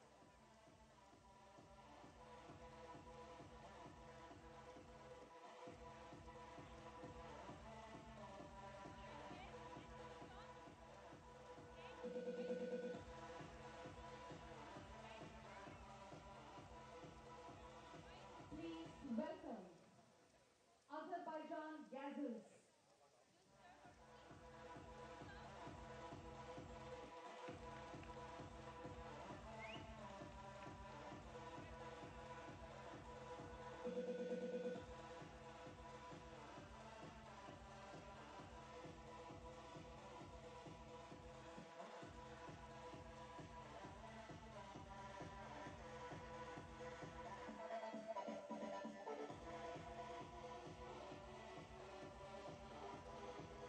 And their opponents, Bulgarian winged fighters.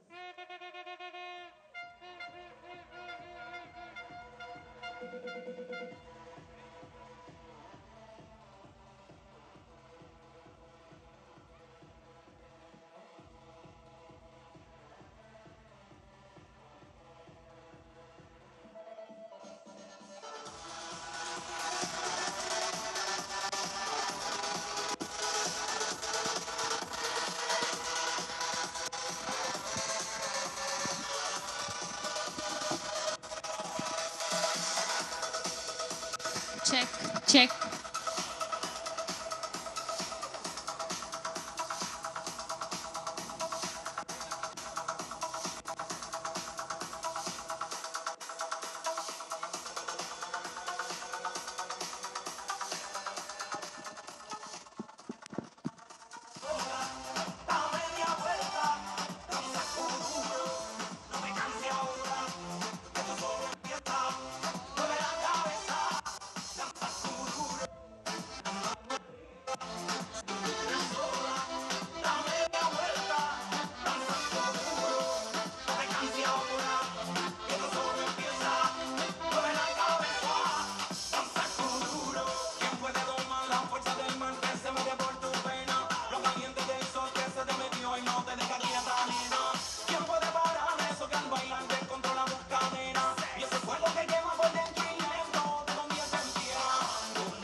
Ready to play?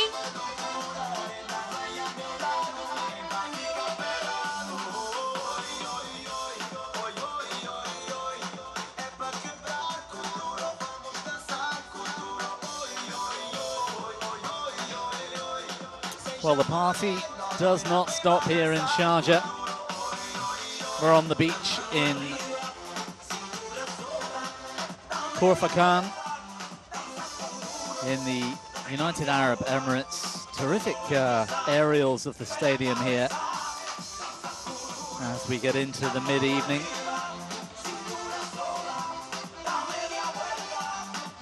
And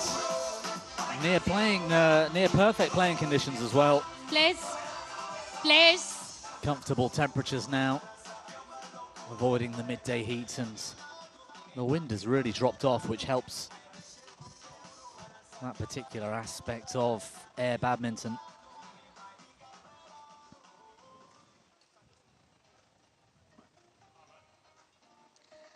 Ladies and gentlemen, on my right, Chinese men's team, and on my left, Dutch Lions.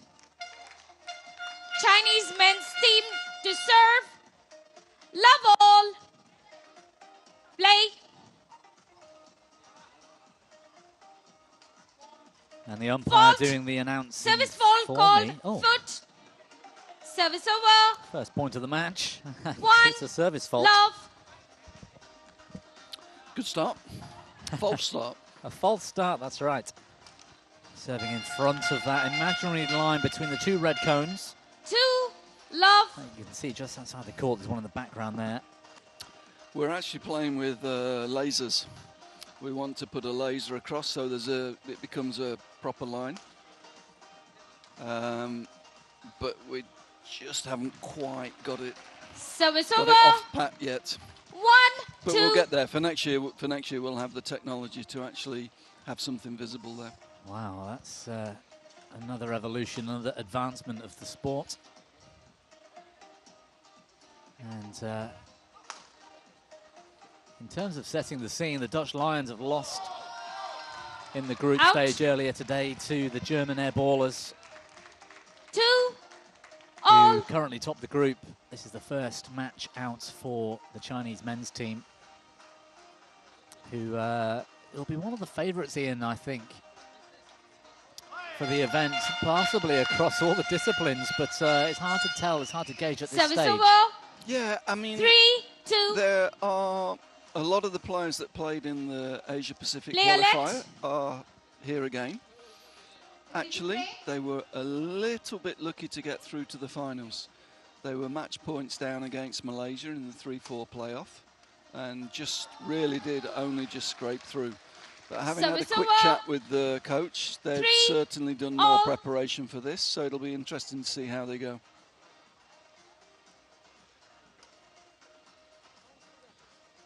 Yeah, I had the chance to catch up with a couple of their team members yesterday. This Chinese team of university students. 4, 3.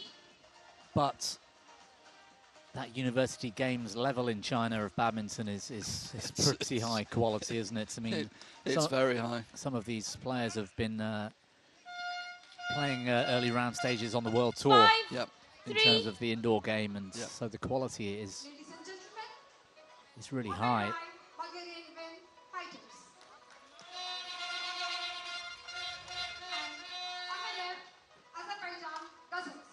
But strategy, the rotation, the different flight of the shuttle out here can make all the difference. And so those that have been training the most 4, 5. will really have a big advantage. Yeah, and again, as we said with the Dutch girls in the previous match, disadvantage, having no time to prepare, coming into the event at the last minute. So, yeah, this is a tough challenge.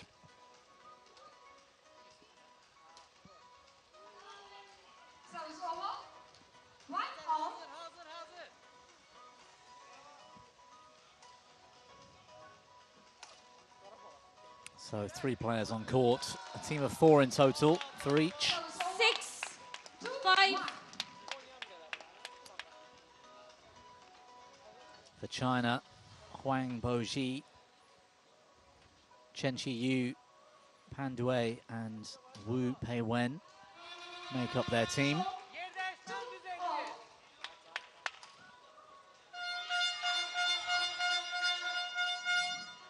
Service over.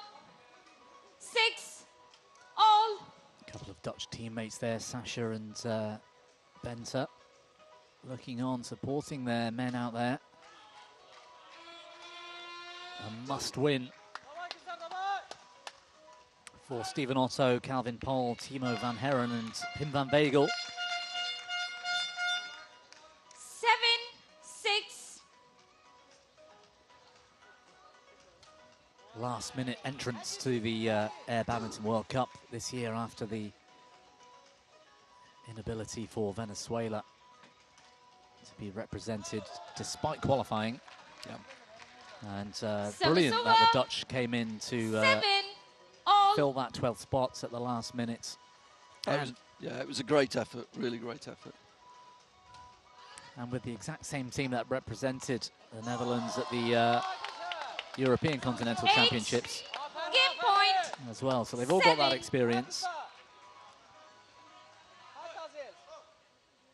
And a tight opening game, 8-7, game point.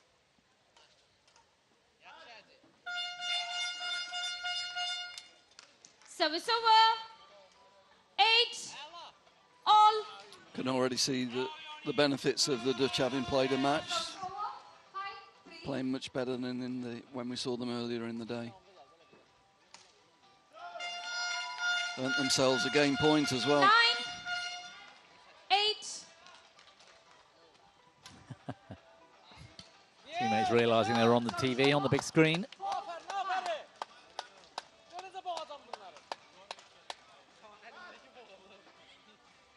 Good save. Out. Wow. Game. Opening game, First game to the Netherlands, the won by Dutch Lions Lions. with the advantage. 10-8. That makes it interesting. It really does, and they don't look settled, the Chinese, do they? There were a few. They look a little bit nervous, actually. Yeah, a couple of errors there that you wouldn't expect. Yep. Certainly, I watched them in practice yesterday, and they look really well drilled, but they look a little bit tentative so far in this match.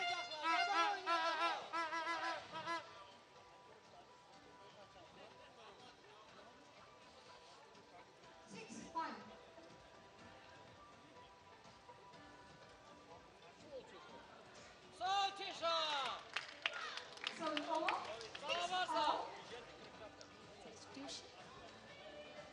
Blue, you can give it there. No, who's changing? Yellow to blue? Okay.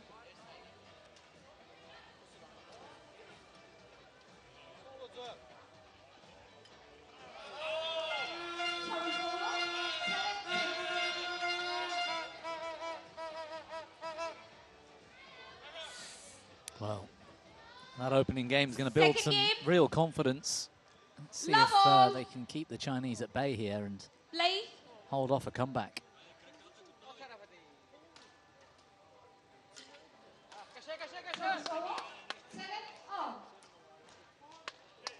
Fault. Again, good pickup from the assistant umpire. Is it a consecutive shot or a double hit in there somewhere? Pass the shuttle. A fault was called. Pass the shuttle. Game point 7. Certainly it was called by the assistant. 1 love.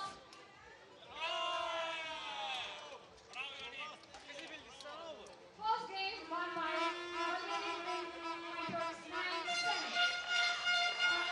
Yeah, very tentative from the Chinese at the moment.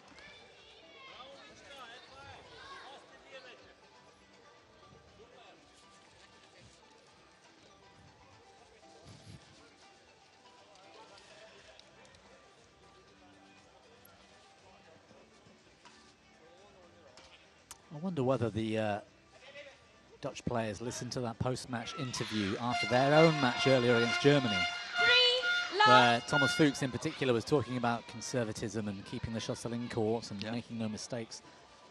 They're doing that now. The Dutch are playing a lot more safely. Yes. And they're getting the reward. Yep. Yeah, they've almost played themselves into form in that first match. And the Chinese look really nervous, I have to say. Love. That's a good shot across the body.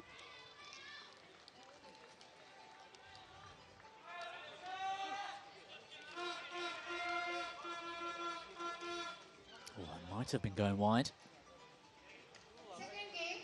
Oh. What a great shot. The movement wasn't great, but the racket was good. Love. Looks completely off balance. It's completely off balance, but really, really nice control. Look at the Chinese retreating. Great shot. Service over. 1-5.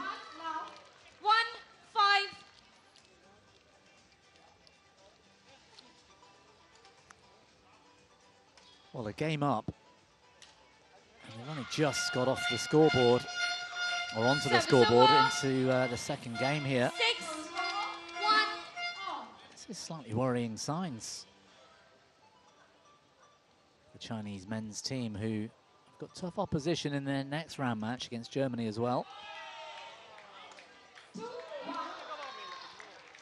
Service over. 2-6. Yeah, they've just not settled into this game at all yet. They really haven't. Everything looks laboured. The rotation's quite slow.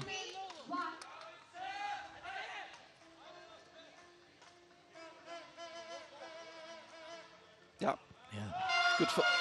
Good from the Dutch. Good defence. Kept the shuttle in play.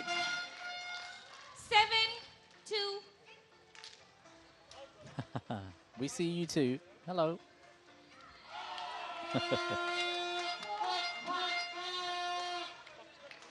Chinese teammates. He touched it. Good call. Nice. Service over. 3-7. The fault hadn't been called. He called it on himself, which is always nice to see. It's good sportsmanship. Yeah, really good.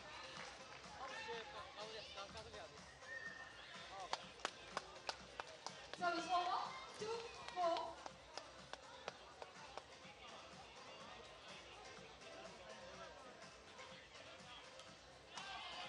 Serve is quite short. Good coverage. It's interesting because watching the Chinese train yesterday, they were doing everything at 100%. Everything was fast, everything was quick. In this game, the Dutch are not giving them any pace to feed on, and they look tentative because there's no pace in the game. Yeah, you're right. And the Dutch are using the rear court a lot. Yeah. And they can't seem to find the gaps. The Dutch are, certainly in this game, they didn't look it earlier against the Germans, but in this game they look a lot sprightlier in defence, covering for each other.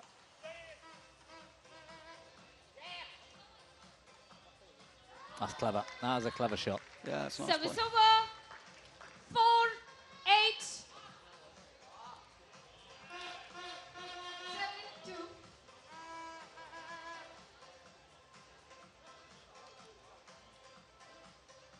Straight back at, I think it's Timo van Varen. Yeah. Well, Good there we shot. are. Yeah. Terrific. Well, he got the freedom. He knew he'd got 4 chances, so he went for it. Dutch Lions. Good play. Good decision making. 9-4. Pressure's on. It is. That's a slightly worrying look from the teammate, and a 2-love lead in terms of games. A massive lifeline now for the Dutch Lions, who need this match to stay in the group.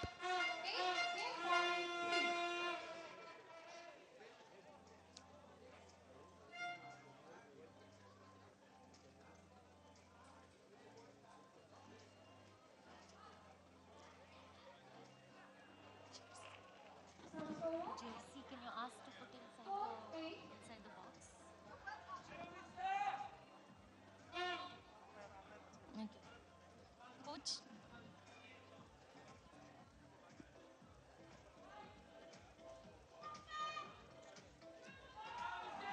Steven. Game. Second game, 1-5. Bulgarian main fighters, 9-4.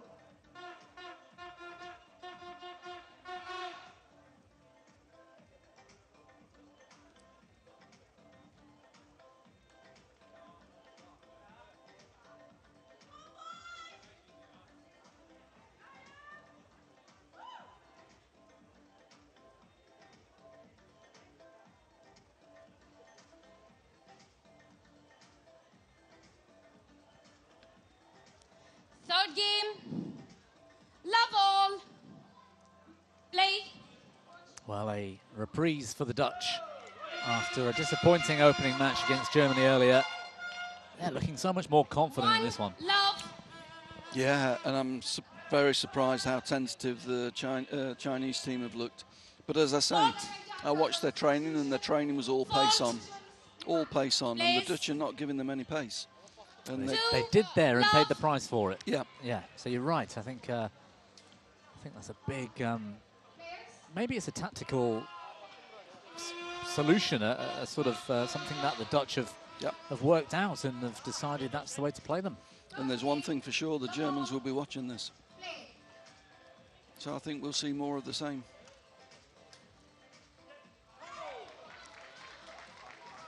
Service over. 1-2. Service over. 1 now.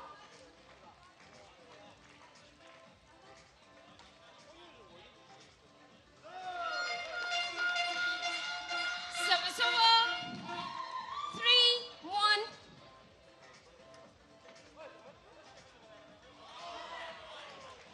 Service over. 1-4.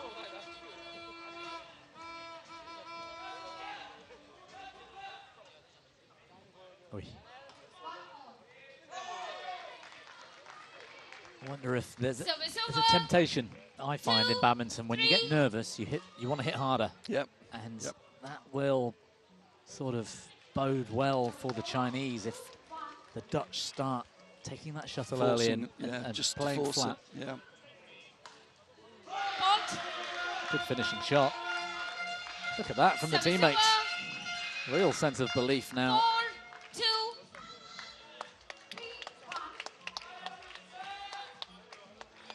They're really struggling, aren't they? The legs aren't working. Service over. 3-4.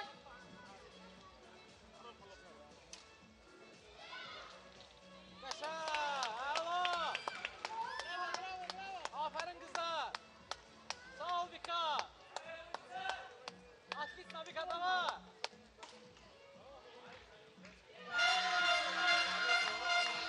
Attacking shot enough to cause the error. 5-3. Amber Dirkson's looking on.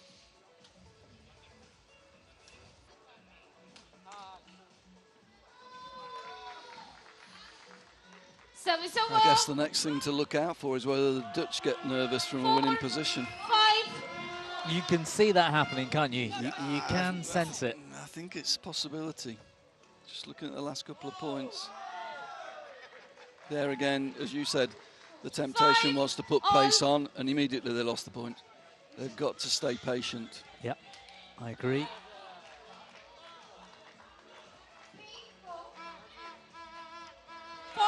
Yeah, there you go. Use the slower drop shot. He could have hit that harder, I feel. Pace off. He chose to play that shot. 6-5. It's definitely the option against this this Chinese team.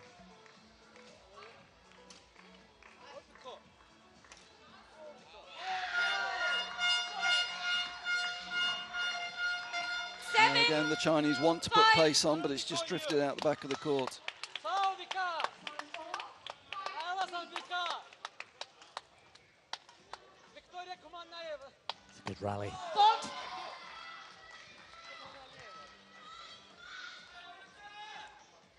Service over. 6-7.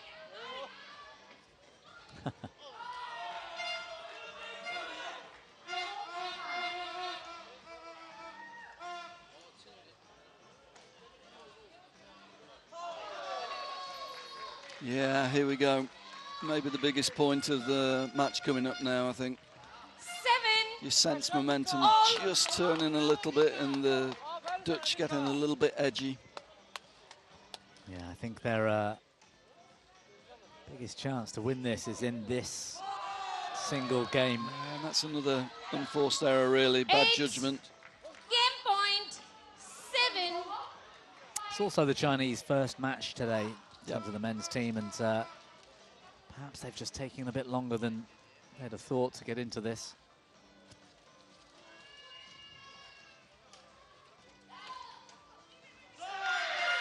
That's better. They've gone. That was a patient rally. That was much better. No trying to force from the mid-court there, just keeping the shuttle below net height. So the Chinese can't put pace into the rally. Frustration showing on the face.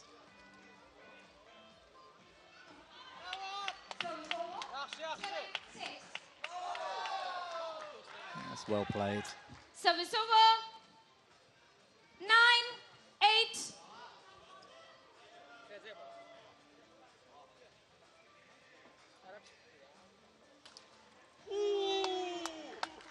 Sağ ol Vika.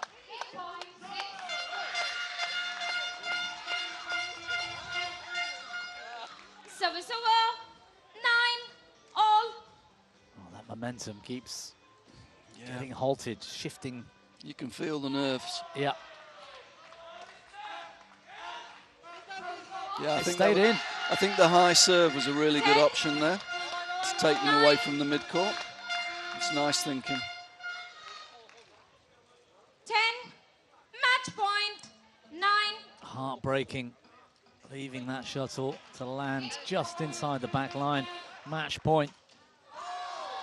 Not to be. Service over. 10. All. fell into the dead zone there after the shot, but that's perfectly legal, Ian, isn't it? Yep. After the shot. His natural momentum carrying him forward.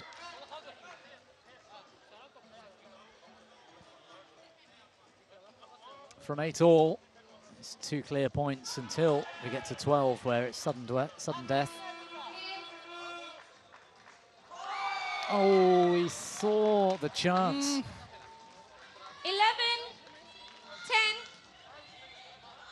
10. Oh dear. Complete air shot. Yeah, he saw 3 bells, I think. That's a lovely return of serve. Well, good comeback from his previous shot. 11. Yeah, when the pressure's on, yeah, and you're about to lose the game as well. Yeah. And you just missed the shot before. Oh, this is getting very nervy. Short serve. Service over. Technically didn't have it there, did he? No. Just tied him up. No.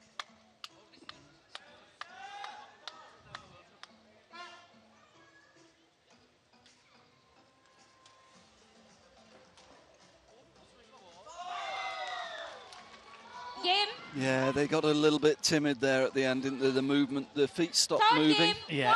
There was a lot of reaching and 13, off balance. 11. Nerves kicking in. Yeah, yeah.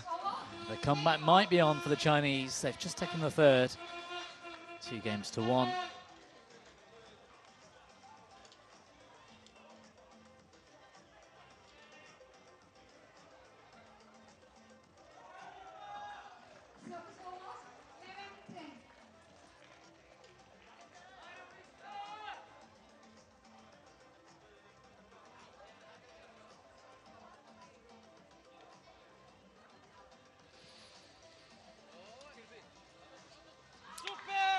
Yeah, some intense coaching going on both sides of the net.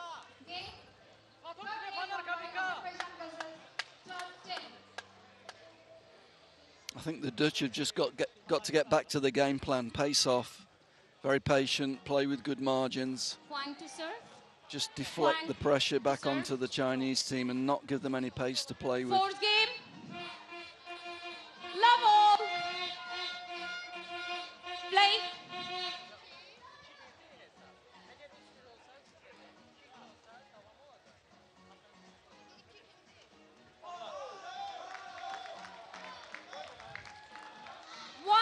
Love.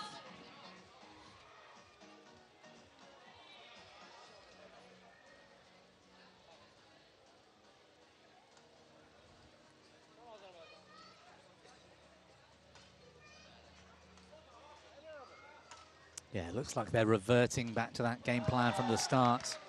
The clears and drop shots. Yep. Love.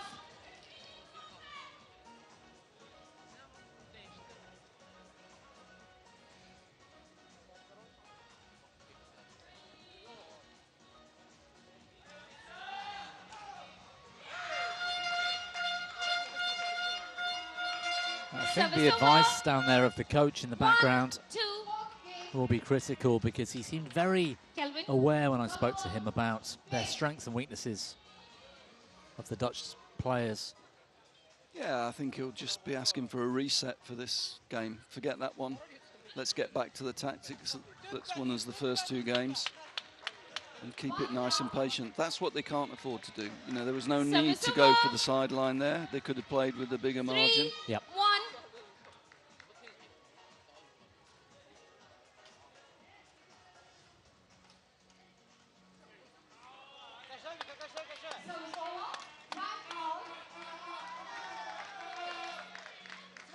Just a few too many errors creeping in here from the Dutch boys. A few more smiles as well from the Chinese. Fault. Service fault called. Foot. Oh, service fault. Play.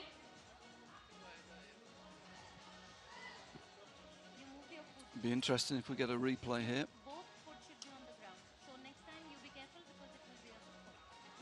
Place. Well, let's hope. Let's have a look here. I think again the foot was off the floor, but Yeah. it wasn't entirely off the floor. That rule's a little bit harsh, perhaps. I think it's a little bit technically possibly a fault, but a little bit harsh.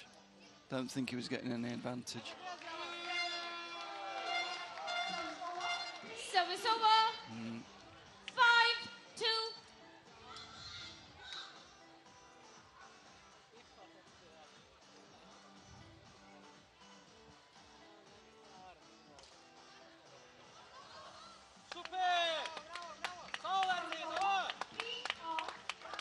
That's a good shot. Good variation.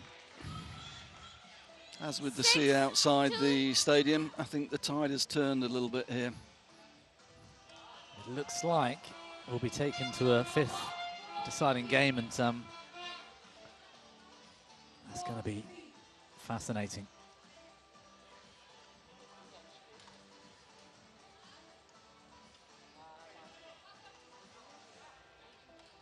Looking more and more in control, aren't they, the Chinese? Yeah. Yeah, they gradually relaxed, haven't they? They were very nervous early on. 7-2.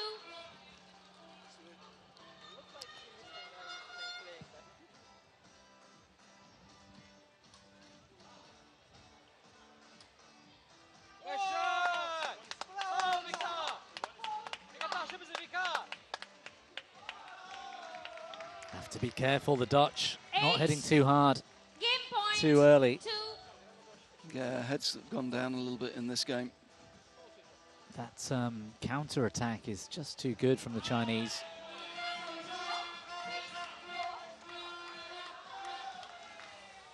Game. Well, the Fourth game. fourth game over in Men's team. a matter of minutes. 9-2. Come back well and truly on here for the Chinese men's team. Yeah, I mean, the momentum's completely changed in this match. They had the chance, the Dutch, didn't But they? I mean, yeah. they were so close. But it's not irretrievable, you know. Momentum changes. Momentum's a strange thing. You only need one mistake, one error, one good serve, and everything changes.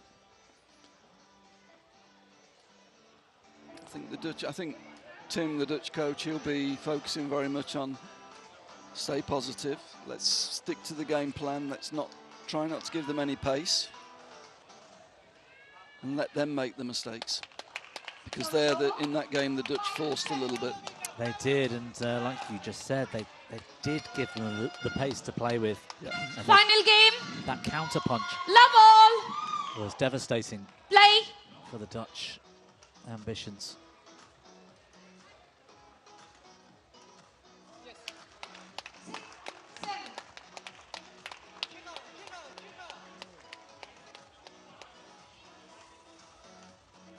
Yeah, this is much better.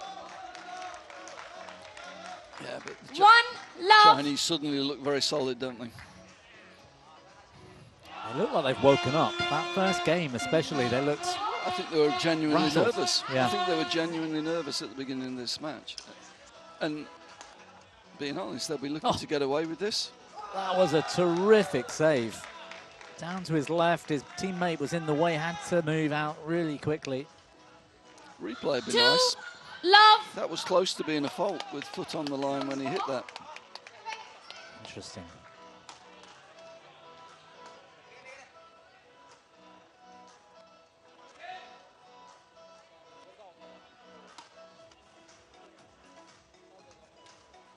Oh, good pickup. It's a good rally again. Yeah, the Chinese are moving much better now, aren't they? Yeah, that's a good rally. 3 love.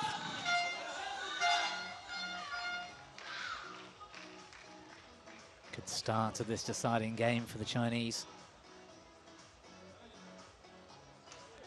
Crucial game, don't forget. Crucial match for the Dutch.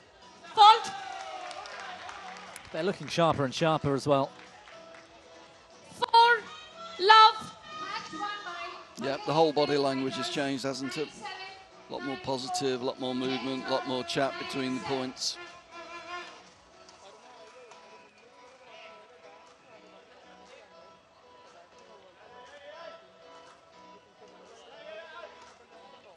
It's another good rally.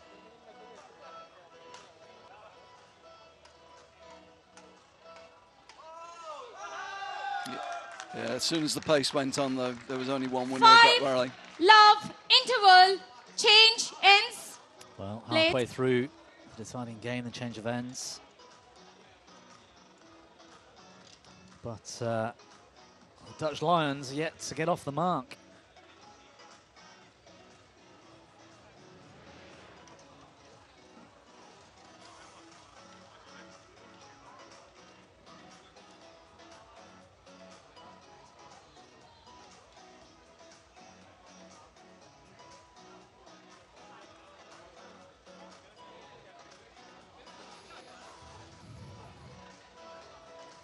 Court 1, 20 seconds. Court 1, 20 seconds.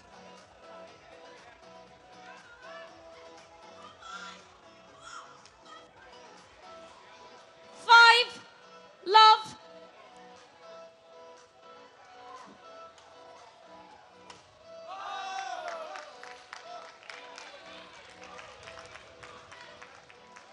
Six, love. Well, the shoulders have dropped slightly, haven't they, from the teammates that were supporting them so yeah, we called animatedly. We called it in the setting situation in the third game. That was the chance for the Dutch. Love. We were both worried for them, having lost that close third game, and so it's proved to be. Chinese have relaxed, eased into the game, and look very solid now.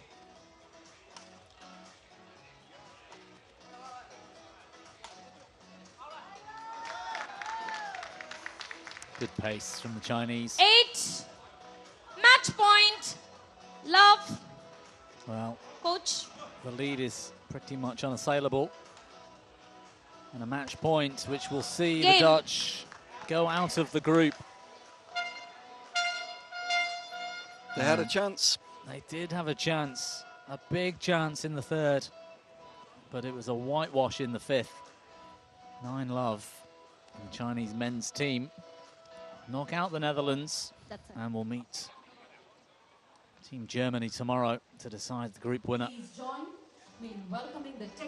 Match won by Chinese men's team. 8-10, 4-9, 13-11, 9-2, 9, love. Manjula Bhaskaran, United Arab Emirates.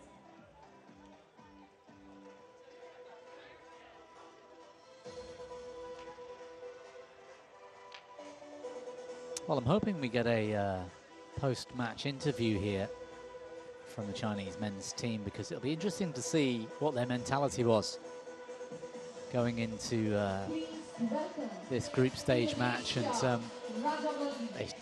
a terrible start, didn't they, really, considering how they finished the match? Yes, they did. But they were nervous. They were really nervous, which you wouldn't necessarily associate with Chinese teams. So, yeah, but it was a really interesting match. They had a chance.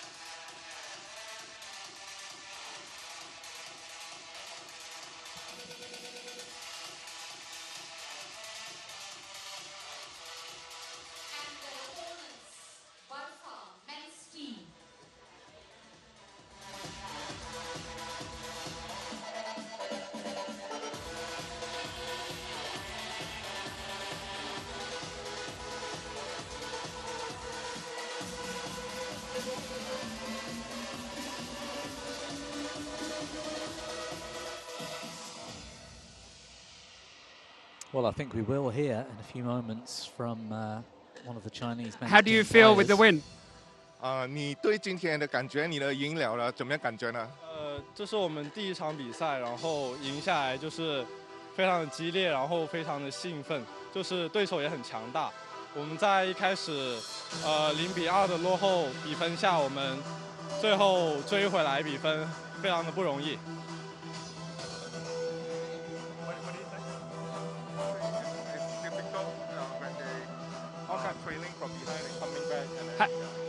How proud are you of your teammates for coming back? 你明白吗？我们回去需要怎么样备战是吧？赢回来，赢回来。哦，就是我们到第3局的时候，我们完全就是放开我们自己去投入比赛，打好每一分。Congratulations.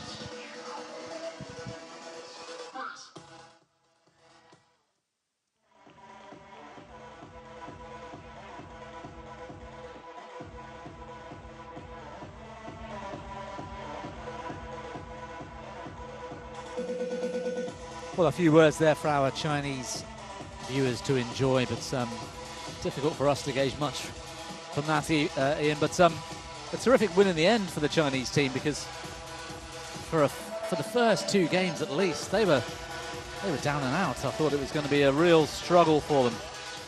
But a terrific comeback and a whitewash in the 5th. Yeah, I'm sure they'll take confidence from that, because they were almost down and out. But they're very much in the tournament now. Yeah, they are. Terrific warm-up.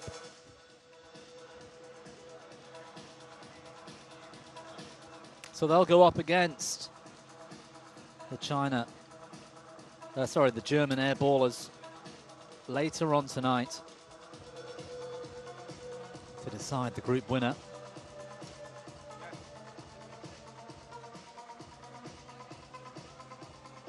We've got more women's triples coming up in a few moments. Hong Kong, China versus the Chinese women's team. That should be an interesting clash.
Ladies and gentlemen, on my right, Indonesia Rajawali, and on my left, Rasa men's team. Indonesia Rajawali to serve, Lawal, play.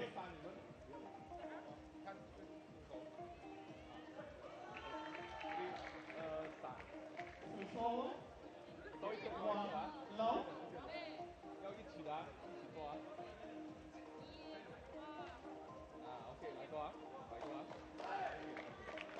One all.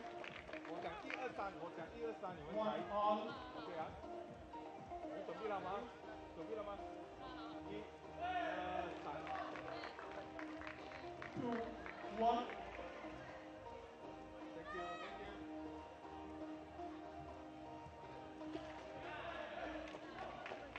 Three, 1.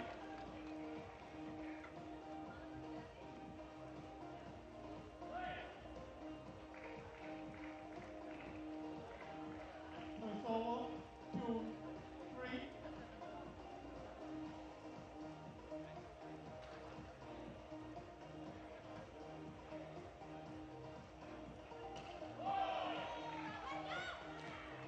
Three on.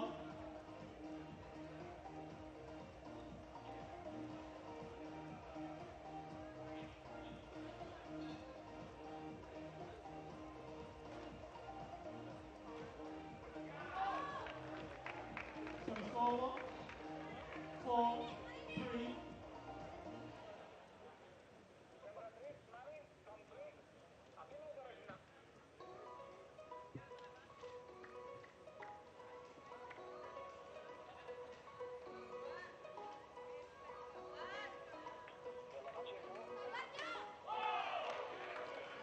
So forward, 4 on.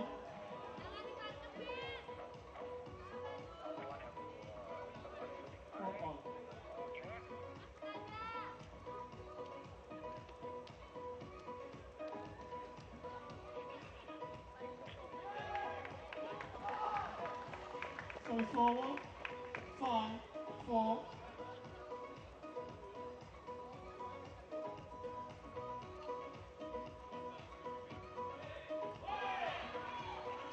Service forward. 5 on.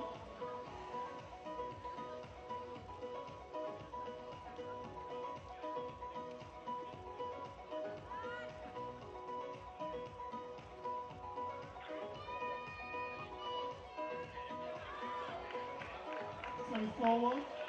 6, 5. Please join me in welcoming the technical officials on court 1. Umpire Abdul Ghafoor, United Arab Emirates. Assistant umpire Mashal Al-Balushi, United Arab Emirates.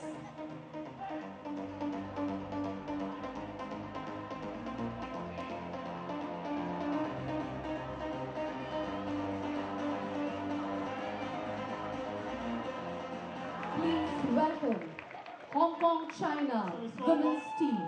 7, 6.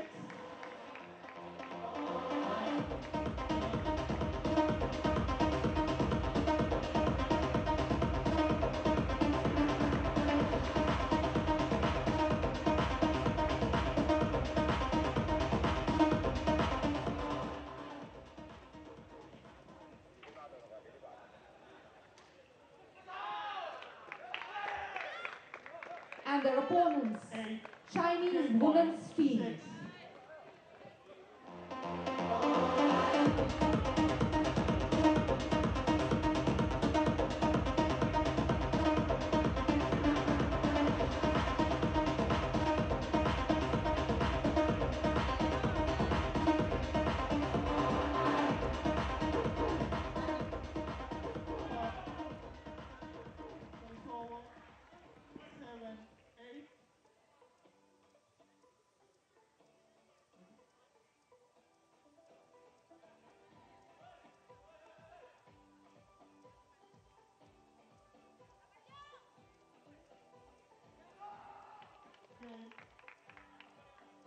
First game won by Indonesia Rajawali 9-7.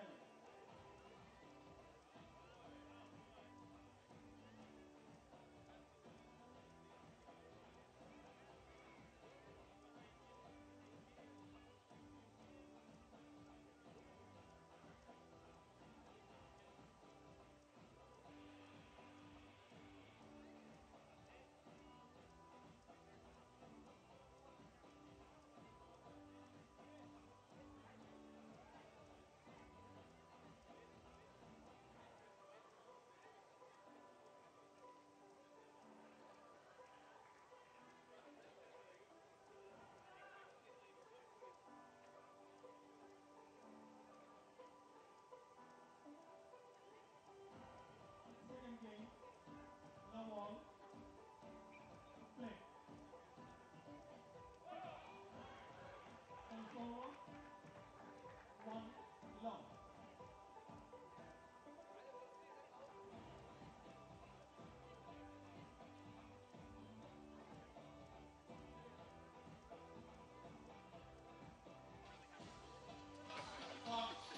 Well, the action doesn't stop here in Khor Fakkan,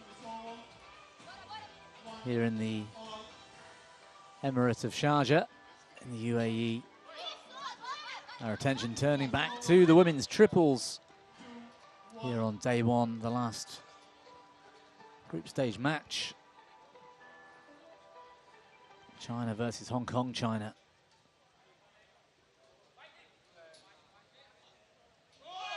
Should be a fascinating encounter, Ian, as do you recall if these two teams met at the Asian qualifier?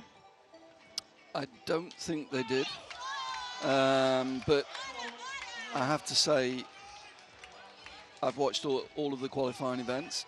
The Hong Kong ladies team are maybe the most impressive, tactically, and the variety that they play with and the way that they switch tactics.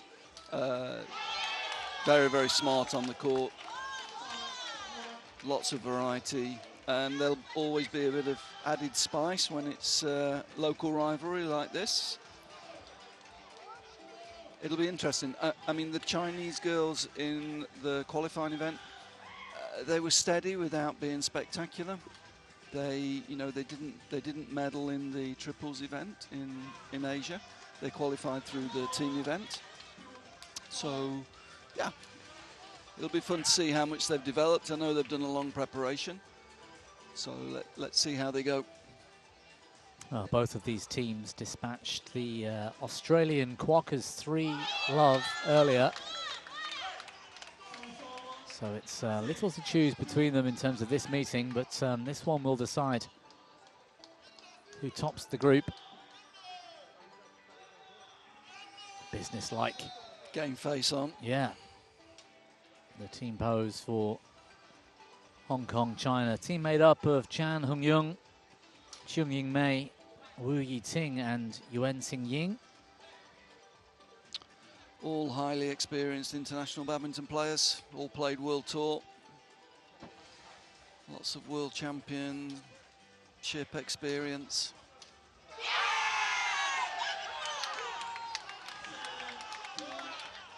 Chinese women's team there, that team pose a little bit more positive, polite perhaps.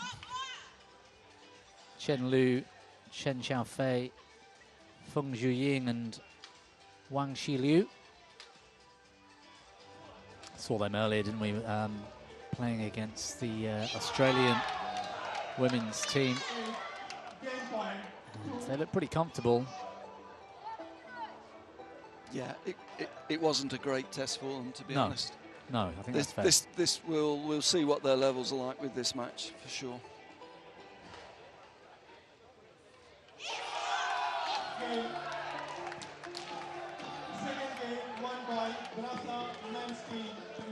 Check, check.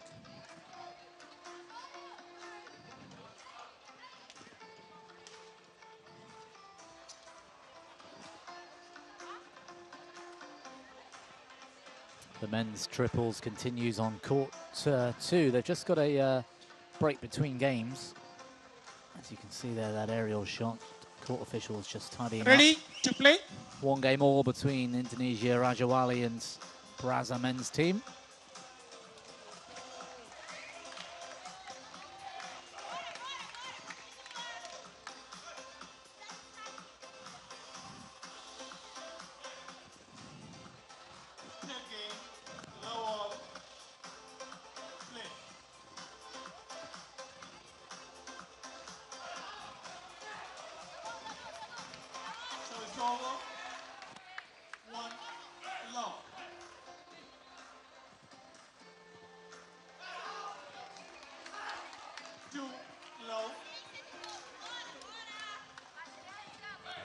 Well, we're 3 or 4 degrees cooler than we were when we started, Ian, according to the little weather monitor we've got on the desk beside. No wind at all as well.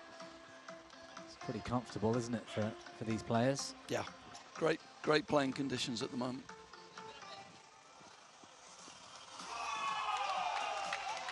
Ladies and gentlemen, on my right, Hong Kong, China women, and on my left, China women's team. Hong Kong, China women to serve. Love all, play.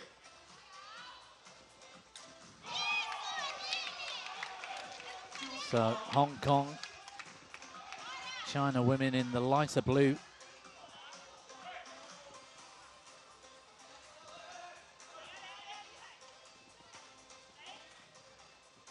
If this opening rally is anything to go by, we might be in for a few long ones here. 1 love. Yeah, Hong Kong team, again, showing lots of patience, creating that space in the forecourt. Good accuracy to finish the rally. Yeah, clever final shot, wasn't it?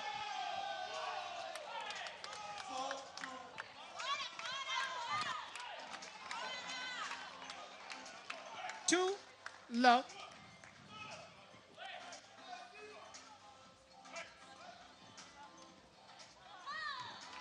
It's a couple of easy mistakes 3 love. from the Chinese women. Barely saw any against Australia. It's funny what pressure does to you, isn't it? Yeah. Not sure what happened there. Oh, I think there was a question with the scoreboard. The score went up a little bit slowly.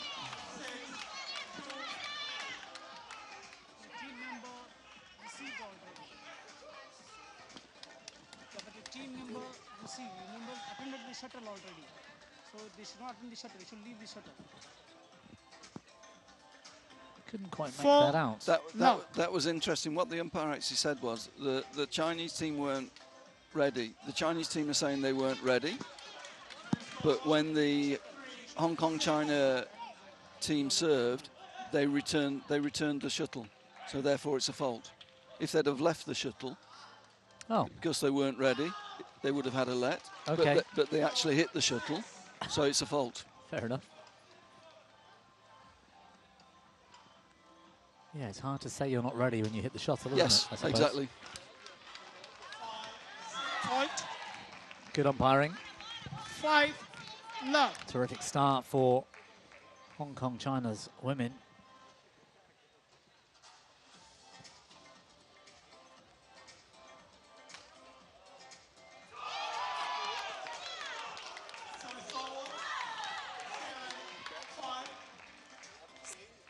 Love.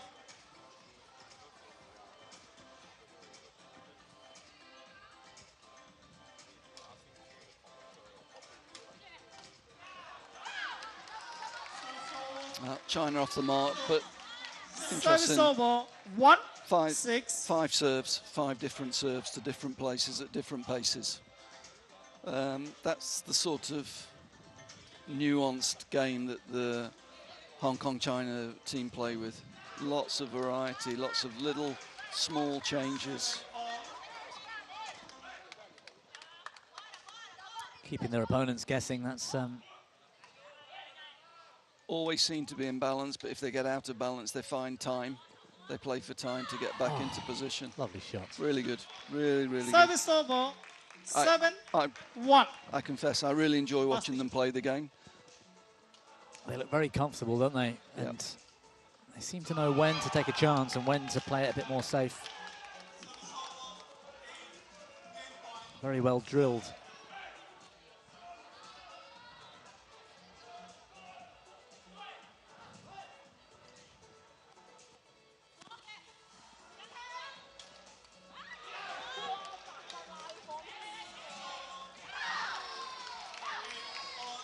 Service over.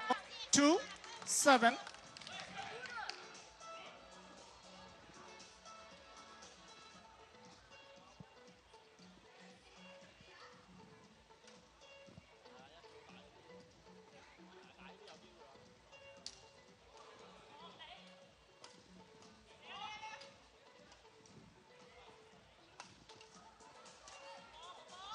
It's a good rally.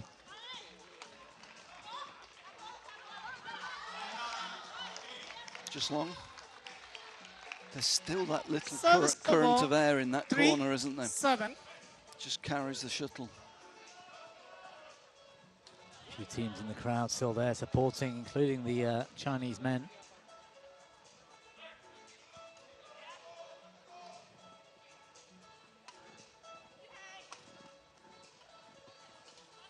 Good defense. Yeah, good rally.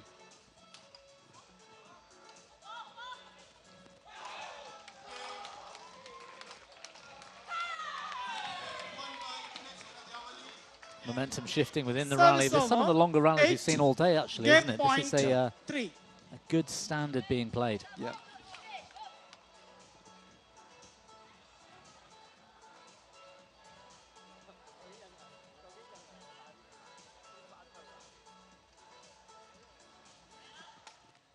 Fault.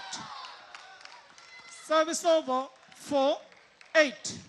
Saving the first of 5 game points. Yeah, Chinese team look as though they're just beginning to find their feet in this match, don't they? They're starting to move a little bit more freely. Rotation starts to look better.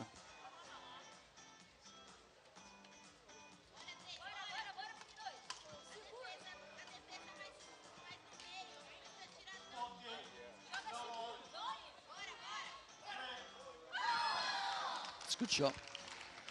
5-8.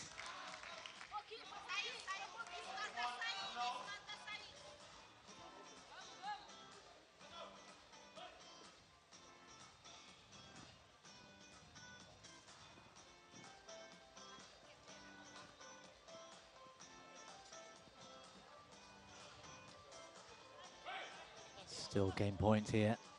Pressure on serve. The Chinese women is going wide. Game. First game won by Hong Kong China women 9-5. Well, after the start they have, you can't deny them the opening game. But I think this has got a long way to go. I think the Chinese women were starting to get into that match. Yeah, they started to free up a little bit, didn't they? The movement improved, the rotation became more efficient.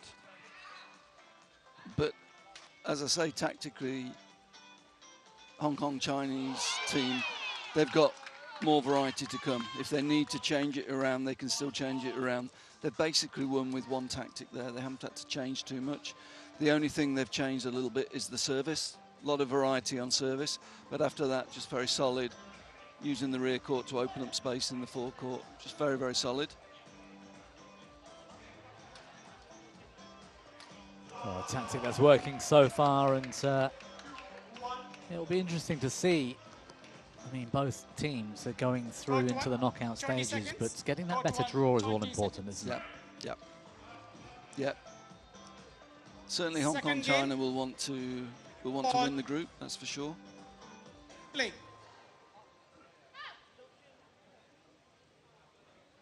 And as I say, there's always that extra little bit of spice in the matches between local rivals.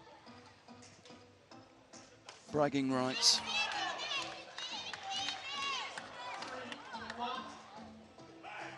They rotate as a team, Hong Kong China. They're almost in unison, moving left and right together. Oh.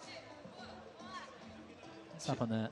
She was over the A-board, tripped at the back, and then little back flip over the A-board. Are you okay?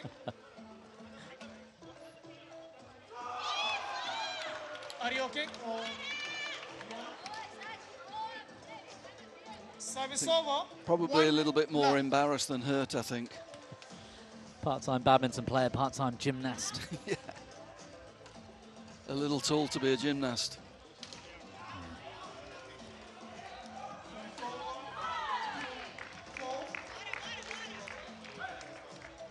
Service over.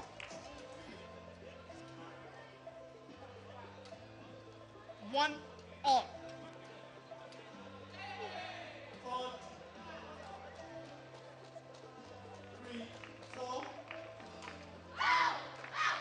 Oh, rare mistake on service there. 2-1.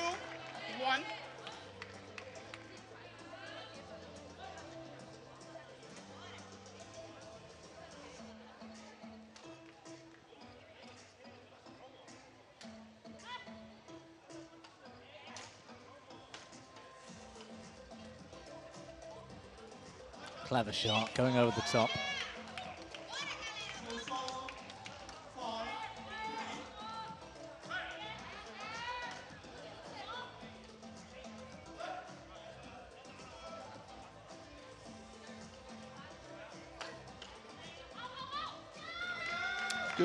Good perseverance from the Chinese there, because they were being worked around the court. Did well to stay in the rally.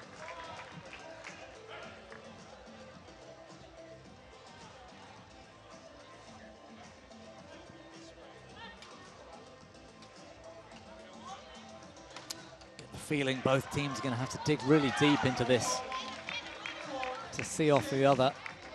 Service over. 2-3.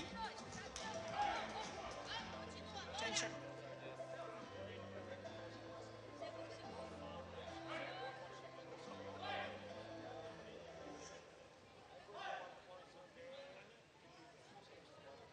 Now there's a rare event. Shuttle being changed. Well, we haven't seen too much of it on court one. I mean, these. Oh, and they're giving them a broken one. Well, that's no good for a fresh. But these air shuttles really do last a long time. Many matches, don't they? Yeah. I mean, I think on court one, I think that's only the second change of shuttle I've seen the whole day. Yeah, I can't recall seeing many more at all. I remember the feedback from Port Dickson. They used 2 shuttles for the entire team relay final, and that's both the men's. Sorry, that's both the both the sessions.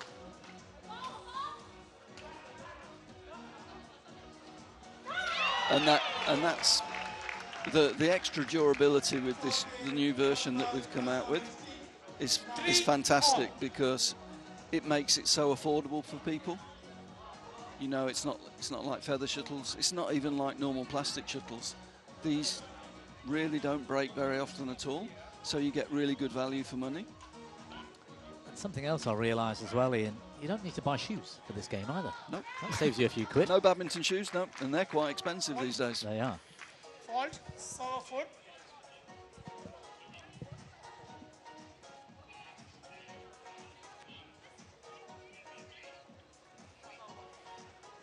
Fault for serve foot. Another fault being called. It is foot, it's a drag or move or lifted. Any one of the possibilities, so it's a foot. Well, the umpires have been briefed, you can tell, to be... Yeah, it's not a fault we've seen in the qualifying events, I have to say. No, the dragging of the foot or the lifting. You move your leg. You moved your leg. It should be stationary. Leg has to be stationary. I mean, to wind up and really give the shuttle a big hit, your body does... I think but I mean, this is a... Didn't quite see it on the serve there. No, this is still a learning process for us. We need to go back and have a look at what the regulation, the wording of the regulation, and then the briefing for the umpires. Because I don't think there's any advantage to dragging your foot. I don't think so If you're either. lifting it and moving as you hit, fair enough. But if you're just dragging the back foot a little bit, I don't see that's I don't... Service over. But that's maybe our fault for the wording of the rule. We need to go back and look at it. Yeah, sure. It kind of reminds me of a golfer playing a golf shot. Yeah. When your body rotates, your foot stays on the floor, even though you've gone from 180 degrees, if you like, up onto your toe. That's kind of what they've been doing here, trying to really put some pace into that serve. Yeah. And their body rotates, and the heel comes off the floor slightly. And like you said, I don't think there's a big advantage there. No, no.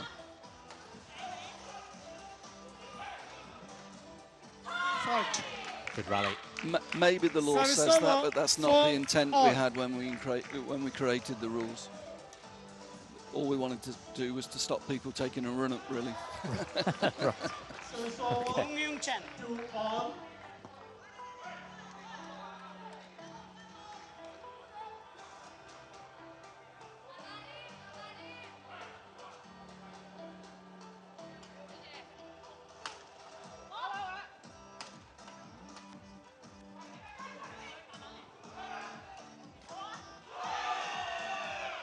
Service forward, 3, 2.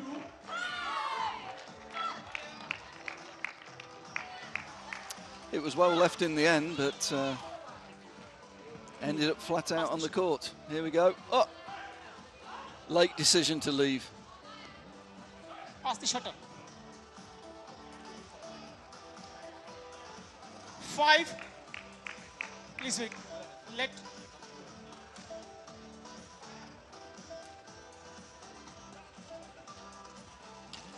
Five, 4. Service forward, 3 on.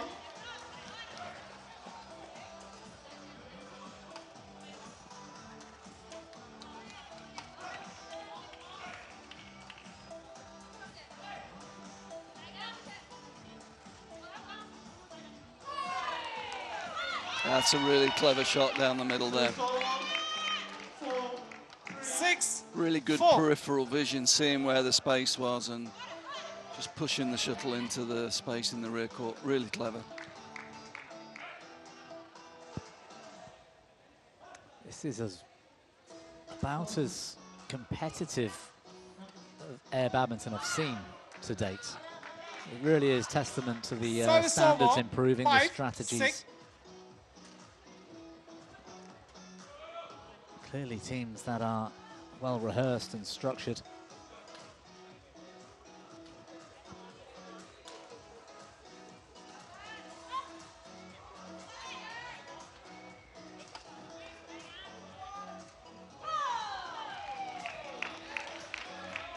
Service over. Not only that, 7, on 5. court 1 here, Ian, but there's a terrific match going on court 2 as well, isn't there? Yeah.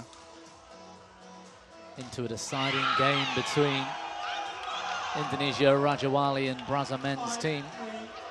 Do or die for Indonesia, having lost the first match against UAE. Fault. Clever again, really clever again. 8, game point, 5. They very rarely put pace on, but when they saw the confusion in the rear court there, they just pushed it straight back into that zone where there were 2 players. Really clever, as you say. And another game point for Hong Kong, China.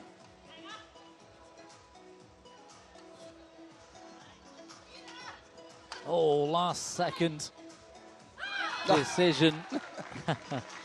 Good from China though. Didn't try and force it. Service over. Use the space. 6. Nice.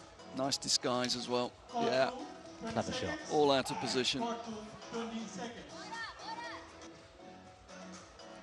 Pass the shuttle. 5, 3, play.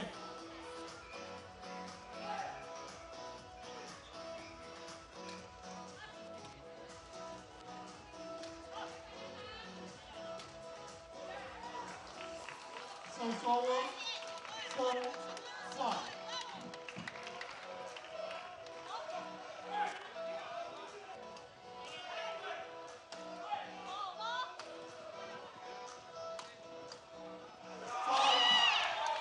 Looking very in control, aren't they, all of them out here, compared to the amount of sort of off-balance shots or misses we see. Second game won by Hong Kong, China women.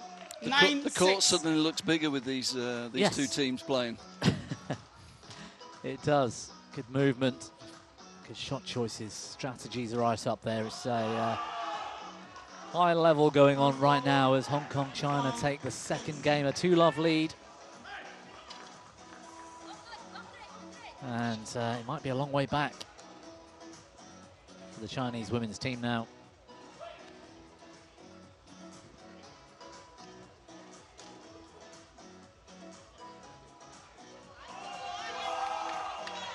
So forward, 7, 5.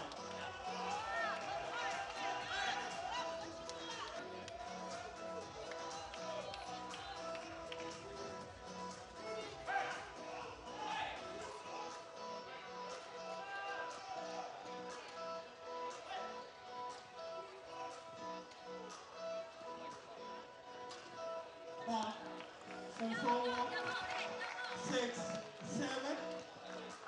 Court 1, 20 seconds.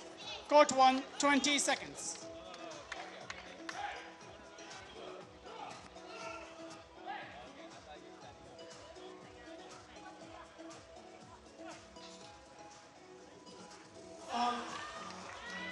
Third game, 7, love all. Play.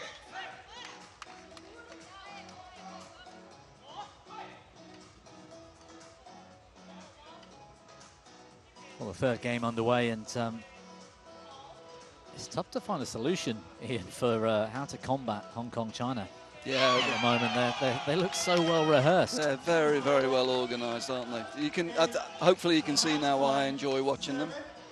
You know, when they're out of position, they make themselves time to get back into position, and when they're in position, they're playing with great accuracy to move the opponents. I like the way they shift. Yeah. All 3 of them, left and right. Yeah, they're all create moving. that space. Yeah.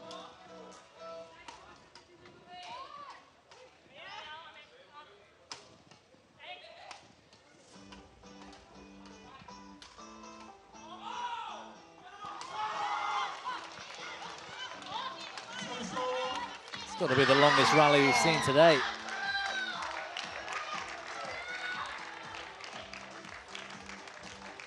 Service over. It's nice to see the China team smiling,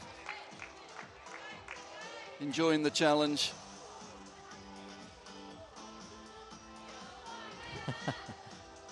All 3 fists pumped.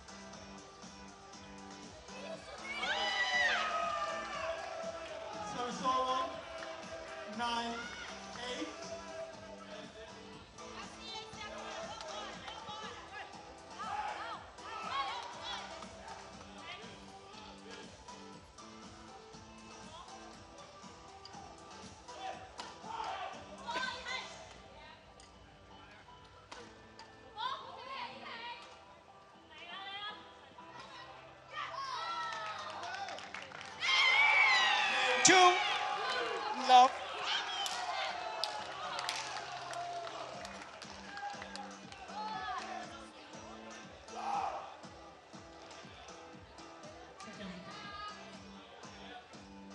Well, you may not have seen it, but you probably heard Sure, the supports. A terrific match in on Yeah. court 2 has just finished. And a brilliant result for Brazza men's team. Beating Indonesia, Raja Wali. That's them out of the group. Top seeds are gone. Wow. Match won by Brazza men's team. Another one of the strengths of air badminton. You can't predict. Normally you'd say Indonesia against Brazil. Indonesia are going to win. Indonesia against UAE. You'd normally expect they're going to win. In air badminton, they've got to be on their guard the whole time because these teams are well prepared. Yep. UAE and Brazil have played really, really well. Indonesia not quite on form. They've gone. Good for the competition, I have to say. Yeah, I mean, it looked like such a competitive match. It was the group of death, I have to say. That was a really, really tough group. And it went the distance. It was a long, long match. All the group matches went to 5. Wow. They all went to deciding games.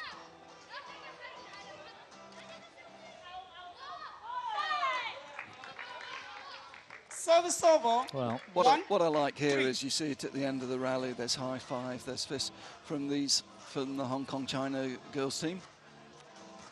These are retired badminton players. They've found an outlet for their competitiveness, if you like, and they're loving it. I think it's great. I'm really enjoying watching it. Absolutely. And not just competitiveness in terms of enjoying winning the points. They are taking pride in their strategies, getting the rotation right, what they're doing on serve. You can't change that mindset of a professional athlete, can you? 1. They love the tactics. They love the strategy. It's fun.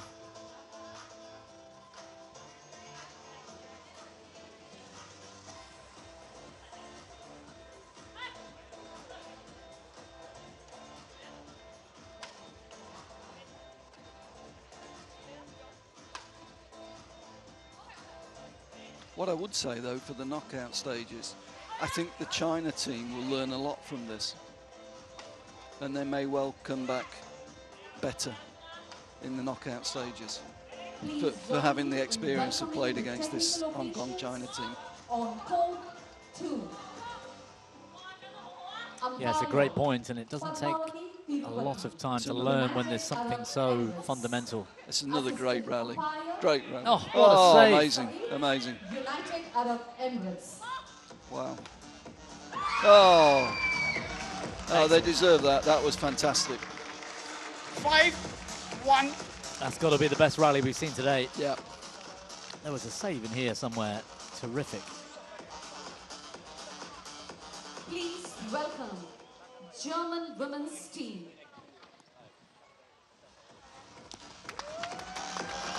Well, I think you said they might be taking those learnings into the next match. It might be that they can take it into this game. Yeah. Maybe I'm speaking too soon.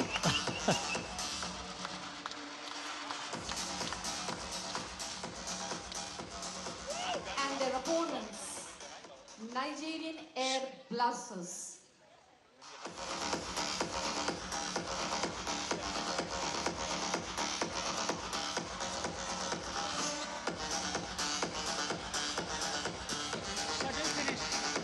Shuttle finish. Shuttle is over.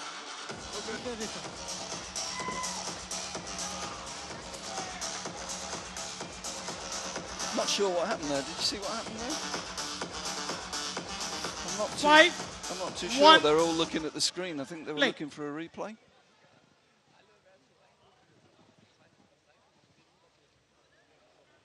Oh, I'm not entirely sure. It's a much better game so far, though, for Chinese women.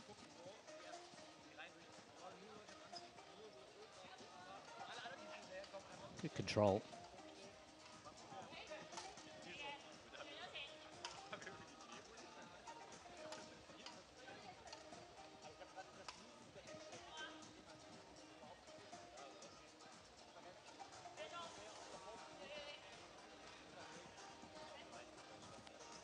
That's a nice shot.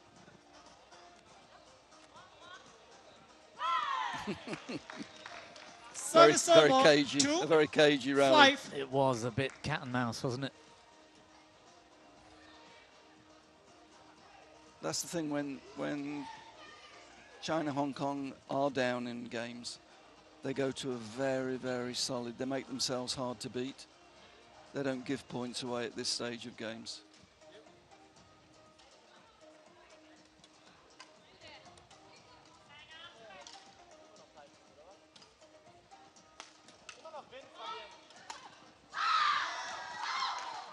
It's good. Good aggression. Yeah. 6. Good pressure. 2.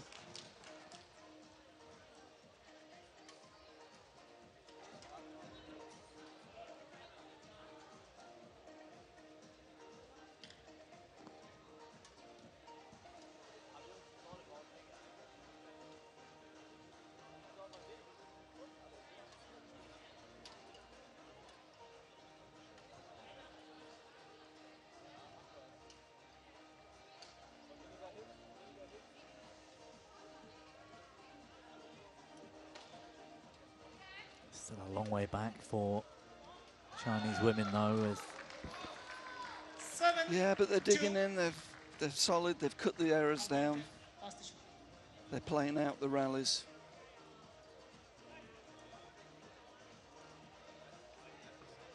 a rare unforced error, I think, from Chung.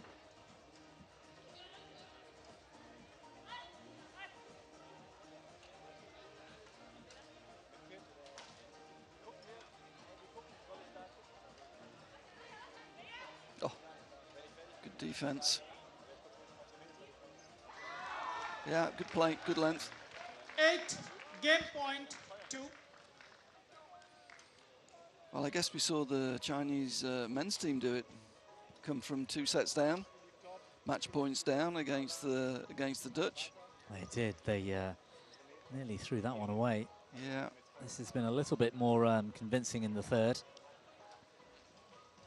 But against the quality of Hong Kong, it's going to be tough to take three straight games off them. I think so, but let's see. They're fighting hard.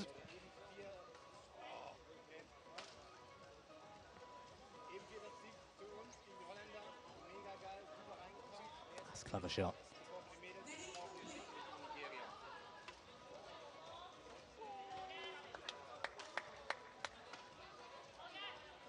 Good defense.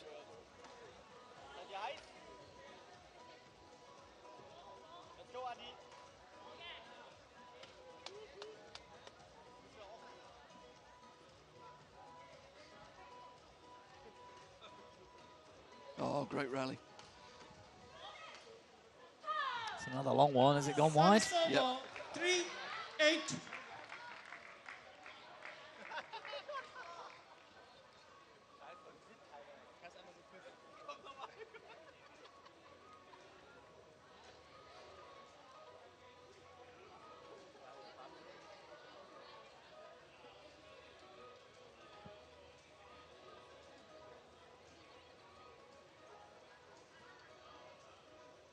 China.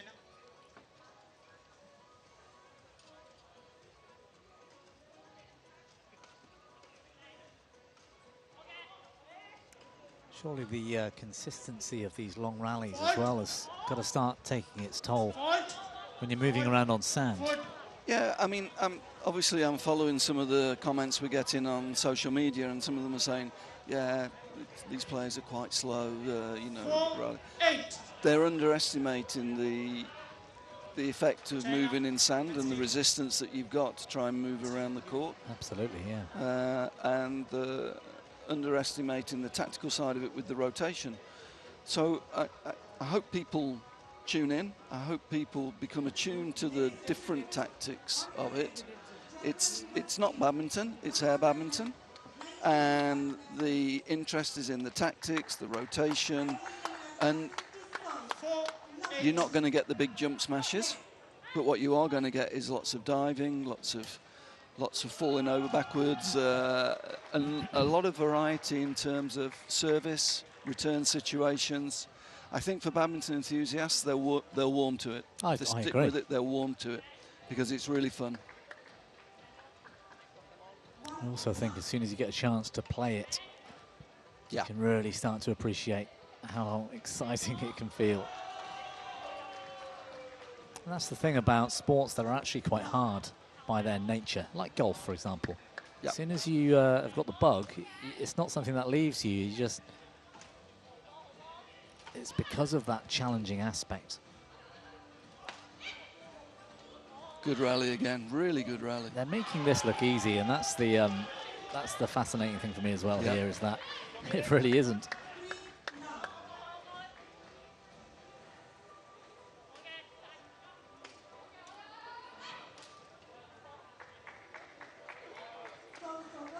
Great rally. Great rally. They deserve that. They deserve that game. They played really, really well there. They have. They played really positively throughout that third game, and fairly convincing in the end. I don't think Hong Kong, China necessarily capitulated. I think the Chinese deserve that. No, they got a bit of a lead, took confidence from it. Yeah. And it allowed them to play with a little bit more margins in terms of the precision, which made the Hong Kong China team have to work a lot harder. 2 games to 1. Still going to be a tough comeback for China to take this 3-2. But we did see it earlier in the men's game. Yep, no, still very much alive, this match.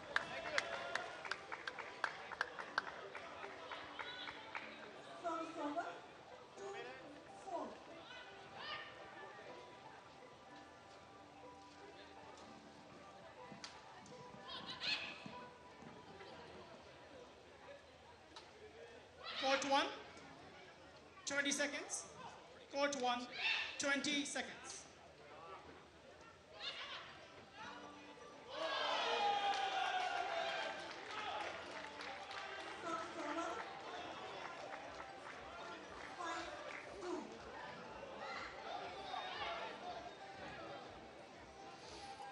Yep, some deep breathing going in on the Hong Kong China side there. That was a physical game. The third game was really physical. There were no easy points.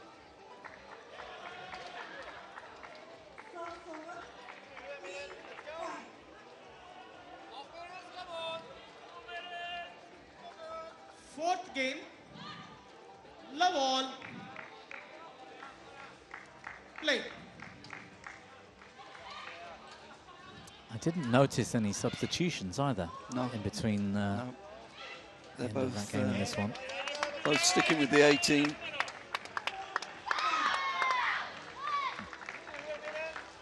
One, love, Hong Kong, China, pass the shot.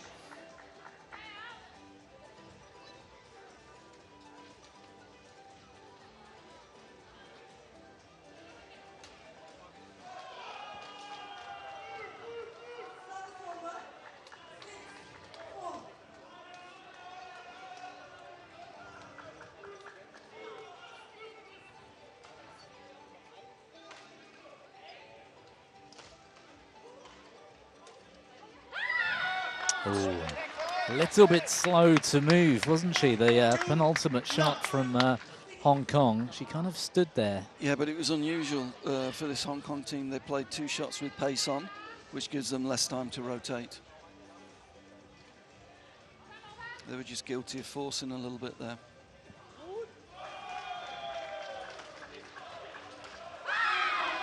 There we go again, same thing again. It was, wasn't it? Both players trying to inject pace. Yeah, the long rallies in the third game, I think, have just forced them to change their tactics a little bit.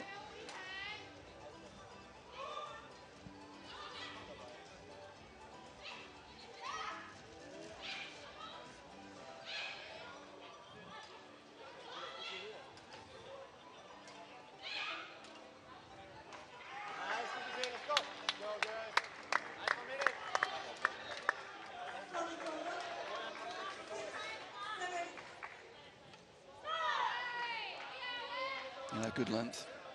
It was, and slightly off balance, Chen. Yeah, well, she was coming in. I mean, she was caught a little bit in no man's land. It could have been short, it could have been deep, and her 2 partners were actually on one side of the court, so the formation was all out of sync.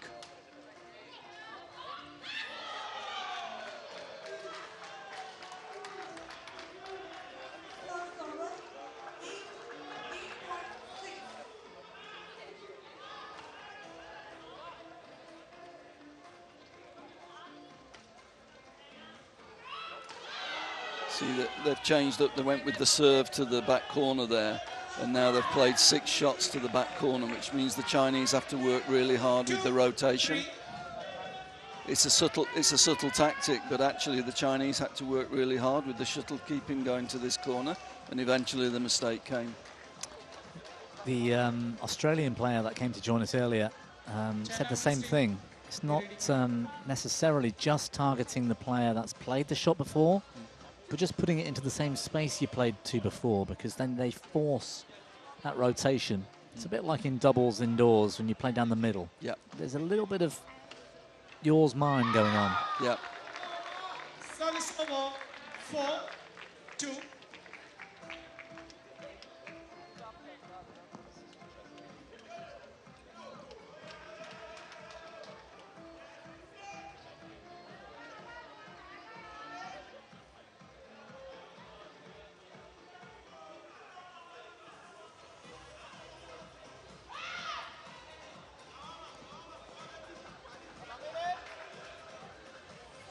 Are you okay?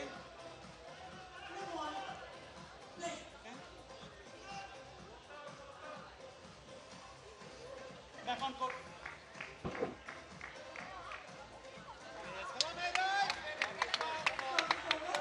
I think they're finding this tough. Yep.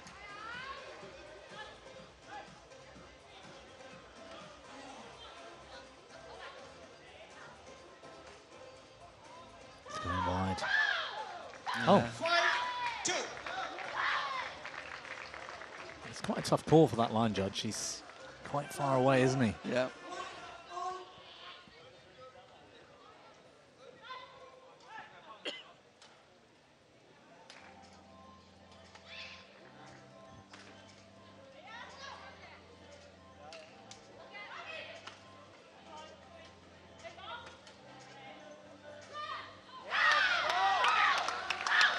Well, they really have turned this one around, haven't they?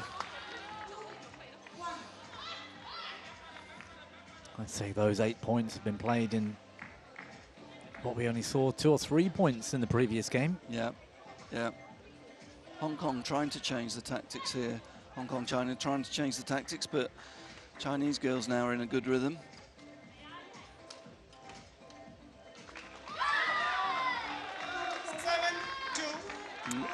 It's like watching the same 2 teams in reverse from what we saw at the start. Yep. China now just effortlessly seem to rotate in unison. Yeah, and I think the Hong Kong China team are a little bit 2 games up. I just think they slightly took the foot off the pedal, and now they're really struggling to get going again. They've lost their rhythm.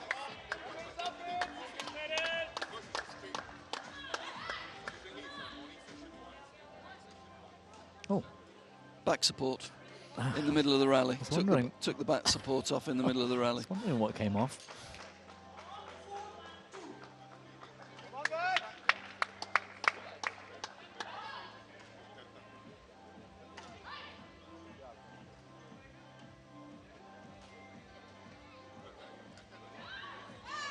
Yeah, China team pinning their opponents to the rear of the court in this rally.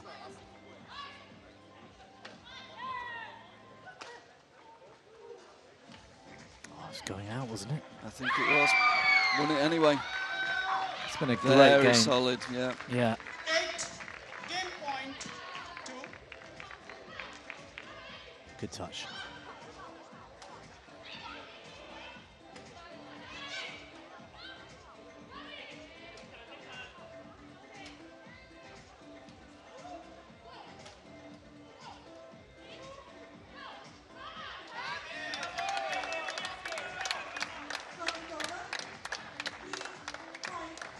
Well, another match going the distance.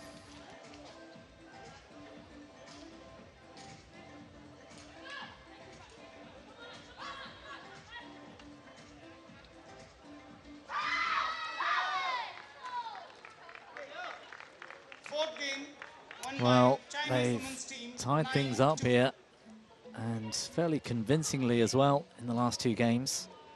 All the momentum, you'd have to say now, with the Chinese women. It's going to be hard to sort of pick yourself up from this. Hong Kong looking so comfortable and confident early on. I've said it a few times today. I know it gets boring, but momentum's a great thing in sport. Yeah. In all sports, if you can change the momentum and swing it, it's really, really difficult sometimes to get it back. And when you've got momentum and you lose it, that's even worse.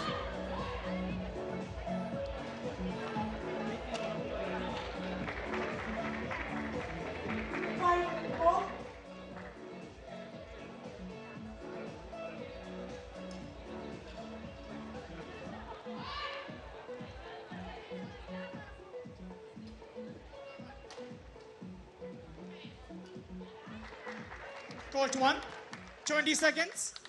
Court 1, 20 seconds.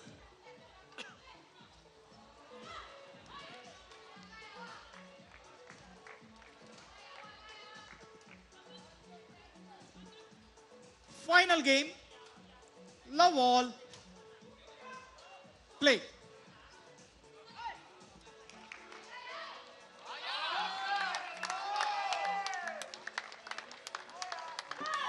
Fault. Here we go. Service over, 1 love.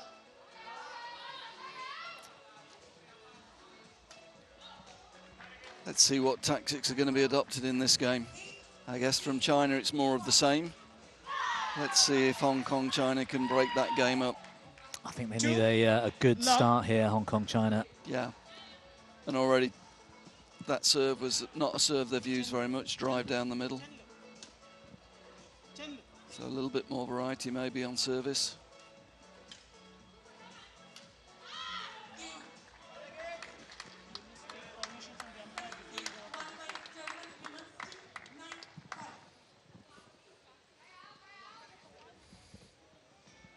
Umpire not happy with something. I think it's that she didn't hit the shuttle back to their opponents. She just sort of pushed it just under the net.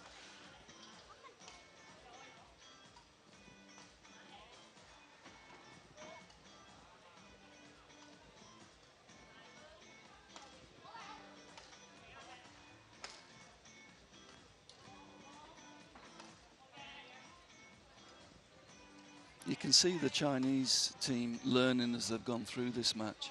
I'm watching these two being rotated. The player on the left for China in the background has not had the shuttle once yet. Nope. The other two. No, they're trying to isolate. Yeah.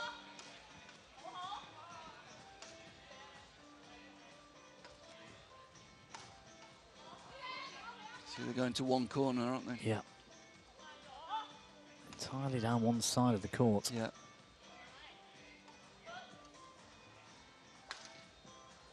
Oh, it's gone in. Net gored and bounced in over the service line. Love. Good rally. Really interesting tactic. It is, yeah. As you say, two of the Chinese girls there, it was almost like a practice routine, wasn't it? They were having to rotate round each other every time. And it's actually hard for the player that wasn't getting any shots to stay focused, keep moving and splitting. And they've got to move, yeah. Because the next moment, cross slice comes, Yeah. she has to be ready.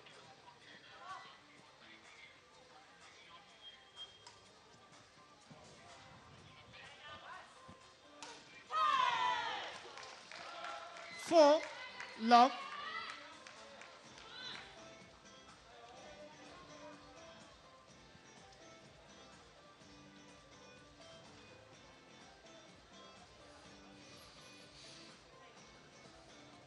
Great start in the decider.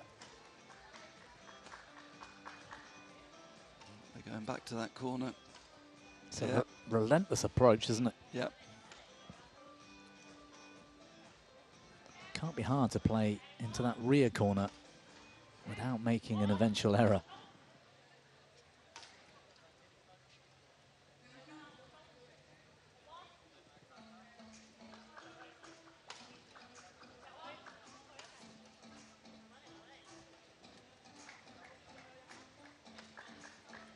Chinese team rotating well. That's a clever shot.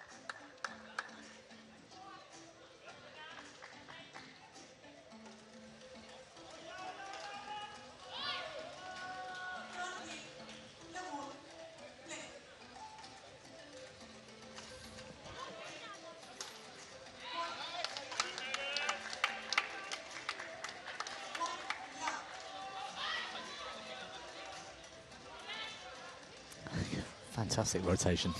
You've got to admire it. I mean, you're almost waiting for a player to break down, to make a mistake. That's really good play, I have to say. 5-love, interval, Real patience. ends. All the play they did to the sides there, and in the end, one shot to the middle, won it. I find it quite amazing how they've just lost the previous 2 games convincingly, and then they've come out with this resilience and a game plan, and just immediately put it into play. Yep. No 2 serves the same. Different speed, different places, and then picking one corner of the court and making the Chinese rotate around that corner.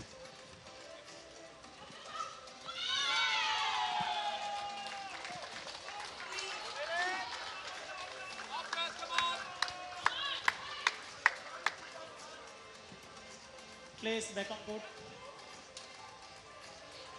Team members back on court.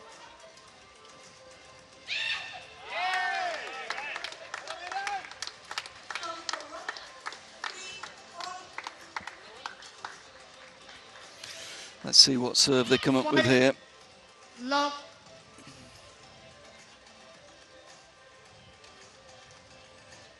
Play. Change of ends might also make things easier now for the Chinese.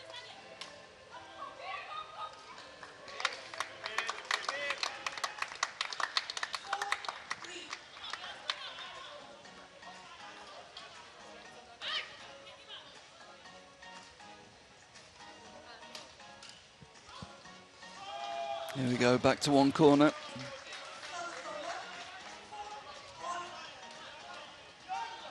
Oh, that's a good shot. Lovely shot. Really good shot. Service over. 1.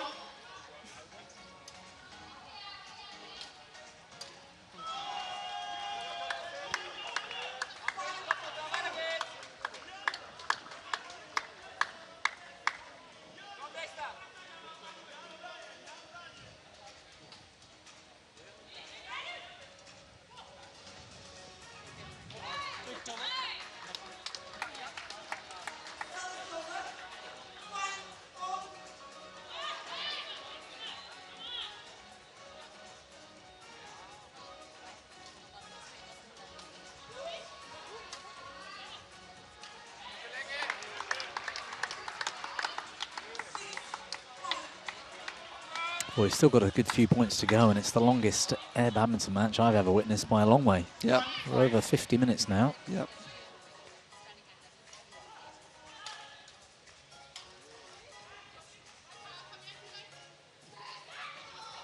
Oh, just out. Fight.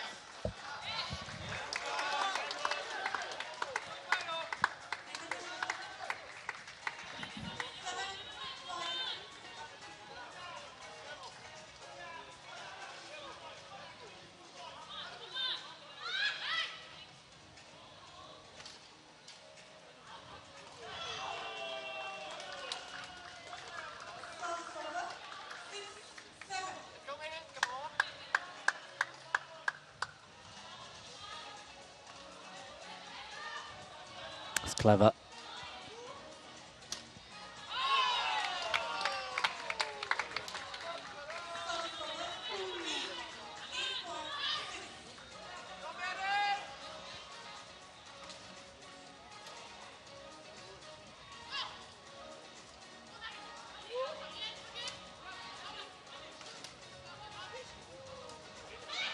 Oh, that's brilliant. Oh, great rally.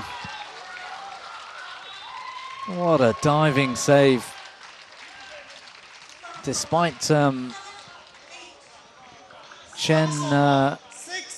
which one is it? Chen Xiaofei. Full length dive. I mean, she's tall as well. She is, yes. Despite that height. Just couldn't get there. We haven't seen all that many really attacking shots in that manner, looking for those corners in this match. It's been very safe. Yep. I think cramp is starting to set in as well. Yeah, they're starting to feel this a little bit.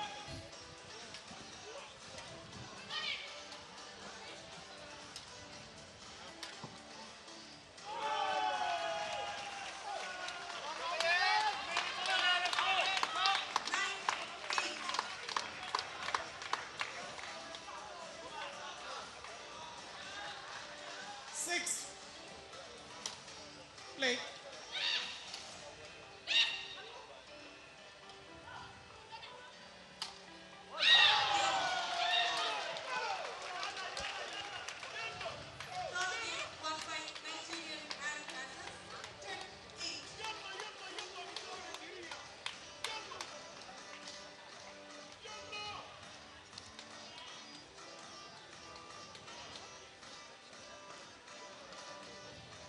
Well, I think both teams will be happy it's their second pool match and their last match of the day, because if this had been in the first one, they might have been struggling. I agree with you there. 7-2. Can't even get off the floor by themselves at the moment.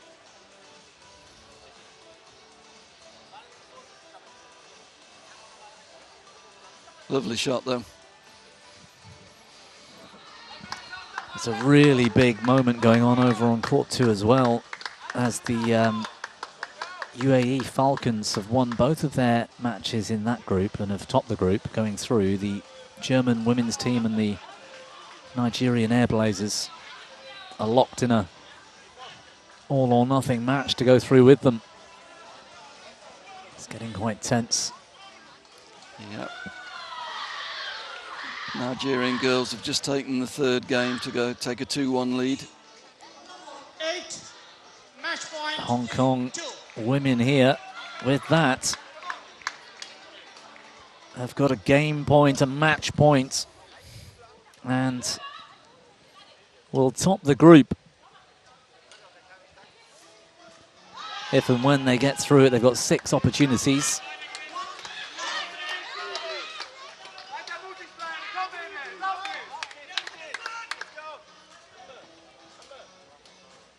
Talk about resilience, Ian, as well. The style at which they've come back after losing games 3 and 4 and just dug deep, found a way, a strategy that's working, and also I think it's quite, it sounds strange to call it this, but to play that consistently, looking for that one strategy into that corner and not miss, not make mistakes, is actually a very brave approach. Yeah, look, I said it right at the beginning of the match. I really enjoy watching the Hong Kong China girls play. They bring something different to the game. Tactically, they've got lots of different ideas they can use against different opponents. They're the team that play with the most variety so far in air badminton. And I think it's really, personally, I find it really fun to watch. I almost want now the Chinese women's team to take the next 5 points. Oh, they haven't done it. They haven't done it. They've gone long.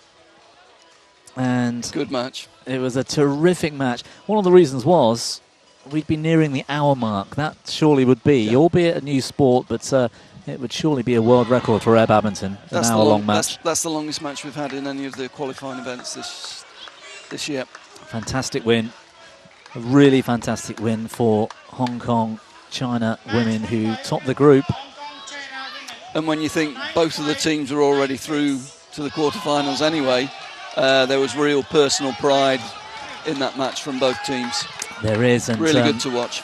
By all accounts, normally you'd get a better draw now as well, Hong Kong moving into the knockout stages. And that being said, these two teams for me so far have been the ones to watch in the women's game. Yeah, that was a standout match, certainly.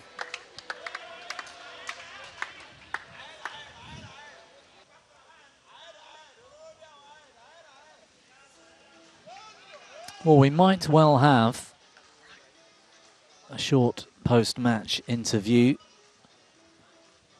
with our dear friend and colleague, Lloyd. And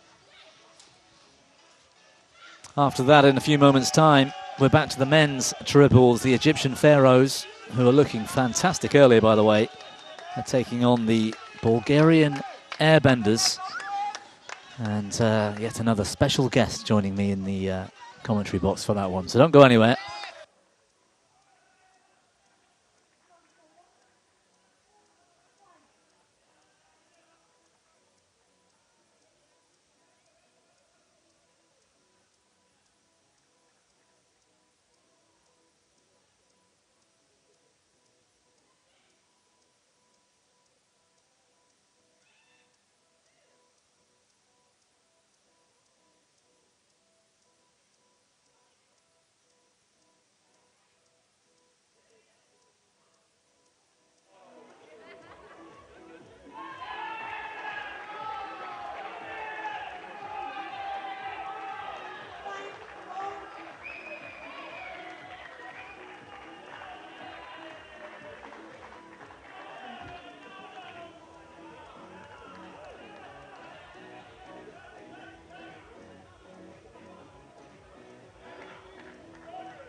Same discussion what I had from that corner. If you now look at that line from that side, the line is going that way. A lot of players they press with the bottom to that side, so they press it out. On this side, it doesn't happen. Why? I don't know. It's really crazy. It's crazy. But well, tomorrow I will do it again to see how it is, and then when you dig out, I want to see what happened with the blade. If that is moving, then we should think of something else. Or with a kind of yeah.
Up 2 sets, and then they came back, but you managed to hold on.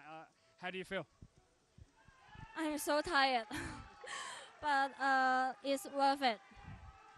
And I feel so happy, and the game is exciting, and we can play not so well today. Yeah. And what did you do in that last game to change their tactics? They had the momentum, but what did you do, and what did your coach say to make sure you got the win? We take slowly, and then don't smash, and then keep going. Team spirit. And then we hit the ball to that side already okay, and in the middle is already and patiently. Yes, already okay. And how do you find the stadium? How do you find Sharjah? What's the emotion for being here? Here is very, very 點樣講啊？ Many people call our team, support us. Yeah, and then we can play so well today. Yeah, because they support us too loud, and then we can listen their sound, and then we can I will try our best, and win the match, and then we did it. Thank you for support us. Congratulations and good luck for the rest of the week. Well done.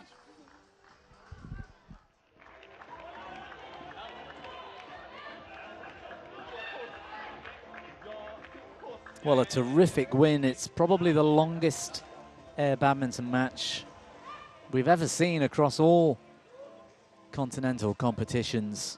Just under an hour long, that 3-2 win for Hong Kong China women to top the group, get the better draw into the knockouts, and also for a little bit of pride going up against China in that match. We're well into the evening here in Khor Fakkan, Sharjah, the United Arab Emirates. It's getting towards 10 p.m. at night. The stadium still looking fantastic under the floodlights. And we've got 2 more matches yet to come. In fact, we've got 3 more matches in total yet to come, hopefully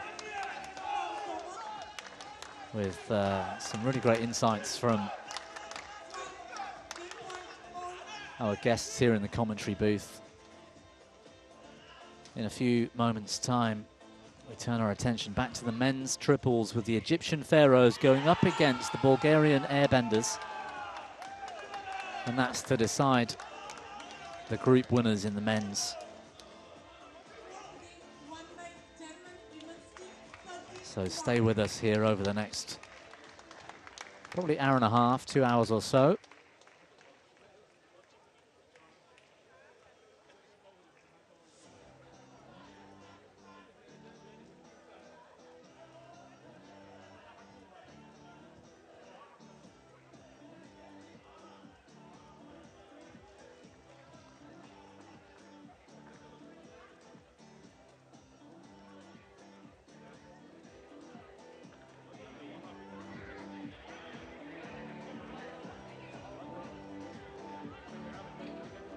Please join me in welcoming the technical officials on Court 1. Umpire Nasir Avi, United Arab Emirates. Assistant Umpire Tasmeen Hanif, United Arab Emirates.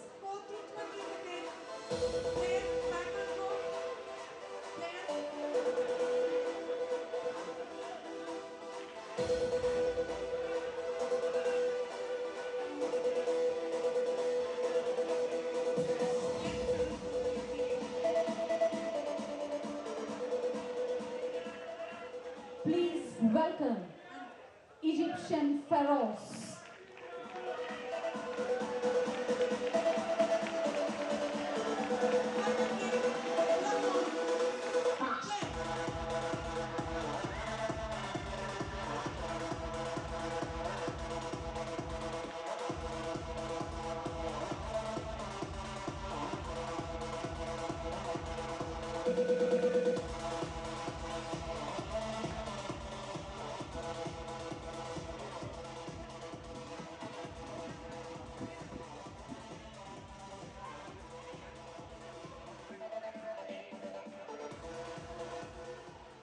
And their opponents, Bulgarian Airbenders.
It's been a terrific day of action. Day one here at the Air Badminton World Cup 2025, the inaugural edition of the event, the highlight of this sport.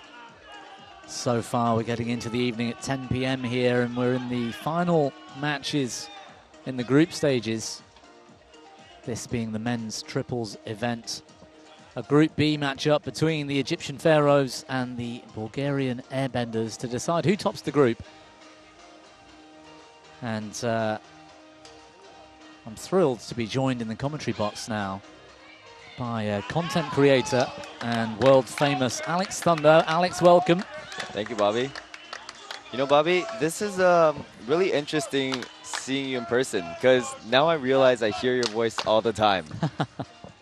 Yeah, I'm lucky that people don't see my face all the time, but you get the voice quite a lot. And you know, going from this week for me onto the World Tour Finals, which is of course a big event on Sunday evening when I fly over to Hangzhou, will be a real experience. But in terms of your experience here this week, this is your first sort of real live experience of air badminton, is it? This is my first experience of air badminton ever, because I tried searching air badminton on YouTube.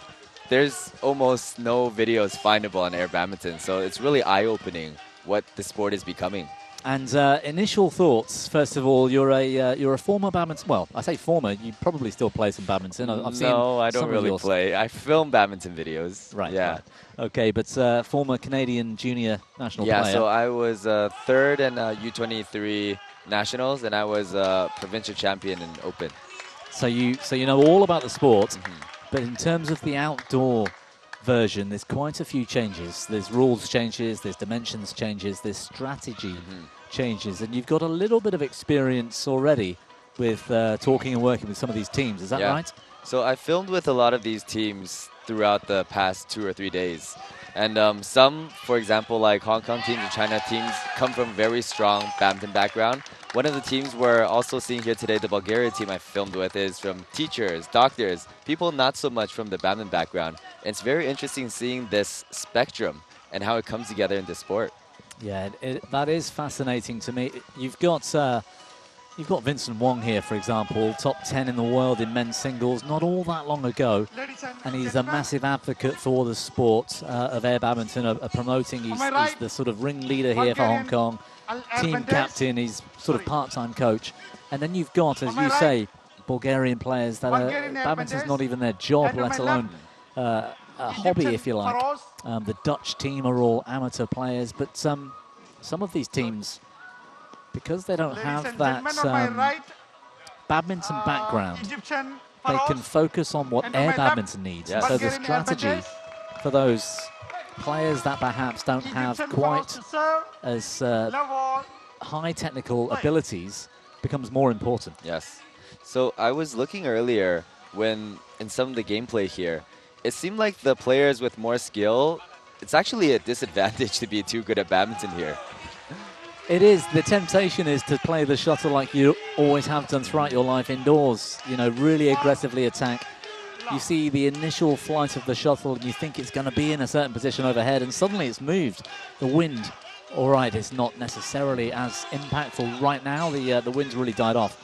But during the daytime, and those winds really kick up, it can be so difficult. Even in the indoors with all the walls, the winds are that difficult?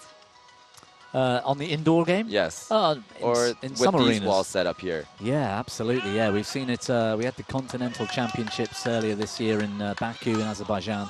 And the shuttle would move sideways up to 2 meters. It's crazy. Right. It's really... Just really these heavy. starting few points, I'm already super impressed.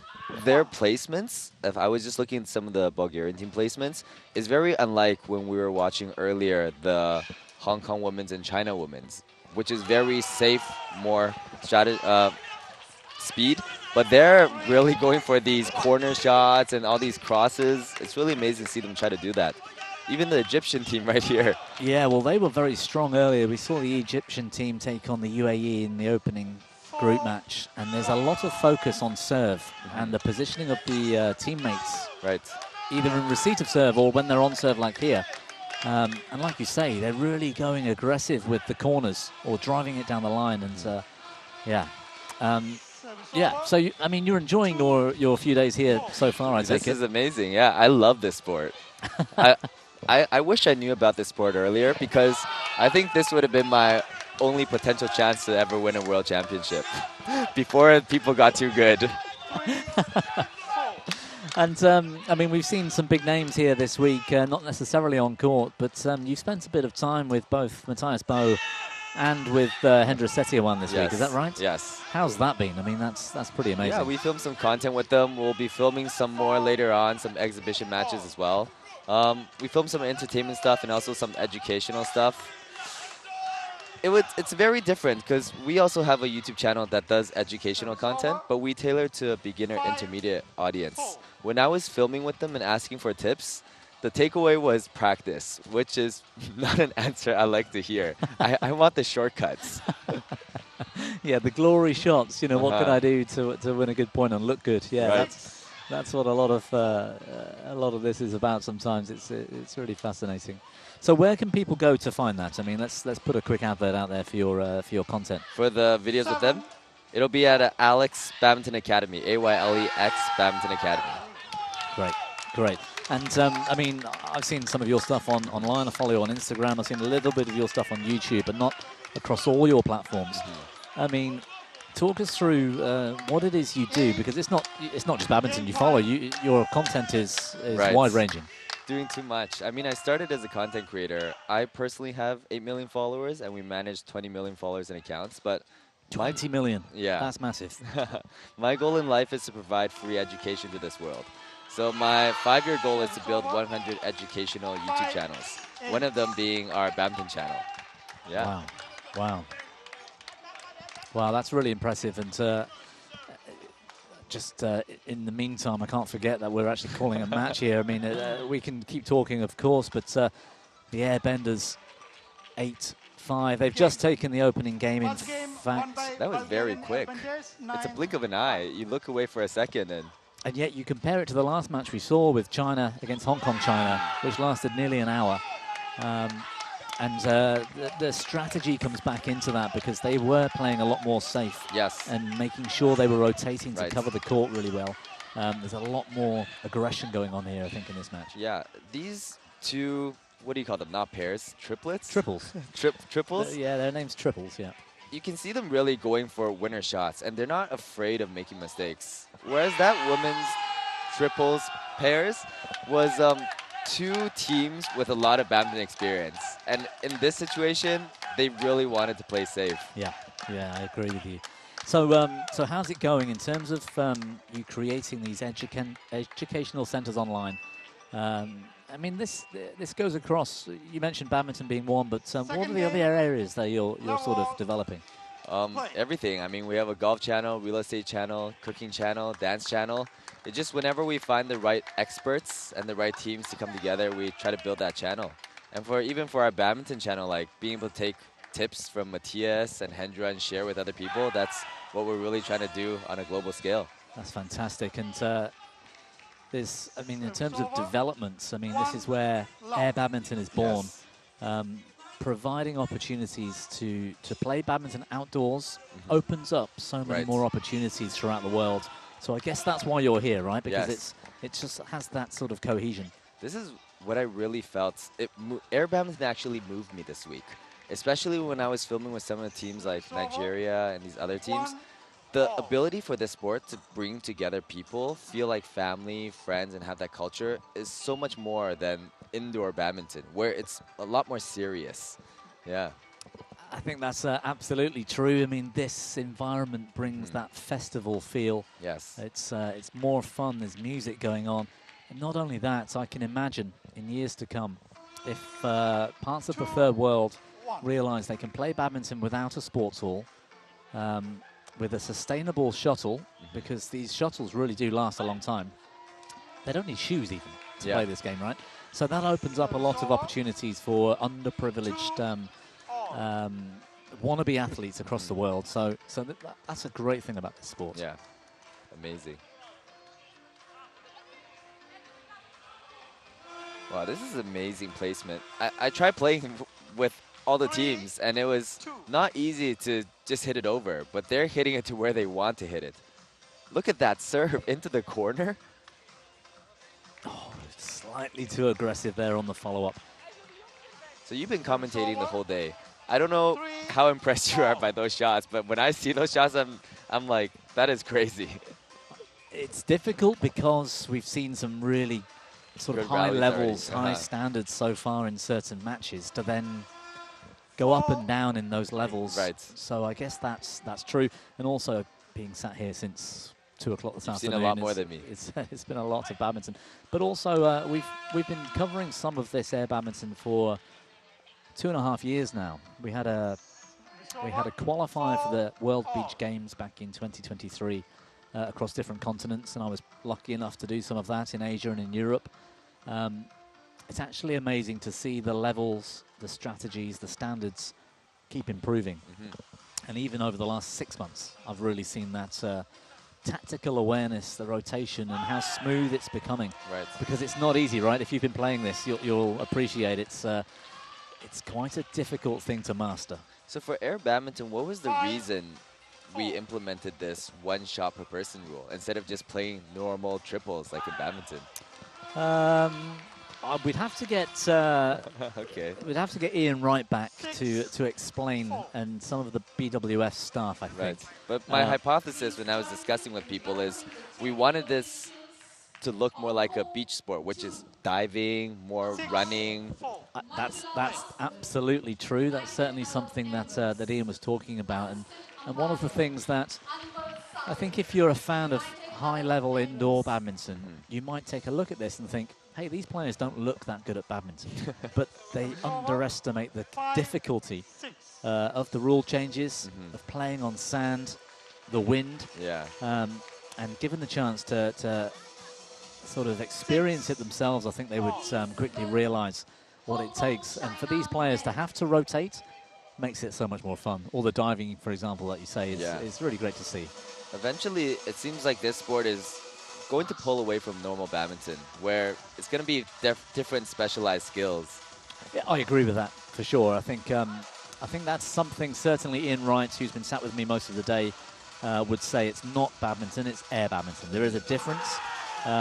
When people sort of not complain about the wind or the drift, yes, there's drift, but that's part of the game. We have to try to find a way to either use it to our advantage or to sort of be careful in how we approach playing the shots. I don't know if you found it yourself this week, but you can't really wind up and play the shots in the same way that you can indoors. It's very different. One thing about indoor drift is at least indoor drift is stable. Here it's like, especially in the practice courts outside, every point, I had to look at the flag and see which way the wind was blowing. Yeah, that's right. That's right, and really keep an eye on the shuttle as it flies. Well, there's another game point here, but this time for the Bulgarian airbenders looking to come back and level this match. It's a little bit more competitive, this match, than we saw earlier between the UAE and Egypt. So it's over. 7, 8. The play style here is really win the point or lose the point between both pairs, it seems like. It is. Forgive me, it wasn't the UAE, it's Azerbaijan, the third team in the group, who have lost both matches to these two triples.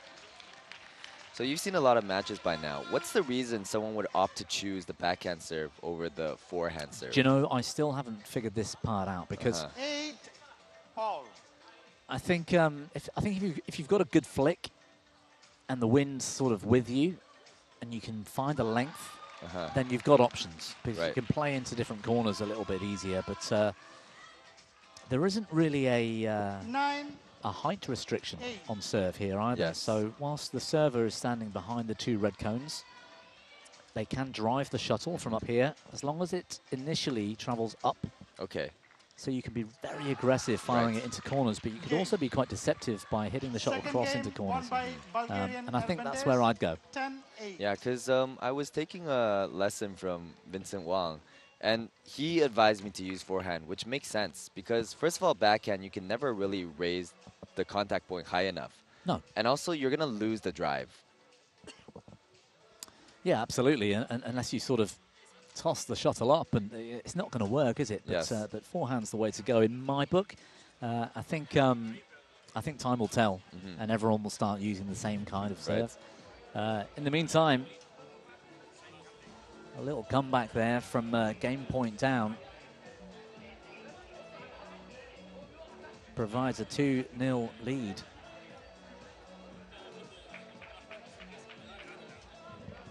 As we change ends once more. First to 3, of course, best of 5 to 9 points. So what I'm curious about is in these intervals, we can see the coaches giving the strategies, but how much can it actually be implemented? Yeah, I think that comes down to sometimes the how relaxed the players are. We saw it certainly in the last match. The Hong Kong Chinese team were 2-love up. China came back 2-all and really had all the momentum. And they talked about the coaching interval and the sort of changes they had to make, the strategy they put in place and committed to. And I thought it was very brave how they came back and won that match. So I think, yeah, I think that's doable. I think even at this level, the players we're seeing here at the World Cup have proven that they deserve to be here after successfully achieving positions in their continental championships. And the thing about air badminton too, I heard about the previous championships where some, like Indonesia or whoever was winning, but today in the World Cup, it seems there are some unexpected upsets. I think it's some Indonesia men's team have lost in the group stages. They're the top seeds. Yeah. So not only should they have gone through the groups, they should have won that group and gone on to be one of the favourites. But yeah, I think I mean the games were close. It was the group of death. Brazil performed fantastically well. It was amazing. And as did I think it was it Egypt or no, of course we're watching Egypt here. So the UAE, it must have been. The home nations have surprised everybody by providing us with this quality. Tight matches though, they all went to 5. Right. They all went right down to the wire. And perhaps Indonesia just underestimated their opponents very slightly and paid the price. Ooh. So do you still watch a lot of badminton yourself? These days, not so much. I mainly do filming of videos. Okay. Yeah. You watch badminton often. I have to. Yes, that's right. But there's been some terrific Canadian performances in the last couple of years. Victor Lai, Victor Brian Yang. Brian, yeah. Michelle's still doing well. She is. She is. And I've got a lot of time for the women's doubles players as well. They're so friendly and chatty. Choi and is it Wang and Choi? I can't remember. I get a bit confused with all the different names sometimes, but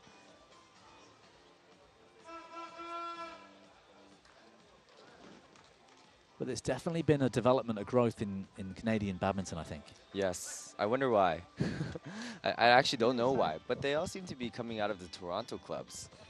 Okay. But they probably have to be training abroad. I'm doubtful that Canadian training can be good enough to produce these players. I'm not sure. Maybe I'm wrong. I've been out of it for a while. I think the standard in Pan Am generally has gone up a lot. Not necessarily all from the USA, although they've got some good doubles players coming through. But in countries like Brazil, for example, they're really pushing as well.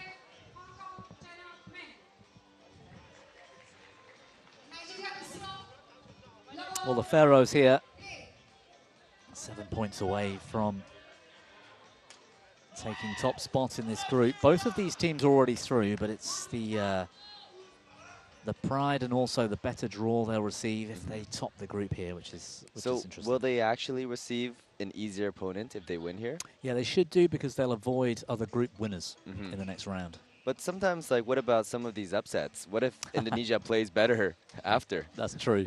That is true. Yeah, it is. It's not always taken for granted, I suppose.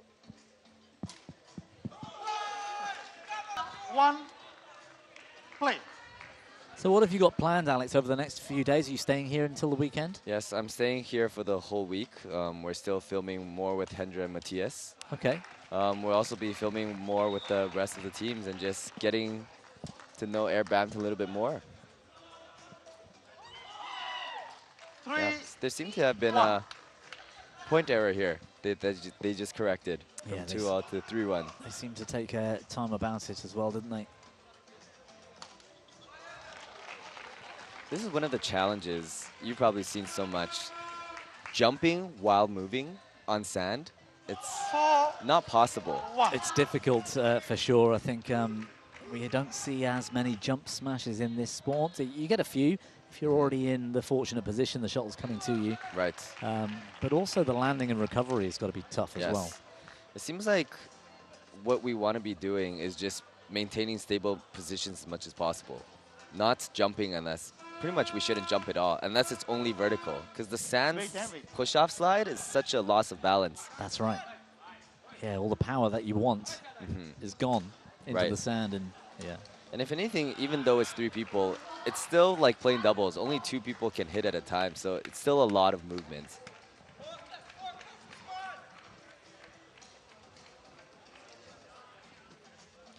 So you said the service rule was as long as it doesn't go down?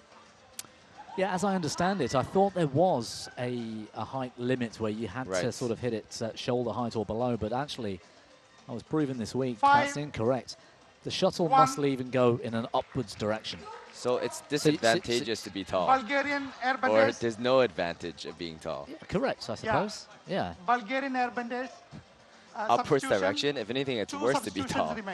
If you have to serve up. I guess if you're very short, 5-1. it's almost a defensive, very defensive shot, even if you try and drive it. So, yeah.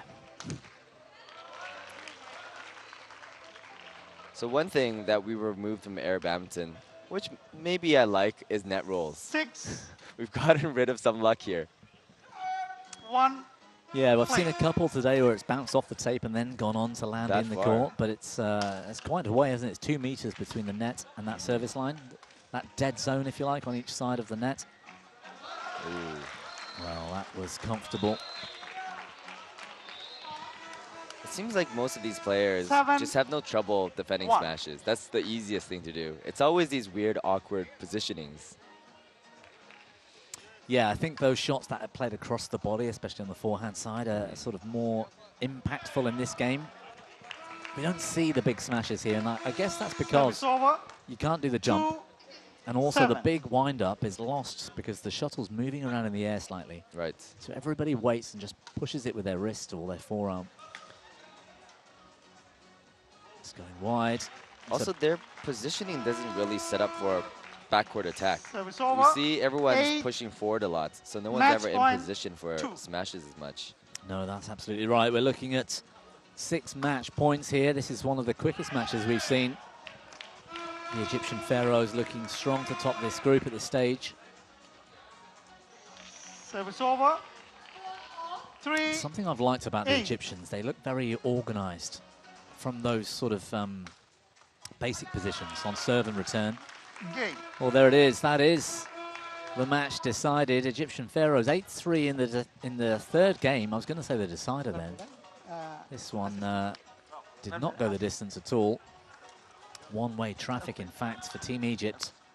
The Pharaohs taking Match top won by spots. Egyptian Pharaohs. Bulgarian 9-5, airbenders 10-8. following them 9. through the group in second place. We'll have to see how the draw pans out to see who their opponents are for tomorrow. But yeah, Alex, I mean, there's a lot to be taken away from this particular match.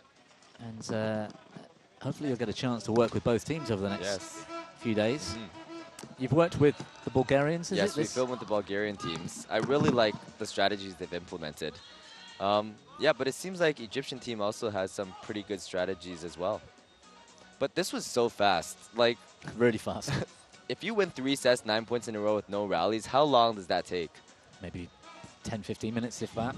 Yeah, that match was just under 20 minutes in total. And yeah, that is one of the faster ones we've seen so far this week. So if anything Or in the today. future, because broadcasting is such a big thing, stability in broadcasting, we don't want 15-minute matches and 1-hour matches. No, we see the same indoors with the World Tour sometimes. Matches can be over in 20-something minutes, and yet other matches can go on for nearly 2 hours. Right. So it's a little bit difficult to broadcast, especially when you've got a particular player from a country you want to show at home who's on match 4, and that could be 4 hours in or it could be 8 hours in. It's pretty difficult sometimes. Ali, congratulations. 2 matches, 2 wins for Egypt. Yeah, thank you. Actually, it was really challenging for all our team, especially the first one against Azerbaijan, but finally we managed to win and be the first seeded of our group. Yeah. The teamwork on the sand, you guys are really getting your combinations moving well. Yeah, actually we were working on our communication, in court to get a better result in next matches. And how excited are you for tomorrow? You got the quarterfinals and all the next matches. Actually, it's really surprising for us. I'm really we all need to focus because it's a really big opportunity for all of us, and especially it's the first World Air Badminton, so that's why we need to get the best results. Okay, congratulations and good luck tomorrow.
Play.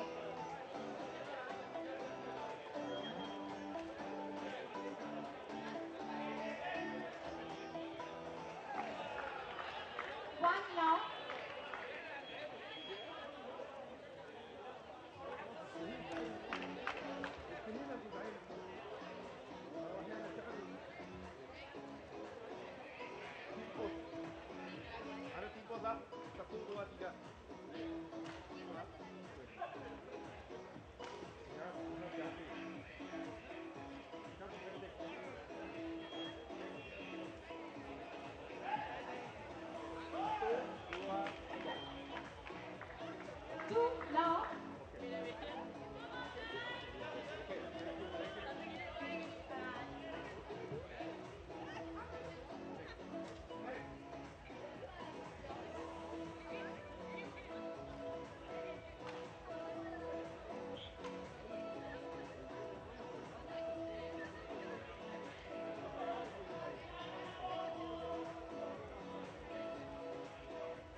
So it's over.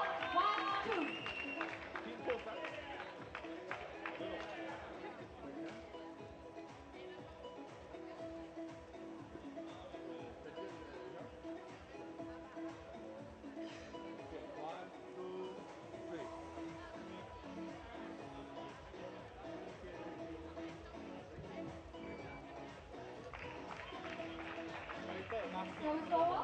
3, 1.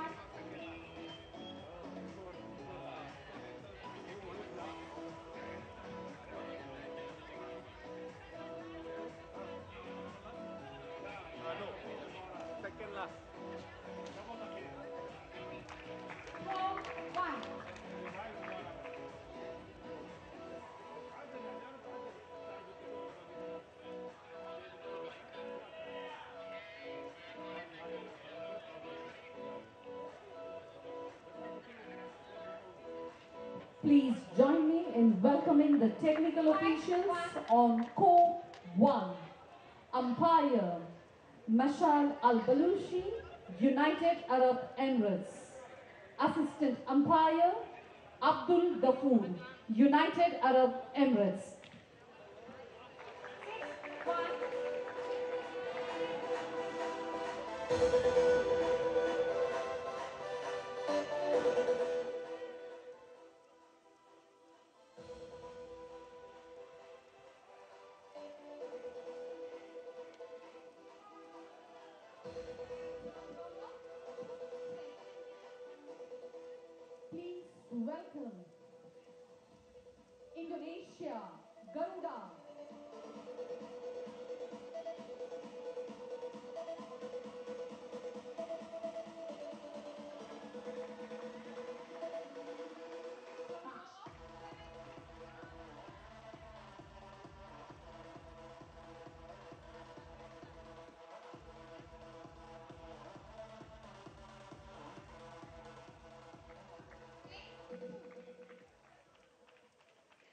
opponents, Brazza women's team.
Great time for us to come back on air as we look at the team pose for the Brazza women's team, who have been looking pretty confident so far today. And they beat the Holland Hurricanes earlier, as did Indonesia. So this match to tie the group, and for me, I think it might be quite an even battle.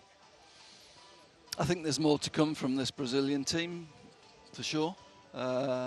They were well organised, didn't force anything, were a little bit too mobile for the Dutch ladies team. But this will be more of a test. We'll find out more about them in this match. I think it'll be their athleticism against the racket skills of the Indonesians. That's probably the matchup we're looking at. I think that's a great way to tee it up. I agree. And ladies and gentlemen, on my right, Indonesia Garuda. And on my left, let our umpire introduce this on match. my left, Brazza women's team. Indonesia Garuda to serve, la ball, play. So for Brazil, Jessiane Alves, Tamira Santos and Fabiana Silva, who we know quite a lot about. Former Olympian and Olympic coach, as I was informed by you, Ian, a little while ago, which is some real pedigree. Yeah, I mean, we've seen a lot of her because she was on the Pan Am talent team when I was over there. So I saw her as a junior player, and then I followed her career with great interest, having coached her a little bit on one of the camps. but she's also been through all the BWF coach education courses as well. So Service over, 1 she's all. someone who we know well within the organisation, and super personality, very friendly. Yeah, there she was there in the foreground a moment ago. Great rally, by the way, whilst we were chatting. The racket skills on show for the Indonesians, but that fighting spirit, do-or-die defence from Brazil already showcased. Don't see that many jump smashes, that's impressive. Service over, 2-1.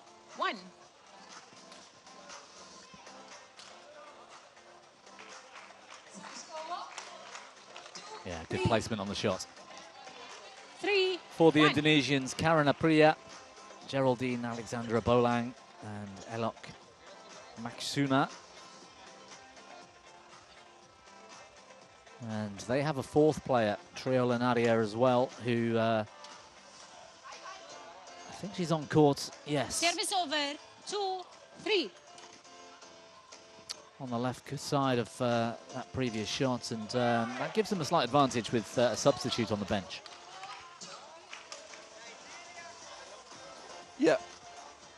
Brazilian girls just here with 3 players.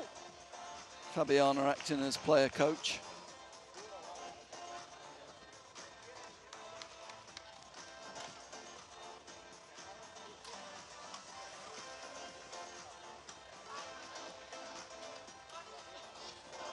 That's a good shot. Service over, 3-4.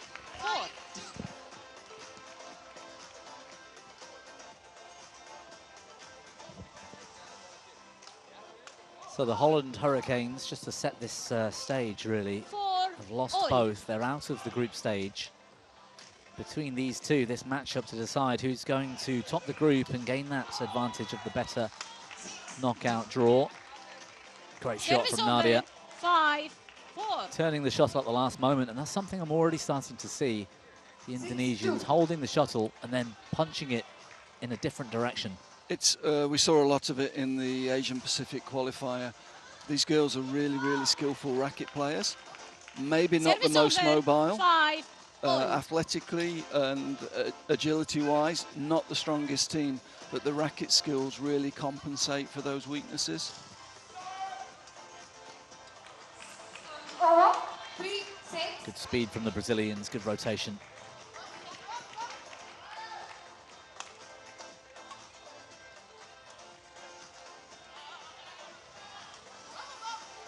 Got to be quick, a quick thinker here, haven't you?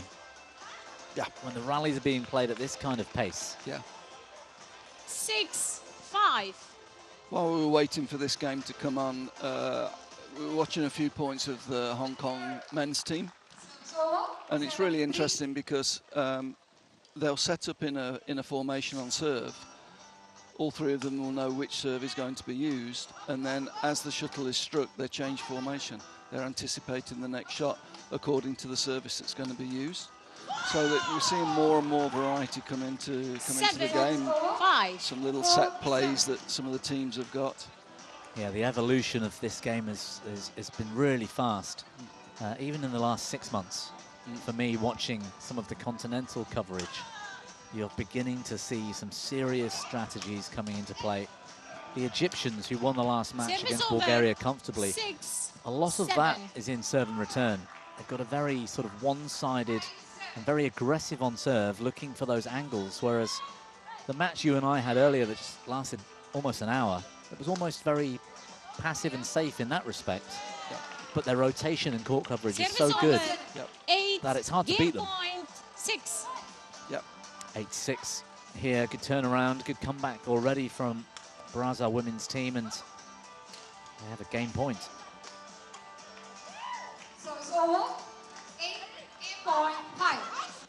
That's a really good example there of this matchup. So the Brazilians, really nice rotation, really good agility, good movement on the sand, and eventually forcing the Indonesians out of position.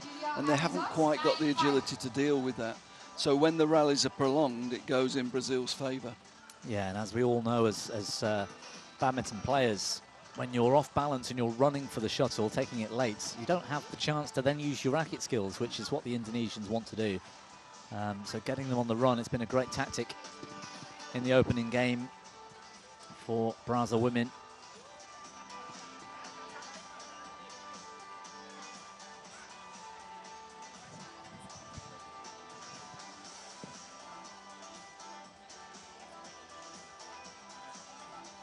Court 1, 20 seconds. Court 1, 20 seconds. Lots and lots of tactical discussions amongst the Brazilian girls. What's worked? What's going to work for us? What do we want to be focusing on? Second game. Play. Love all. Play a let. A little bit too eager, I think, the Brazilians. Too keen. Players. Too keen. Yeah. Play a let.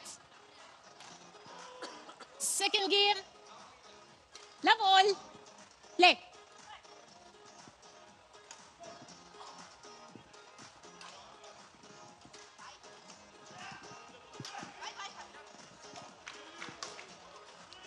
One love.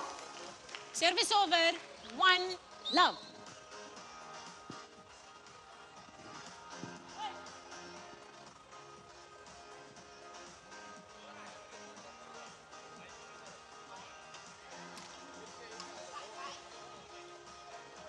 It's been great as well, Ian, hasn't it, for teams from different continents to now be competing against each other here this week. Service Is that the over. first time we've seen that in badminton? It is, and it's great because all these teams have only played within their own continent so far. So the game's evolved in different ways in different regions. So to see them matched up now is super interesting. We've seen the Nigerian boys Service over. play 2, super match 1. today, and I think they're just catching the Asians by surprise a little bit. I think, you know, when teams like China and Hong Kong are coming on against countries that they don't associate with high-level badminton, they're not ready for the challenge that they're being posed. No, and that's what we saw with Indonesian men earlier, who are out of the group stage as top seeds of the event as well. Surprised, perhaps. I mean, they were pushed. Both of their matches went the distance, went to that 5th game decider, losing out to Brazil and losing to the UAE, I think. Yep. And Nigeria live on court 2 right now against Vincent Wong and his teammates from Hong Kong, China. I mean, the Indonesian boys going out, that's a great example. I mean, they were deservedly the Asian triple champions from the Asia Pacific Championships, but they were just caught completely off guard by 2 teams they weren't ready for. Different styles, and they couldn't cope. 2. And they'll all be learning from each other, won't they, here this week? And they'll be taking that back home and employing certain tactics that they thought were worth exploring. Substitution. 2 substitution remaining. Substitution mid-game for Indonesia, and you can understand it after the start they've had, and perhaps bringing on a player with a bit more mobility. It's exactly that. She's not the most skillful of this team, but she is the most mobile, actually, so it makes a lot of sense. 2. Service over. 3, 4. So a maximum team of 4 with 3 on court, and you can rotate that substitute or keep swapping the same player up to a maximum of 4 times in a match. All.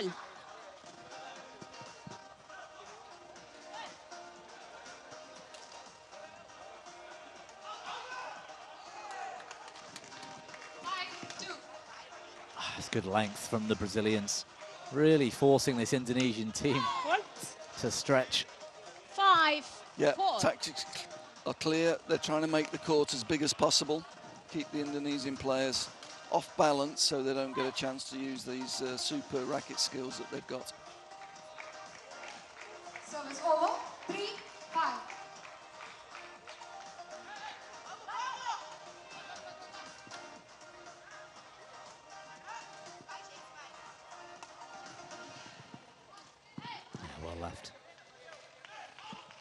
6-4.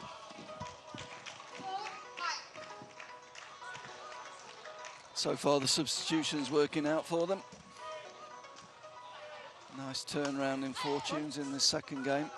7-4.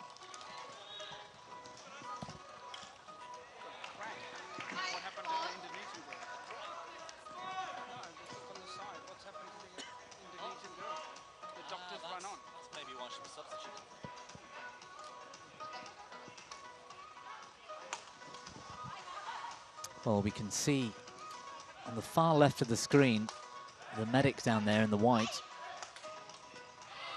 treating the Indonesian player who was substituted, and it looks, Ian, that perhaps that was the reason why she was taken off. Service over. Yeah. 5-7. Might be cramp or another issue. In that case, it was a fortuitous substitution because after the substitution, they've won 5 consecutive points. Service over. Well, there's another, and a chance 8 now to take this second game and level the match.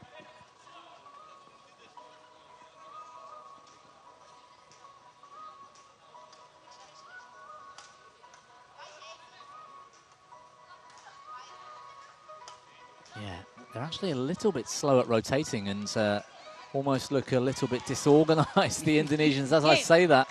A Brazilian Second down on the game floor. won by Indonesia, Garuda. And the shuttle placed 9-5. directly at her. That's going to be tricky for Silva, I think, to pick up the pieces. Second game to the Indonesians.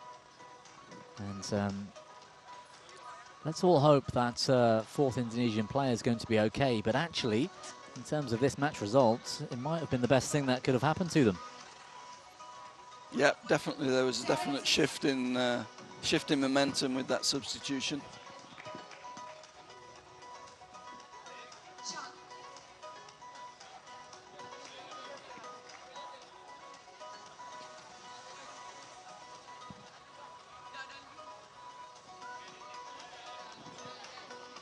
Court 1, 20-second.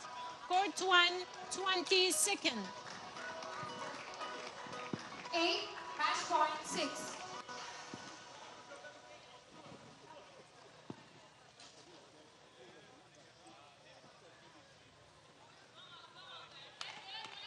Third game, level, play.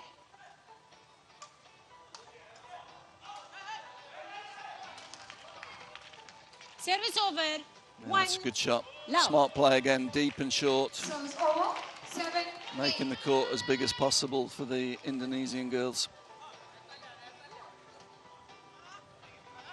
Nice touch. Little change of angle. 2, love.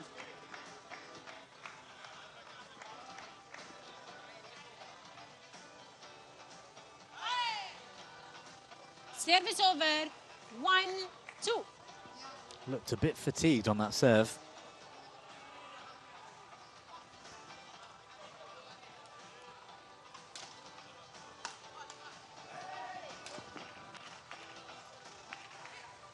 Service over. 3-1.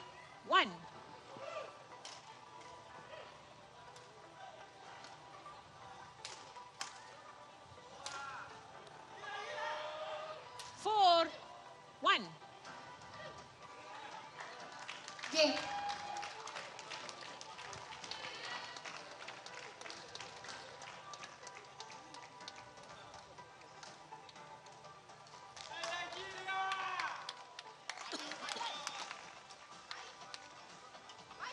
It's good variation from the Indonesians, just going over the top there with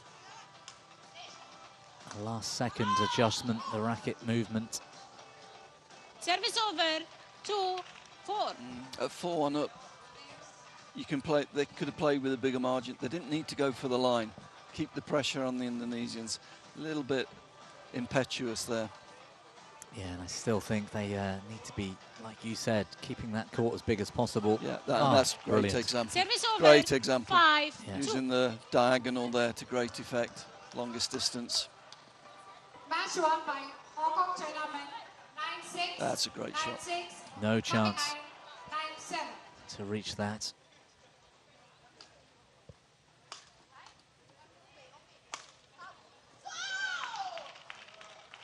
It's out. It's gone long. 6-2.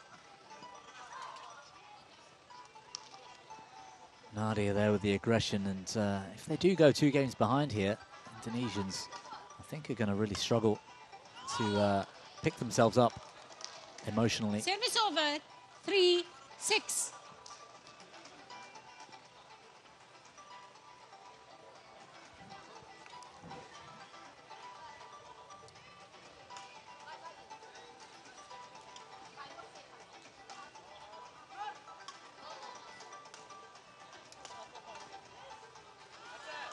Yeah, that's good again. Service over. Dragging one player in and then playing long to the back corner behind. Indonesians haven't got the mobility to deal with that tactic. No, couldn't reach the shuttle, really well placed. And their teammate from Indonesia still down with the medics providing attention. 8. Game point. 3.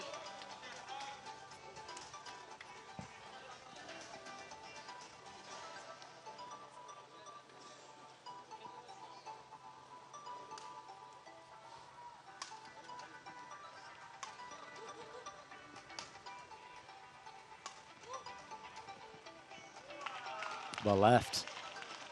Game. Not really Third learning game that won by Baraza there is a women's real team. drift 9-3. to that corner. Everything's going long there. Well, it was a risk from the Indonesians, and it didn't pay off. Second game to the Brazza women. A 2-game lead, and one more for them to take top spot in the group. Not a good day for the Indonesians so far. No, I'm really surprised, I have to say. I thought they'd be really well prepared for this. And so far, they've not looked the best organised team. No, and Court 1, 20 seconds. Court 1, I'm sure that sort of 20 team seconds. spirit will spread as well with their men's team going out. Almost added pressure on the women to perform. Yeah. Fourth game. Level. Play.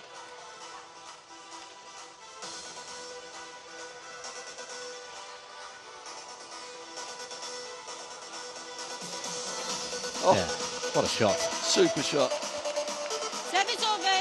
Oh, it's been called. Love. Oh, no.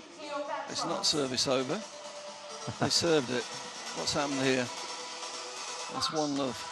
Yeah, I think they've been given the points. They've been given It's the not point, but shown it on the wasn't, scoreboard. it wasn't service over. No. I think that's why the score hasn't moved. I think there's a bit of confusion there.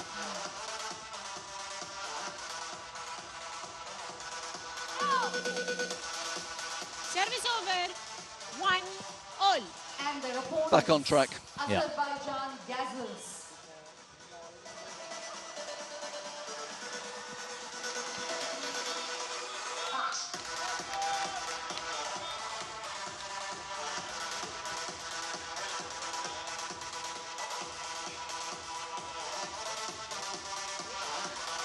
Again, it's that when they're forced to Service move over. backwards, they just haven't got the agility, 2-1. have they?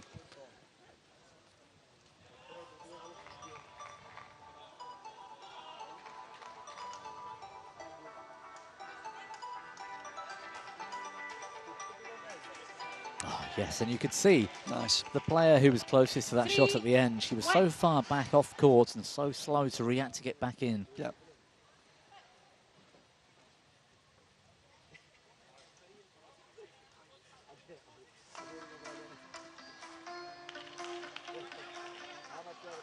Yeah. Well, it's turned into a very lacklustre performance from the Indonesians, I have to say. Doesn't seem to be a lot of urgency. There's not a lot of communication between the points. And that's been something that we've seen from most of the teams today. Great communication, great togetherness between the points. Indonesians just wandering around at the moment. That's a good shot. Yes, I Service think over. their spirits of taking a knock, and you compare that to, we saw Thomas Fuchs for Germany come on earlier as a substitute and really elevated that team and took control of the entire match from that point. Changed the whole momentum of the match, yeah. brought more urgency. Acted as a motivator to his two partners.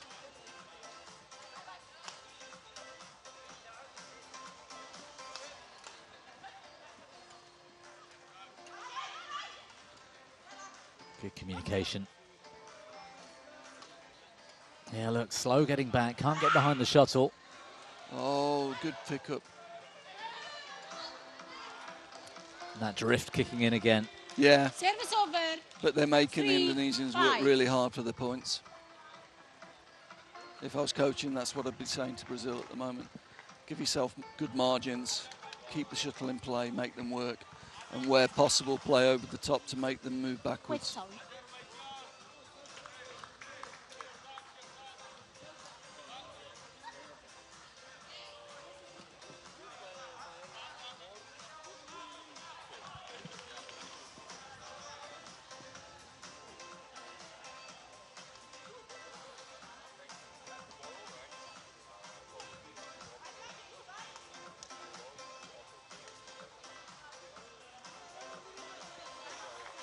Yeah, very slow again to react. The Indonesian stranded in the rear court. Yeah.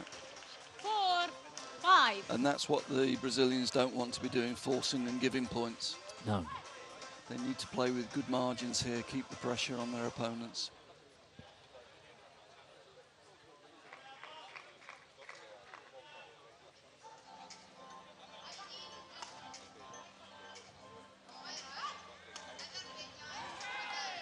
Good shot.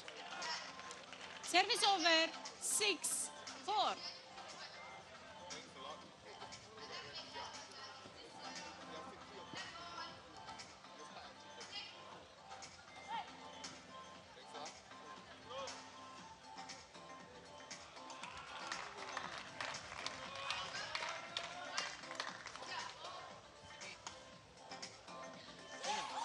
It's a really good shot. 7. Very Really good. clever. And you just look at the Indonesian setup as they started to prepare to defend. Yep. They look a bit lost. Yep. And we had Alex Thunder on in the last match, content creator and a real well-known social media voice. And he made a really good point. 5-7. He said from his eyes, the more skilled these players are at badminton, the less strategy they seem to have. And the less skilled they are, the more focus and dedication to that strategy they seem to have. And I think he might have a point there. There seems to be a real dedication to serve, for example, and positioning, and a lot of focus on rotation for those that aren't necessarily as skilled. And I think this Indonesian team highlights that. Yeah, and I think when you get the combination of the two, like we've seen with the Hong Kong teams, they win. Yeah, yeah. Hong Kong and China are perhaps leading the way in terms of the women so far anyway. Yeah. Brazil women's team, what? It was a slightly one-sided scoreline. It surprised me slightly, but Yep. full credit to them. I think they really deserve that victory. Yep. They played a good strategy against these opponents and came out Brazil heavily on women's top team. today. 9-6, 5-9, 9-3, 9-5. Well, Indonesia are going to go through, but if any of whoever their opponent is in the next round, if they watch this match, they will pick up some huge learnings, I think. Yeah, and they'll take a lot of confidence from having watched them, I think. Good fighting spirit from Brazil, and they were really keyed up for this match from start to finish. Deserved victors and group winners.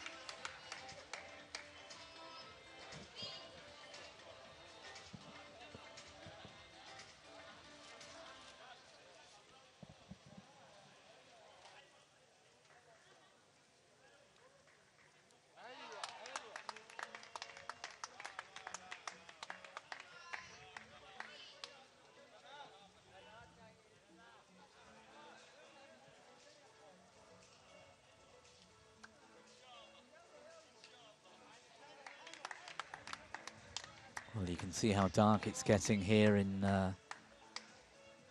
Khor-Fakkan in Sharjah, getting on towards 11 p.m. local time. It's been a terrific day of action. all round, and what a great view of the arena as well from the sky.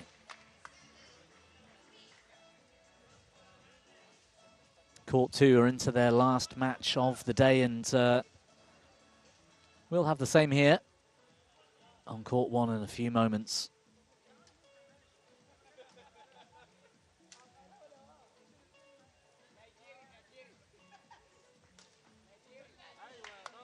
We've got the last of the men's triples group stage matches to be played. Group D, the German airballers are up against potentially one of the favourites, the Chinese men's team, who not been all that convincing, but a terrific comeback for China earlier.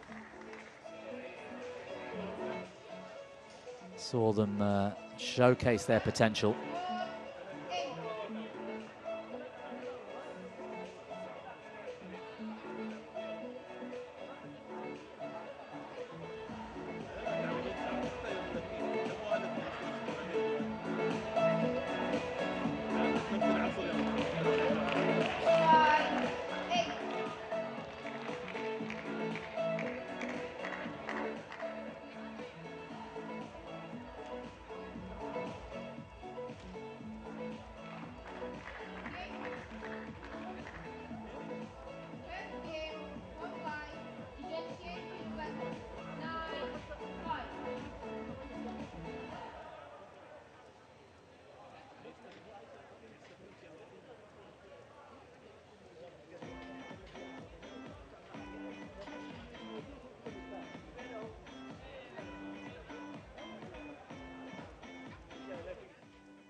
Please join me in welcoming the technical officials on Court 1. Umpire Tasmin Anis, United Arab Emirates. Assistant Umpire Nasir Avi, United Arab Emirates.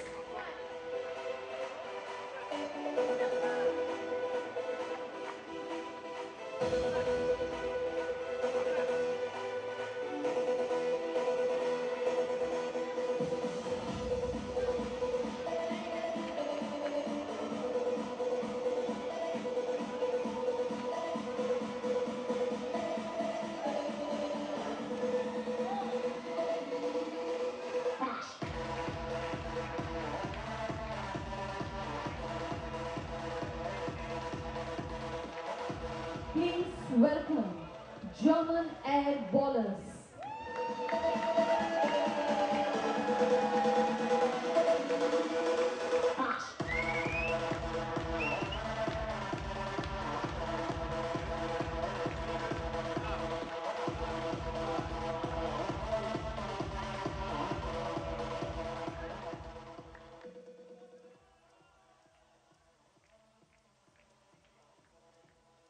And their opponents, Chinese men's team.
Terrific day of action here in Khor Fakkan, Sharjah, one of the United Arab Emirates, and host this year to the inaugural AirBadminton World Cup.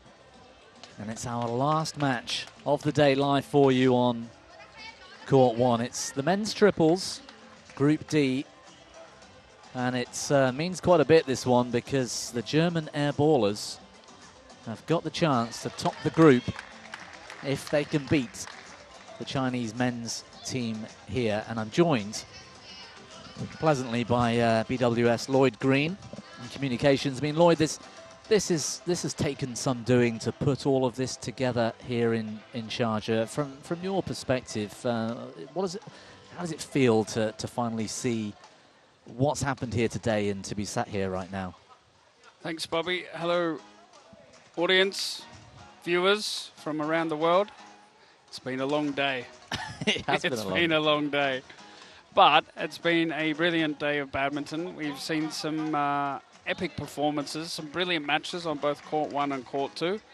And it's been brilliant to see it all come to fruition after all the hard work. It's a beautiful setting here right on the beach.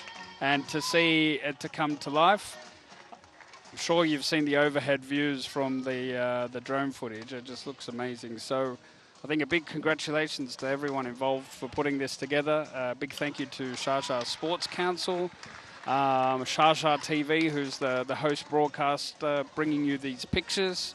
They're a fantastic job. Thank you to everyone in the truck doing the hard yards. Well done. And we're here. Look, see these wonderful pictures now. So it's been a brilliant day one. Still 3 more days to go. Absolutely. And of course, the last match of the day. Last match of the day here, and it's a big match. The opening ceremony last night, I was sat in the stands listening to Ian Wright's speech, head of development, BWF. He'd been sat beside me for a lot of the day, and I was quite moved as to the impact it's having on him personally, but also to understand what it's taken to get this here, the inaugural World Cup. And for me, one of the great things after doing a few of these now in air badminton is for the first time to see countries from different continents come up against each other, which hasn't happened before. It's all been inside each continent. These things have happened. There's lots of learnings. There's lots of different attitudes, personalities out there. We're seeing a lot of excitement and particularly tactics and things as well. I mean, that for me has been great for this sport here this week. Already, and we're only on day one. Absolutely.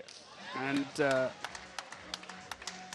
what is great, as you say, is on the sand and with air badminton, you do get the clashes of styles, and it's not one style can dominate over another. We've seen Brazil and Nigeria, on my right, Chinese very athletic on the sand. Their movement and on my really left, put it to German more technical airballers. teams like Indonesia and Hong Kong, China. Yeah. And they Chinese produce some brilliant men's rallies. team to serve. They're covering the court with their Level. diving, and it Play. probably in traditional badminton that may be not possible. So on the sand, we're getting some really competitive matches, and it's great for the growth of the game in those countries. Yeah, absolutely. I mean, who'd have thought the top seeds here in the men's game, in the triples, Indonesia, have already gone out in the group stages. They lost to the UAE and they lost to Brazil. Close matches. They went the distance, both of them, but they're out. I mean, that's amazing. And the group of death. Absolutely, the group of death. And it just showcases what the potential for this sport, the opportunity for this sport. You can't take necessarily your great badminton skills for granted out here on the beach, because there are different conditions. You've got to move on sand, you've got the wind, you've got this heavier shuttle. And Indonesia have struggled today in both the men's and also in the women's after losing that last match to Brazil. Absolutely. Well, we're underway here in this last game, last match. China out to a 3-0 lead over Germany. Germany were quite impressive earlier on, and China had a slow start against the Dutch boys. The Dutch boys were within a point of winning. They did. They were right on it in game 3, 2 games up, weren't they? And but China somehow found some confidence and some resolve and a strategy that started to work, and they were completely dominated the Dutch in the deciding game. I think the coach weaved his magic both with the men's and the women's, because the women were also down to sets love. They still ended up losing, but they came back to 2-all, and then Hong Kong China women prevailed in the last. But it's been quite interesting to see how China, a bit slow to start, and have had to adjust their tactics. Yeah, and tactics is a big thing here, isn't it? And whilst a lot of these teams are still learning and developing, and a chance for these different nations to play each other, strategy is becoming really obvious. We had Alex Thunder sat beside me a couple of matches ago, who's a newbie to all of this stuff. Absolutely. First time he saw air badminton was about 24 hours ago, when he first arrived into the arena. He knows a bit about badminton as a former Canadian junior, top 3 in under 23s he was, and he made a really good point. He said, from his view, those players with the great racket skills almost take it for granted, and they don't seem to have the same level of strategy and focus around serve and what they're doing. And those with fewer racket skills have more strategy. And I think it's those teams that then start combining both and really taking this seriously will prevail, because we've seen some surprises, some shocks and upsets today already. And there's a chance to sort of rewrite the rule book or rewrite the strategy book here, because it's not one size fits all. It's how a team could approach this. And I think probably Ian has talked about it all night, that it's going to evolve. Absolutely, yeah. And surely one of the most exciting parts of this growth, this development within World Badminton is the chance to play this kind of format in this kind of location. Because I know you well enough. You've been around badminton now for quite some time. At times, being a non-badminton geek like me, you know, you've got much more, you know, normal interests across the sporting world. Well-rounded. Well-rounded. Yeah. To be here and experience this sort of festival atmosphere, to have the hotel a kilometre or two down the beach.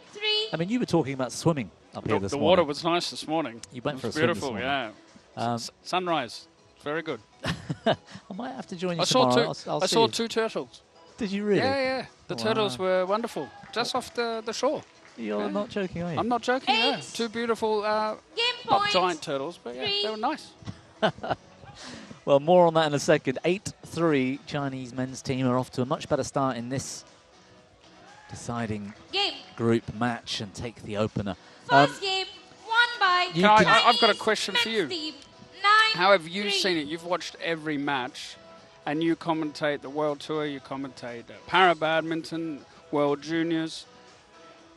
What does this product mean, or how does this sit for you when you've done a few of these tournaments now? How's your invested interest in air badminton growing? It is growing month on month. Just to, I think, first of all, the amount of development that we've seen in air badminton since 2.5 years ago when I first took a look at it to where we are now. I made the same comment 6 months ago doing the Continental Championships in Europe, and it's almost happened again in just 6 months. So the sport is evolving and developing at a huge rate, and this is starting to matter to people. I think initially, when you're a team that's arrived at an event like this and almost encouraged to be here by the sport itself, people take a kind of view that they're just here for a bit of fun. Some of these teams now are starting to take this pretty seriously. Well, they're still having fun, but they want to win. But they want to win, and Absolutely. You're seeing players on screen now. Thomas Fuchs, former World Tour player. We've got Vincent Wong for Hong Kong, was on court moments ago. Former top 10 men's singles player on the World Tour. We've got these ex-pros. We've got Matthias Bo knocking around this week. We've got Hendra Setiawan here. How good was Hendra today? Oh, I had the chance. The kids loved him, and the mascot. He sat next to me and did this job for 20 minutes with me. Dream come true for you? Absolutely. I had to sort of hold myself back in terms of the hero worship. We're very lucky to have Hendra and Matthias here this week. Matthias will be back on Saturday. And I think we've got a big exhibition match, Team Hendra and Team Matthias lined up. That'll be part of our coverage. Brilliant. So we're going to form, I think Alex is going to be in one of the teams as well. So stay for that fun. It'll be great. Yeah, absolutely. And yeah, I think there's so much going for this sport as an opportunity, the potential, the growth, to see these nations that you wouldn't normally or necessarily associate with badminton start to come here and challenge and compete. I mean, already today I've been talking about Nigeria, Egypt, the UAE, Azerbaijan doing well.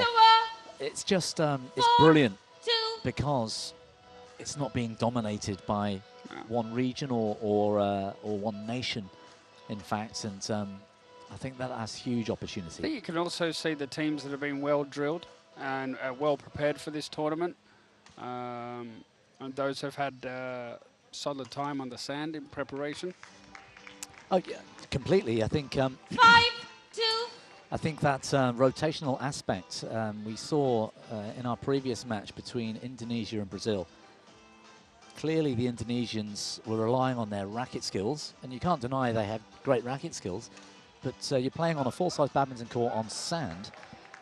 The movement, in terms of training and speed and power and athletic ability, is key, and also that rotational aspect. They seem to get confused a lot. They might need to call Hendra as coach while he's here. Bring him in. I suggested they might have needed him to play for the men's team today. But do you reckon Hendra would just plant himself in the middle and the whole team would run around him? Yeah. He said he's got a bit of a dodgy knee. He's recovering from some surgery. He'd still do well, wouldn't he? He really would. Yeah, so I think there's a lot of development yet to come in terms of the levels of all the teams we're seeing here. But over the next year or two, with the aims the sport has, that's only going to improve and get better and be more competitive and showcase this sport. We saw an hour-long match earlier. That was it was like an indoor women's doubles match, the women's triples. And both teams really slowed the tempo down. They had to, because they were exhausted. The rallies were 20, 30 shots long, not typical of air badminton that we've been watching. I was just walking past Team Hong Kong China, getting full physio, recovering. Not quite the ice bath, but they could go for a dip in the sea if they wanted to recover. They could. But that professional aspect might start creeping into this, and then who knows where this could... Well, Hong Kong China has come with a very professional setup. They've got a team manager, they've got physio, they've got a coach. The coach is a former tour player. Yeah, I think some of the Hong Kong players as well themselves are tour players. Absolutely. The Chinese team are a good level. They're playing university level and age groups. But they're starting to push onto the World Tour as well, and that's great to see. But not only that, some of the teams here that are performing at a good level are amateurs or hobbyists, if you like. Yep. The Bulgarians, there's a doctor in there, a teacher in there. Yep. The Dutch team, none of them have played indoor badminton at a high level before. They nearly beat China. And they did. Right. Unbelievable. Exactly, and so you can gain so much in these early stages, early phases of the sport, by committing to that structure and those strategies and training, practice. Moving on sand is tough. I'll tell you what would be interesting. If any of our viewers and listeners still tuning in at close to 11 p.m. at night, if you have any questions throughout this whole weekend, jump on BWF Instagram, put in the chat on BWF TV on our YouTube or on our Facebook. Write to us. Use the hashtags AirBadminton BWF World Cup Sharjah 2025 and let us know what you think. It'd be interesting to see your feedback and your views on the game, because I imagine it's quite new to everyone. Yeah, I would have thought so. I think we're looking at new viewers here this week, and if they've seen a bit before, it will only have been briefly at some of the continental stuff. But substitution. We cannot reiterate enough remaining. How difficult the sport actually is, because we've got some former professional players here and players that play indoor badminton at a high level, and moving around on sand, and when the wind's kicking up during the sunny hours of the day, it's not easy, is it? And court 2 just before, think we saw Vincent Wong more on the sand than standing up. He was throwing himself around. He does love to throw himself about. Well, it's Third two games to love here. Love all. With the Chinese Play. men's team on course at the moment to take top spots in the group. I don't suppose you know, Lloyd, when the draws will be complete for the knockout stages here for tomorrow? So there's still, I believe, love. there's no, yeah, I'm not actually quite sure. Okay, that's okay. Well, it will happen over the next probably 12 to 18 hours or so, I'm sure. We'll start the coverage live here again tomorrow, won't we, at 3:30 p.m. local time. Yes, with the quarterfinals, yep. So I believe the schedule will be released early tomorrow morning. We'll circulate that, and the quarterfinals follow our channels. Get to see who plays who. I actually think the knockout draw will take place later tonight at the close of play. Right, okay. Yep. Well, this is looking like a lot more focus from the Chinese men's team. They look nervous against the Dutch in the opening stages. And they're looking a lot more confident now. I think the other factor also is that a lot of the practice that the teams had was in daylight. In the practice sessions during the past previous 2 days, during the middle of the day. Okay. And then China's matches have all been at night. Right. So actually, they had no time to adjust to the lights. So maybe that was why they had a bit of a slow start. And also, I would imagine that, I mean, it was a lot windier when we started today, or when I was walking here at lunchtime. Absolutely, now it's still. And now it's dead still. In fact, I've been keeping an eye on the... Ian tells me it's called an anemometer. Anemometer? Apparently. He could be winding me up. But... what's the reading say right now? 0. 0. Wind is 0 inside the arena right now. I can even just about see the little weather vane thing on the the rigging there, which hardly is any movement. Yeah, or no movement. And so, and for those interested, it's 67% humidity inside the arena right now, and it's dropped almost 10 degrees since we started. Yeah, 23. Is that right? That's 23 indoors, or one of them's 19.9. I'm not sure which one's. I'm guessing that's the outdoor. Outdoor. Who knows? And you're getting the sea breeze on that one where we are sheltered. There's a big wall behind where the German team are playing right now. There's a big wall protecting from the prevailing wind coming from the sea. Yes. So inside the arena and with the lights on, it's a lot warmer, 23 degrees, but outside it's 19. Right, I see. But just going back to your point, the players that were training yesterday, the day before at, say, 2 p.m., with higher winds, higher temperatures, they'll adjust their strategies to play with that lack of visibility of the daylight and the wind moving the shuttle around. And now it's perfect playing conditions in here for this sport, and that will change the strategies. They've got a lot more time on the shuttle. And it seems to have helped the Chinese here. Absolutely, they've dominated this one, and they got match points. Yeah, 6 of them, without dropping a game as well. Wow. A slightly lackluster performance, I think, from the Germans. Maybe they left it out all on the sand in their first one. And they were already through the group after beating the Dutch themselves, so perhaps they're saving a little bit for the knockout stages. Strategic. Legs must be burning on this sand after a whole day of running around on that. Saving their legs.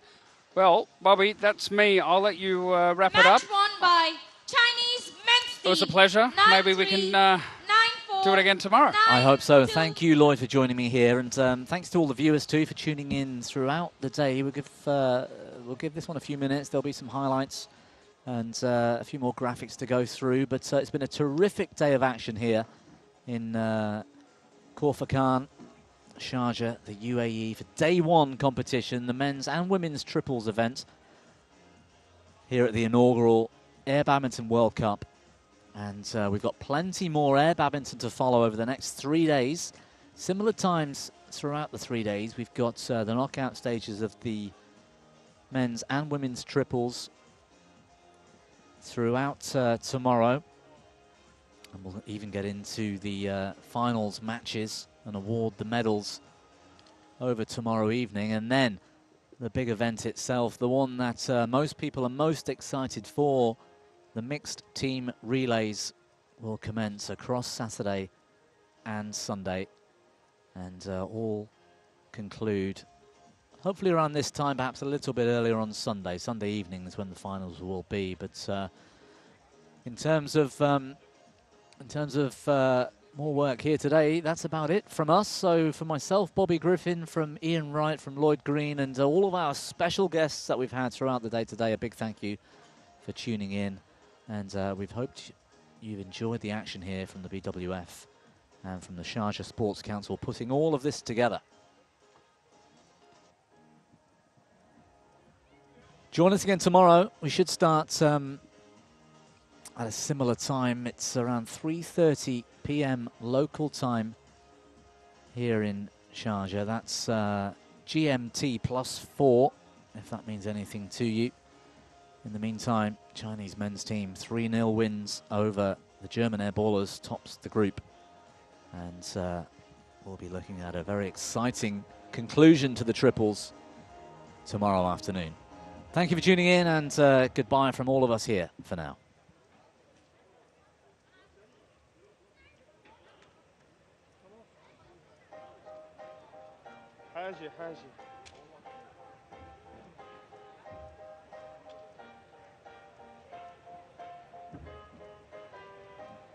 سيداتي سادتي، مع اختتام اليوم الافتتاحي لبطولة كأس العالم للريشة الطائرة 2025 والتي تقام هنا في الشارقة، نعرب عن خامس تقديم